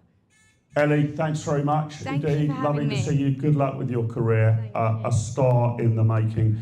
Cox, which do you prefer? Being you're now a freelancer, you're your I own am, boss. yes. But you prefer that, do you, to working for state bureaucracies like Transport for London? Yeah, like I say, I've worked for Serco for 12 years, Transport for London for 12 years, and now I work in right-wing media, so this is the least controversial job I've had in those 25 to 30 years. I started work when I was 17. I was talking to, interestingly, I was talking to Ellie last night. She was talking about how Dad's, in the office has changed for him because it used to be suit and tie 5 days a week, and now it's jeans and t-shirt in the office 2 days a week, and particularly in the public sector, employers are really starting to panic about getting people back into the office because it's not about being productive, it's about presenteeism. There is one paradigm by which you measure work, and is, are you there and how long are you there for? And then at some other point we'll see if you've done anything. And I think what's changing now is that there are different ways, independent ways of being able to make money. We don't need paymasters and big bosses anymore. People can pick up a cheap camera, a laptop, start talking about their interests, and before they know it, making a very decent salary. Yeah. Just to thank Nancy Lulu for the super chat. Keep on being fantabulous poppets. We will do our very best, Nancy Lulu. Now tell us, Paul, before we come to our next guest, because I haven't even asked you about this privately, so let's do it now, shall we? Live on air. Your political journey. So you've sort of come from, I don't know, the mild left. What's changed your mind over the years? And I'm not critical of that at all. I've changed my position on the political spectrum. I think you voted Remain back in the referendum 10 years ago. I did. You would now count yourself as a Brexiteer. I do. What changed? The ideological position of our former astronomer general, Professor Paul Cox. It all begins on the Monday, the 26th of November 1979, at approximately 25 minutes to midnight, when I entered the world. I was born into the very beginning of Thatcherism, grew up on a council estate for about the first 7 years of my life. In about 87, 88, we moved into our first non-council house and remained that way. When I came of age was exactly the year that Tony Blair and New Labour came to power, and as an 18-year-old at that point, it felt very significant to me. All Cool Britannia, wasn't it? Yes, very Cool Britannia. I was into Oasis and Blur and all this sort of stuff that was all associated with Cool Britannia and New Labour at the time, kind of co-opted by Blair, but there felt. By the way, young people then didn't feel left or right. I didn't know if I was left or right. Yeah. We were kind of hopeful, or we were in a grey suit. Yeah. That's how it felt. The concept of left or right, certainly the concept of social justice and wokery was far from my mind. Far from my mind. I wanted to play football. I wanted to kiss girls. And I wanted to drink beers. And then I wanted to vote Labour. What happened is I grew up. I started to earn my own money. That's often a big changer. I started to be relatively successful for a young man. I bought my first house when I was 22, so we're right in the early 2000s here. And a couple of things changed. The Al-Qaeda attacks on the Twin Towers in 2001 had a profound impact on me because I started to ask the questions, why? I was incredibly supportive of the Gulf War without realising why. I wouldn't be so now.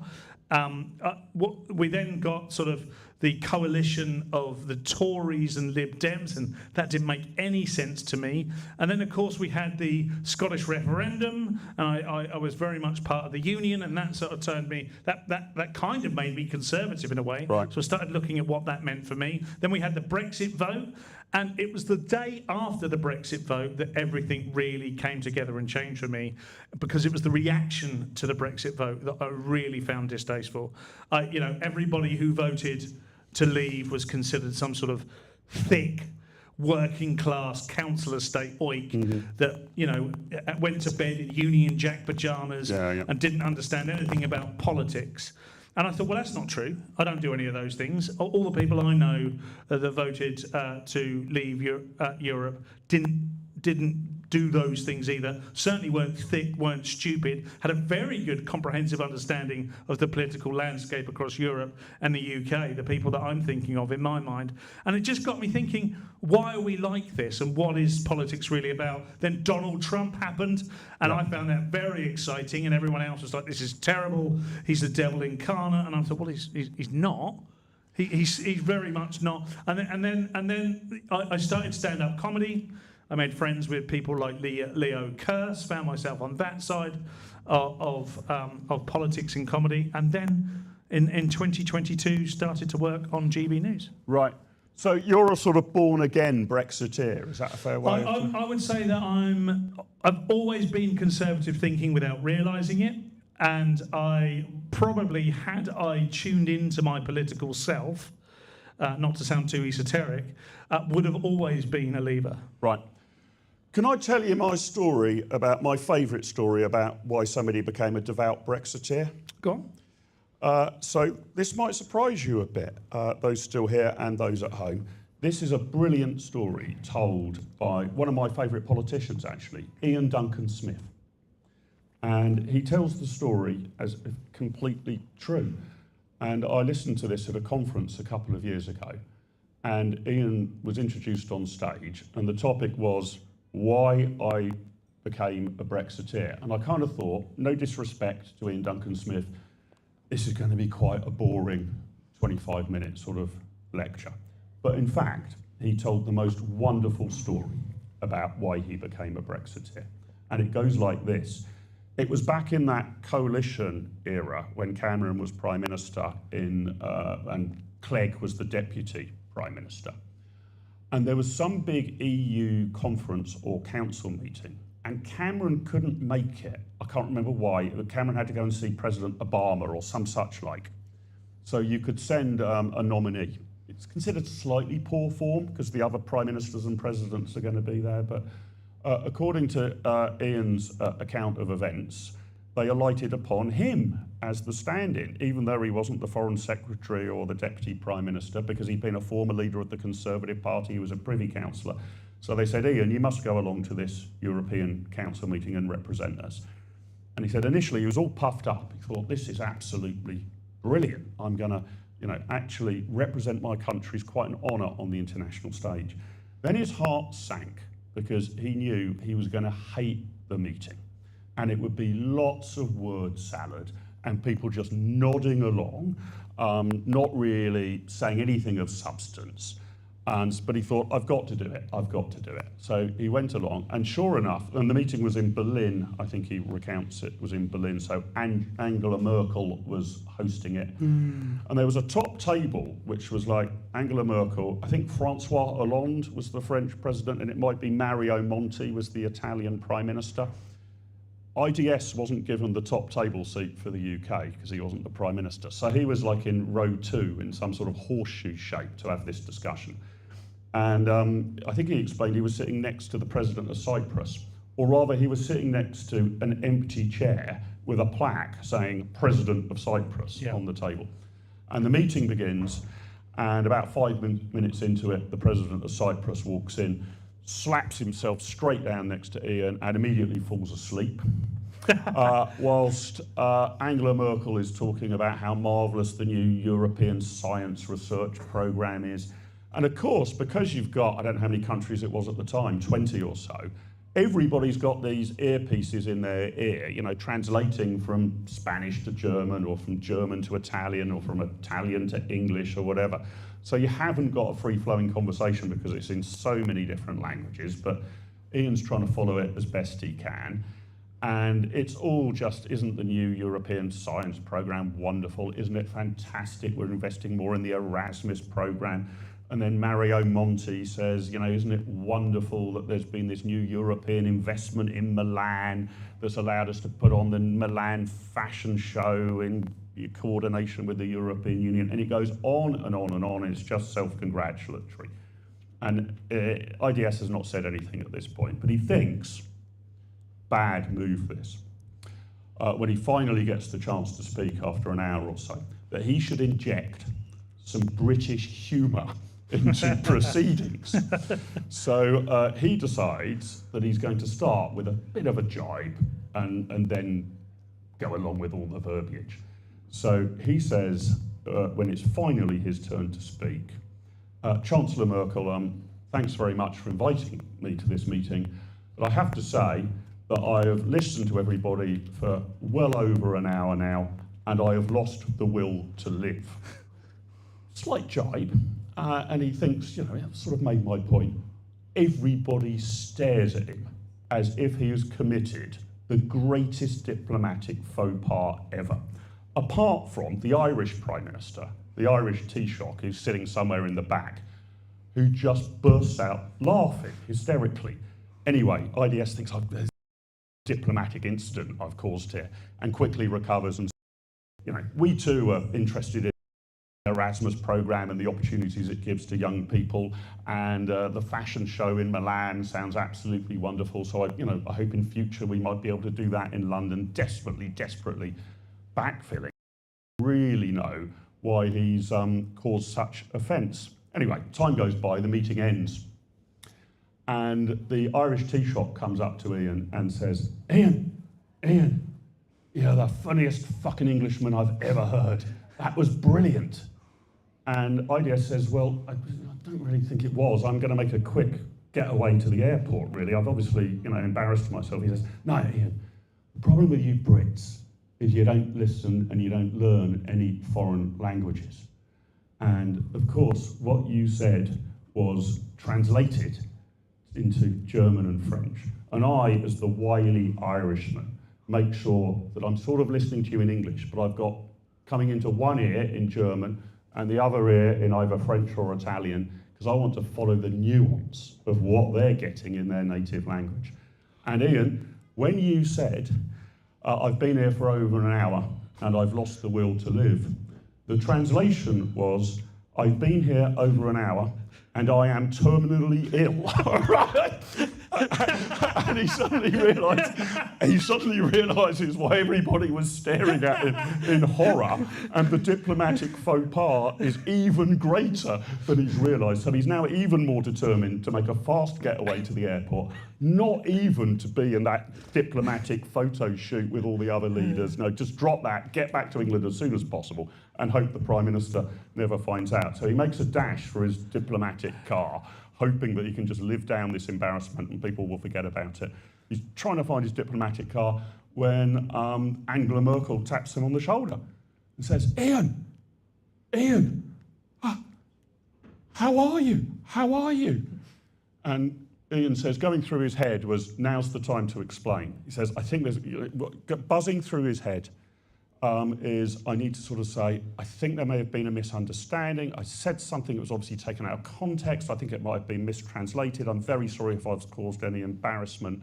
I'm very well, but I need to make a quick getaway. He says, that's what's going through my head. But as Angela Merkel again says, Ian, how are you? All that comes out of my mouth is, not very well. At which point he realises he's just got to dash back to the UK as soon as possible. So his explanation was, that's why I became such a devout Brexiteer. I can't go back to the European continent because they all think I'm dead. Right? That has got to be a pretty good way of becoming a Brexiteer. My own journey was a bit more boring than that one, but I thought that was just a superb tale from Duncan Smith. Look, let's bring back on stage, shall we, the wonderful Jess Kane, who was on Mike's show earlier.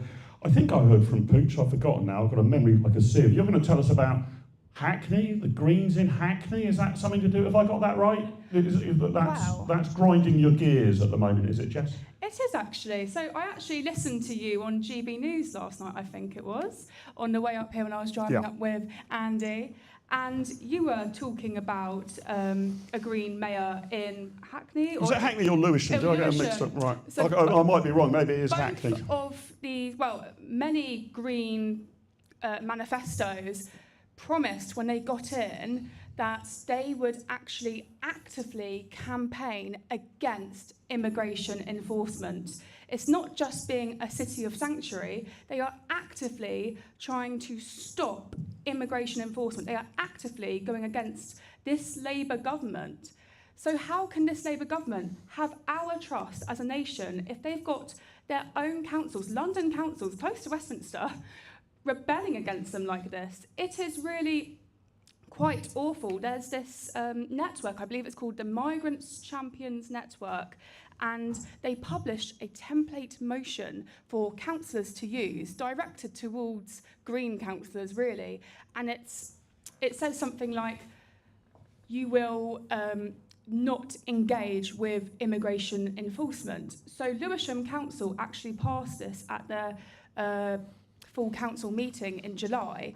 Brighton attempted to pass this as well in their full council in July, but the Greens aren't in power there, and the Labour council actually shot it down. Right. But the proposer, she actually admitted it had come from this website, the Migrant Champion Network. And is this a privately funded enterprise or a publicly funded enterprise? Do you know? I'm not sure, Who knows to be where it honest. gets its money I've from? only really been looking into it within the last 2 weeks, briefly. But what has really ground my gears is that this is just being allowed by the Green Party with no discipline. Right.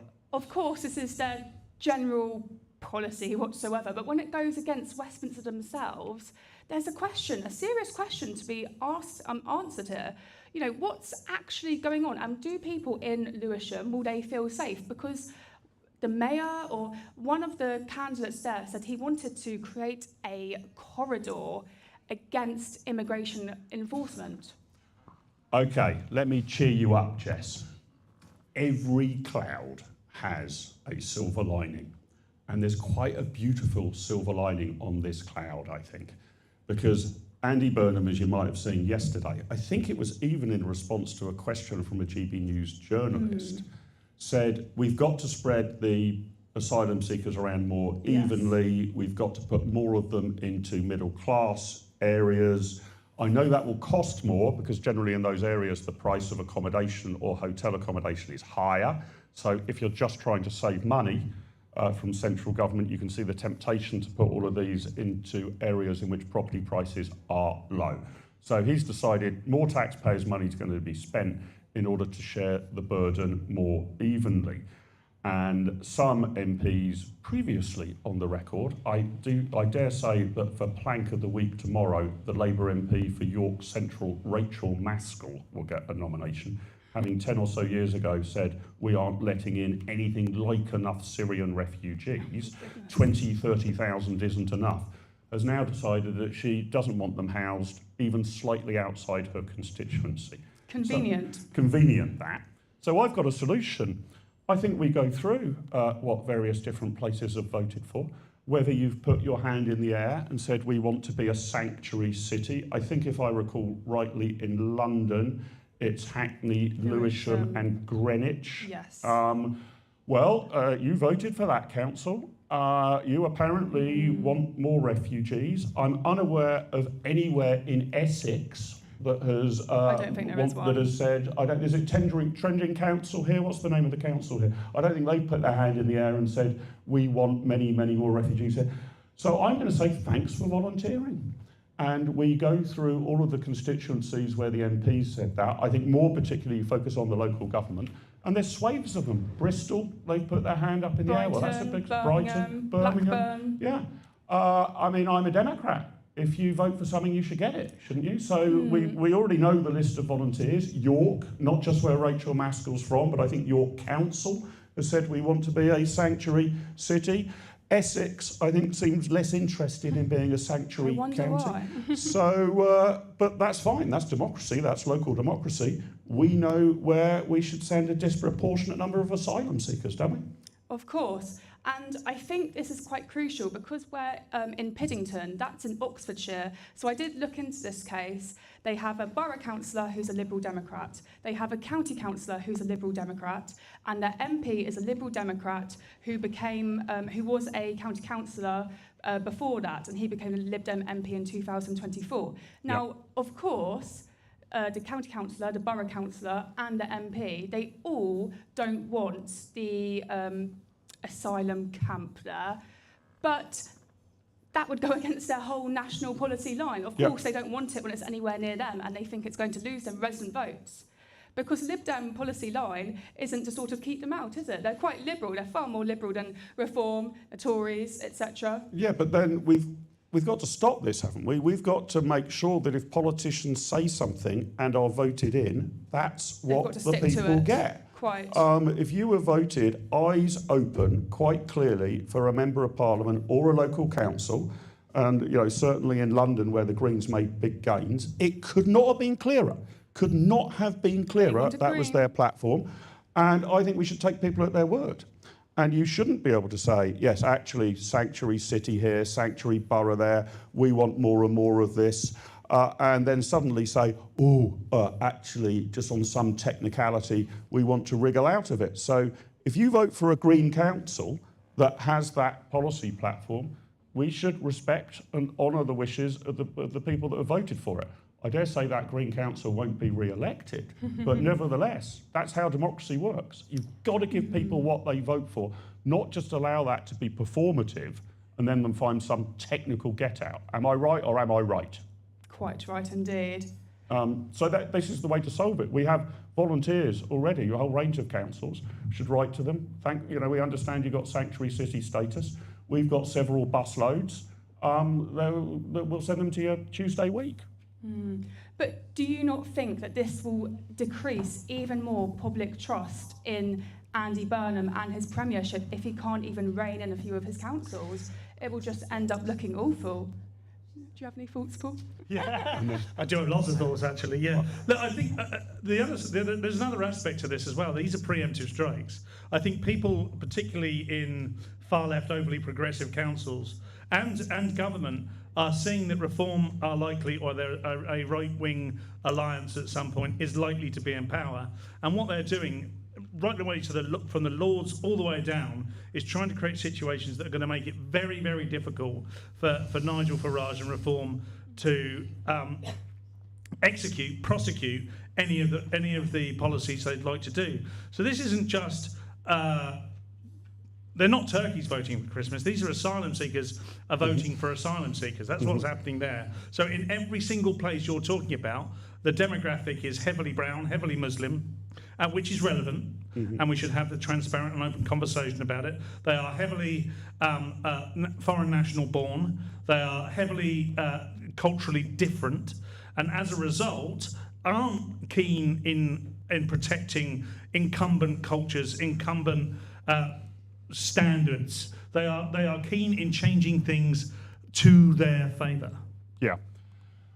Jess, where are you on what are the big issues? Is it immigration? Is it the economy? Or, as a wise man said in the chat on the Mike Graham show, actually the two are so interlinked because if you're importing large numbers of people who are, well, at the very least, tend to be a welfare burden. I mean, I'm using big generalisations here. Some brain surgeons do indeed come into the country, but as a cohort, as a whole, they don't tend to be net contributors. Various different elements of that cohort tend to have a higher propensity to commit crime.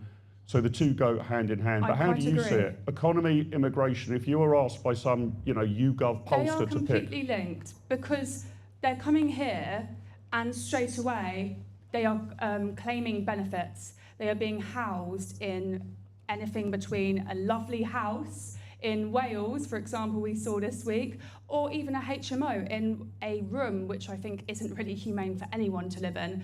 So they're taking a burden there. They're also taking benefits from us, and then they're getting allowances on top of that. They're getting free phone, free food.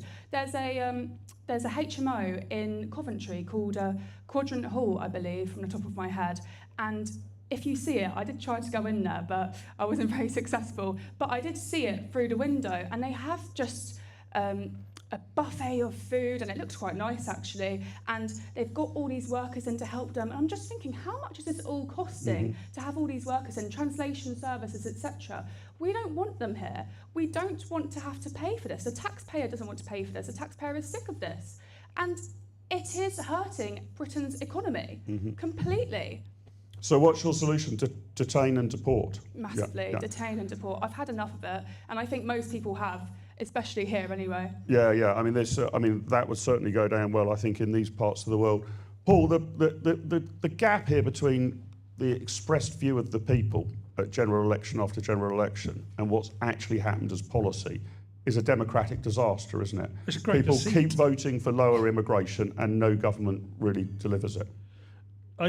So yesterday in What's in Cox's Box, I read out every three-word slogan that had been on the front of a lectern since 2016, and there were in order of about 15 or 16 different three-word slogans that all said the same thing, essentially, that they would stop illegal immigration and they would make Britain better as a result.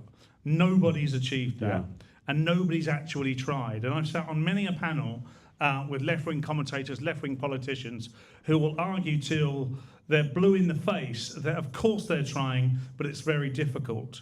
Well, okay, but the whole idea of national politics is that it is difficult, and you have been elected to make decisions on behalf of people who want you to make those decisions. If that means putting the Royal Navy in the Channel and stopping people coming across on small boats, and perhaps unfortunately some people getting injured or worse as a result of that, then that's what has to happen. Because we are seeing people die anyway. So if they die knowing that they're going to be stopped getting across, maybe they'll never come. Look, the Australian argument often gets put up. It just took 1 week essentially to stop all that illegal immigration. Now you can just tow the boats back. There was a fire on a boat 2 weeks ago now. Towed it back to a French port. The French accepted it. The Royal Navy were involved. The French Navy were involved. That was a precedent set. You can do that on mass scale, irrespective of whether the boat's on fire or not. Jess, have we got, very, very finally from you, very quick point, have we got a hope of winning over young women to this sort of cause, which is not a demographic we're doing brilliantly in, right? No, I don't think so. There's not a lot of young women I know in politics with the same views as me. I think that's why we tend to stick together. Well, I don't Well, really. you Ellie and Anna have colonised, you've monopolised the right-wing young women's audience, is that right? Yeah. Well, I don't think there is much of a young women's right-wing audience to start with, to be honest, sadly. But I think it is building through things like this going on the media, because you don't really see a lot of young women in the media. I've been in politics for about 10 years now, and of course you've got Reem Ibrahim, amazing girl. But Well, she's fled the country. She's in Washington now. She's deserted us. But you've got a gap in the market there, really, and it is starting to be filled now. When I first got interested in politics, I never saw women my own age on telly, and I do think it is useful to highlight those people, because they will be able to relate to normal people in a way that, someone your age can't and your gender can't. Yeah, I'm very, very old. We need more people like you, Jess. Angry old men like Cox and I can only take the country so far. Jess, great to see you. Thanks so much for being with us. Thanks very much.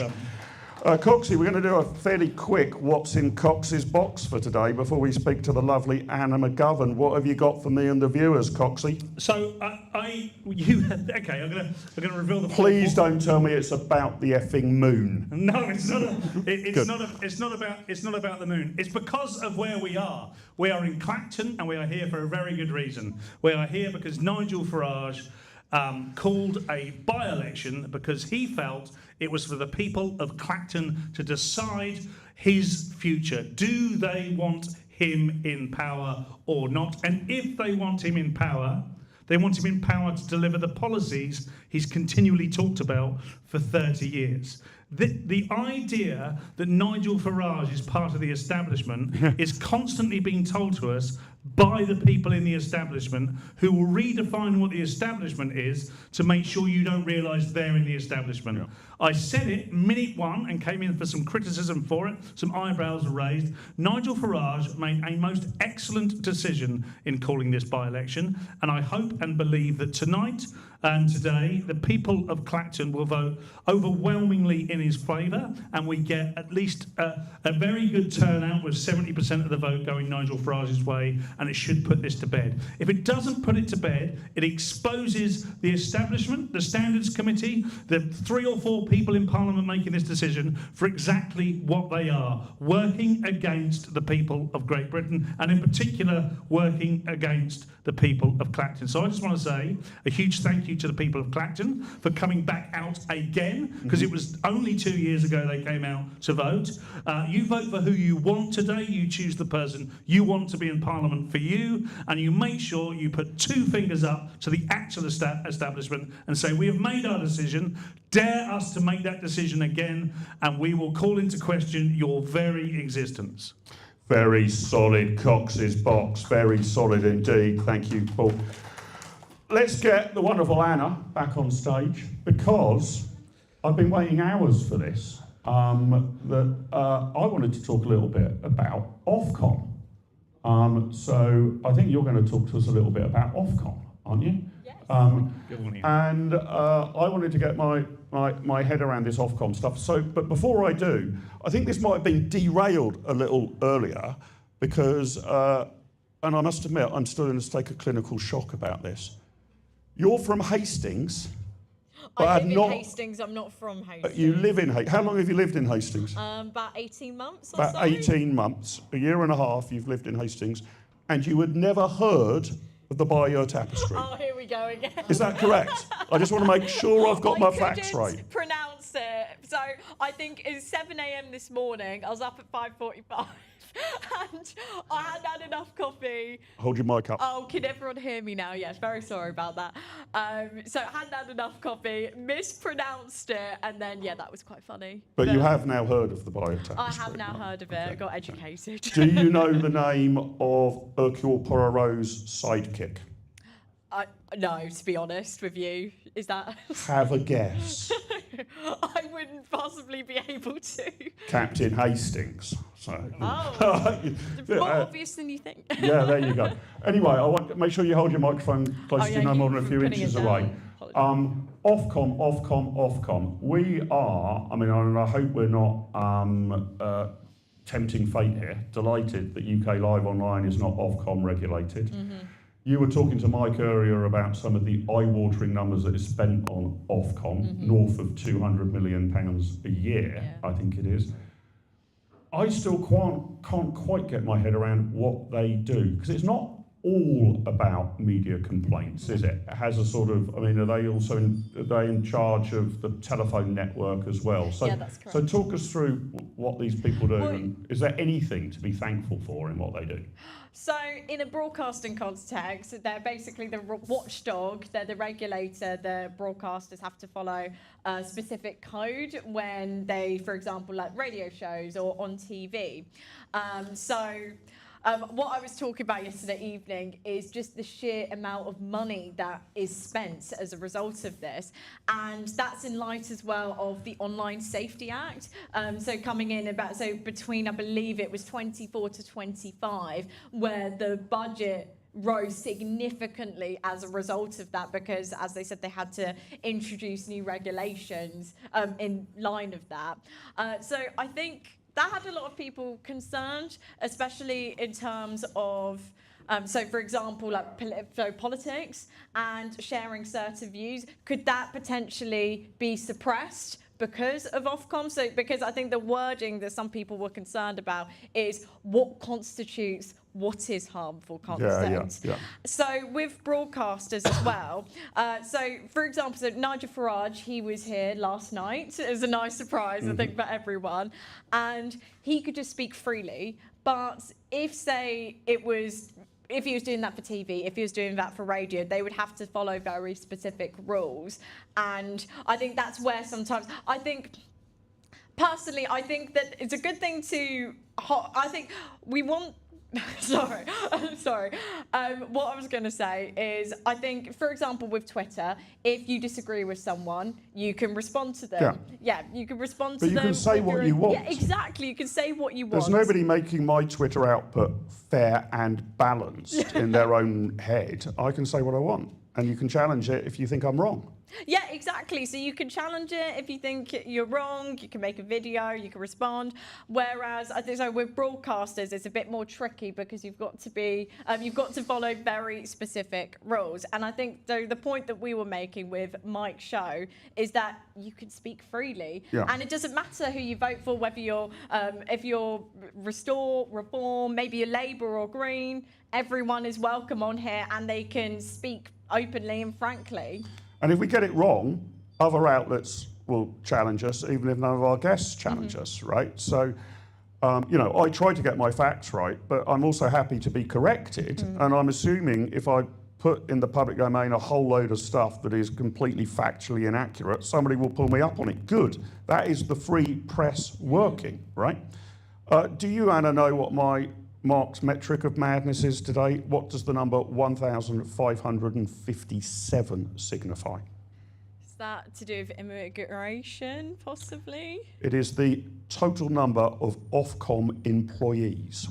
1,557 at last count. That is, I do say employees. So that's risen actually. So I think it was about 960 before, and then it's risen up sharply. Who would ever think that an agency of the state would grow in size? I've never heard of that happening before. Of course it's risen. Of course it's risen. I do say employees because whenever you go to a government department and ask how many people work here, the correct answer is nearly always about half of them. So I didn't say this is the number of people who work for Ofcom. And I was looking back at the history of this, and Anna, as a kind of campaigner for free press, what do you think of this? I wonder whether history is repeating itself a bit.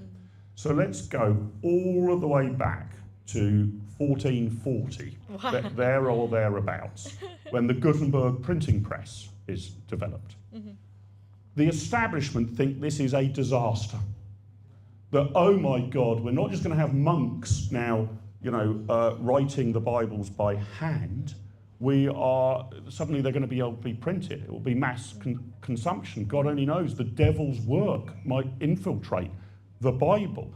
You get in the 15th century a guy called Filippo di Strata, 15th century Venetian monk. He is basically an earlier incarnation of Adam Bolton. He is concerned that the delicate and important printing ecology will be broken by the printing press.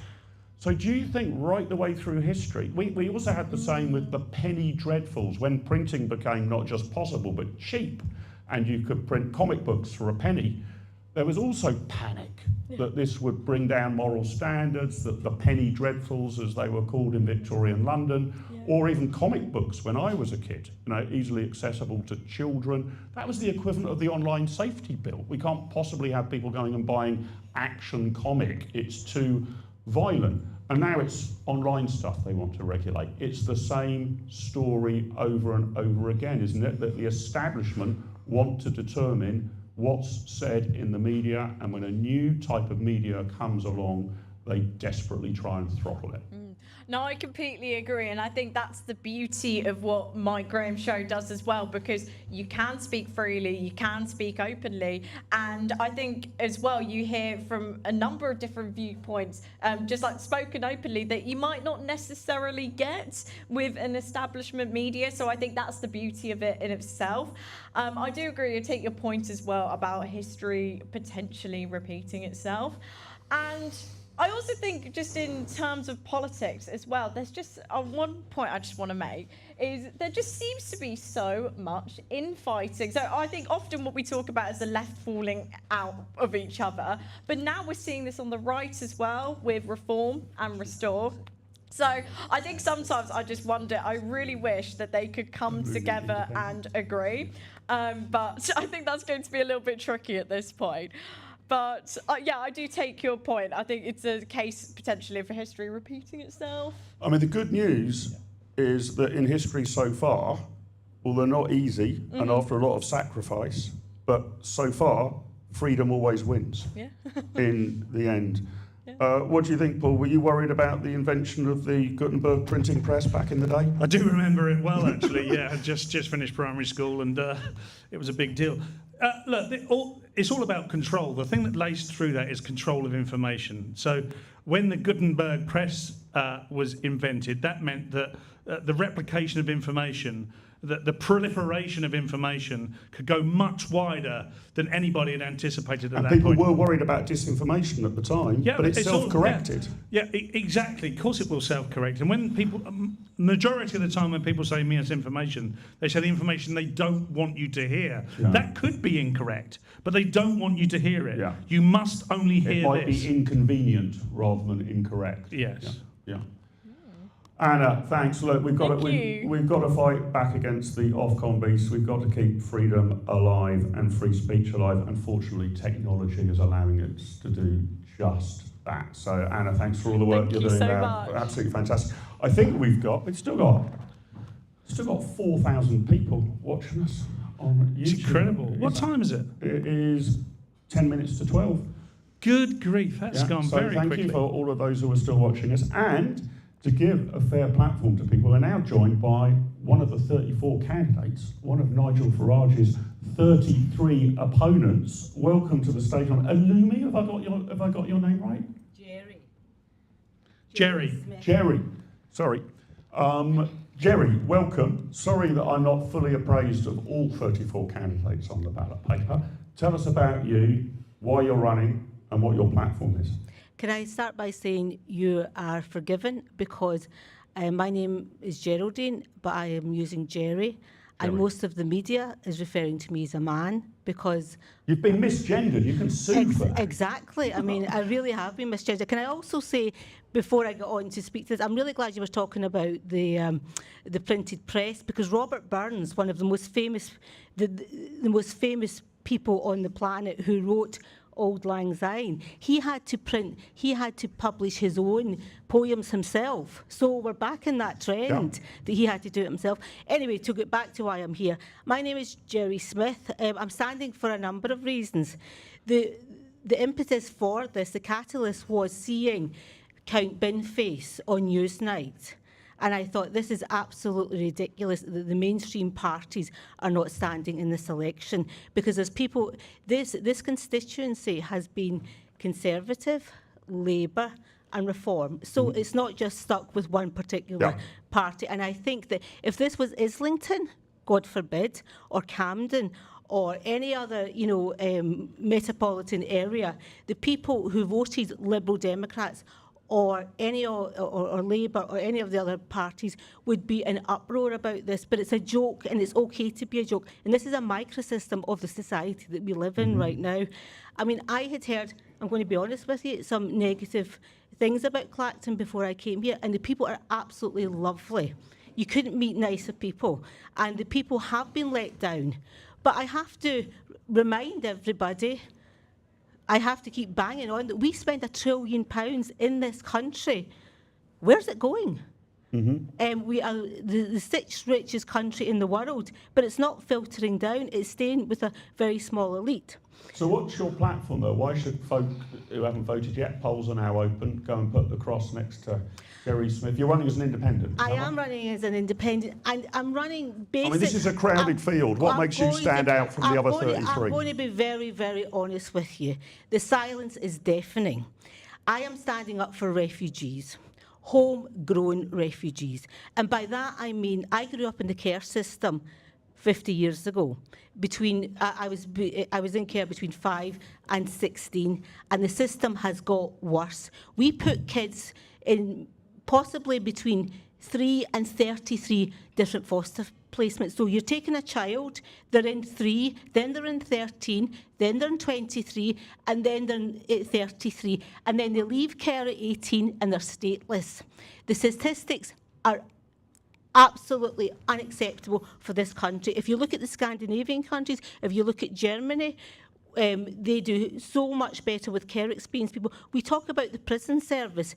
Between 25 and 50% of the people in jail come from a care experience background, and we represent a tiny portion of society. 1 in 3 are homeless a year after they leave care. I mean, it's shocking the way that we treat this group in society. So if anyone is out there and they're thinking, I'd like to vote for a woman, or I'd like to vote for this issue, because everybody I speak to is on my side on this, homegrown refugees. That's what these kids are. And I don't know if you kids I don't know if you guys have children, but if your partner came home and says, right, the 18-year-old Jonathan that we've brought up now has to go and live somewhere else in another part of town or in another city, and they insisted on that happening, you would be forgiven by of thinking, who have I married?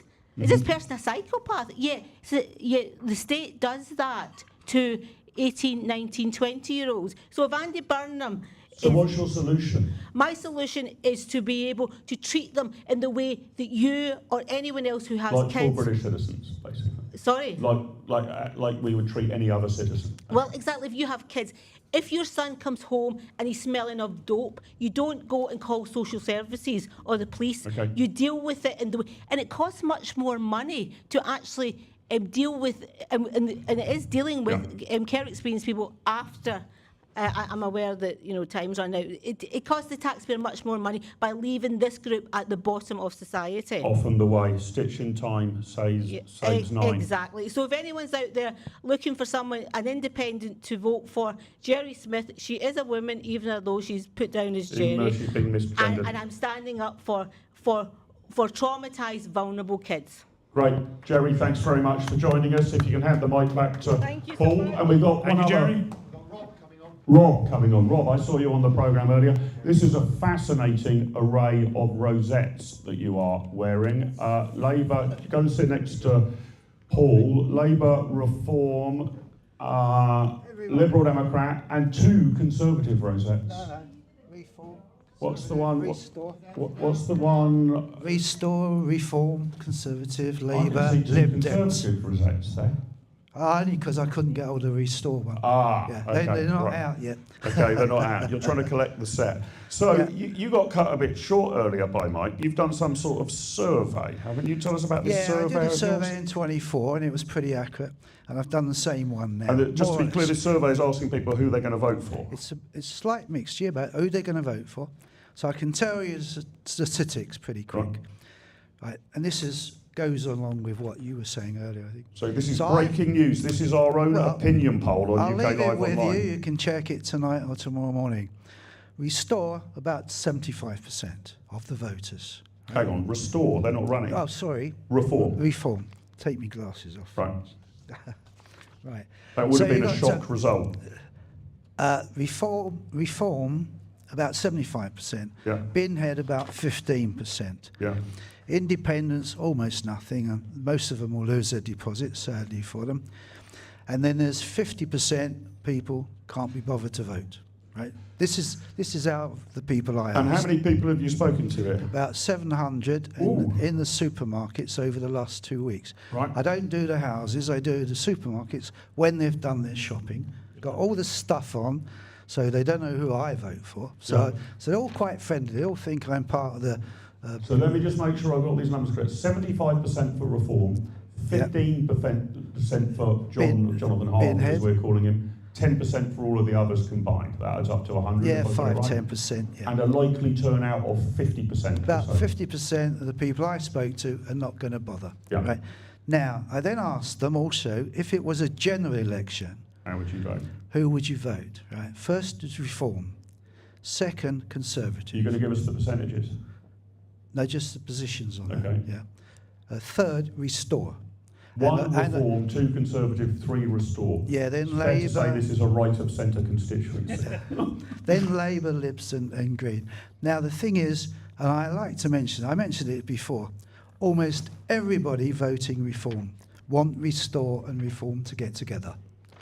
And we know there's a problem with Rupert and Nigel. They're both very strong characters. And then you've got Ben Habib on the sidelines as well.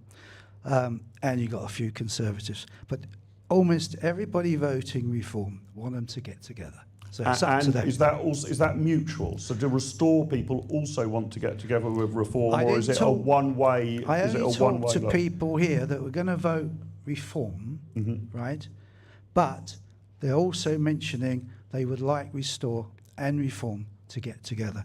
I Really think interesting. I would say that at least 75% of Restore voters, and there's about 140,000 of them now, members, I would say at least 75% were Reform.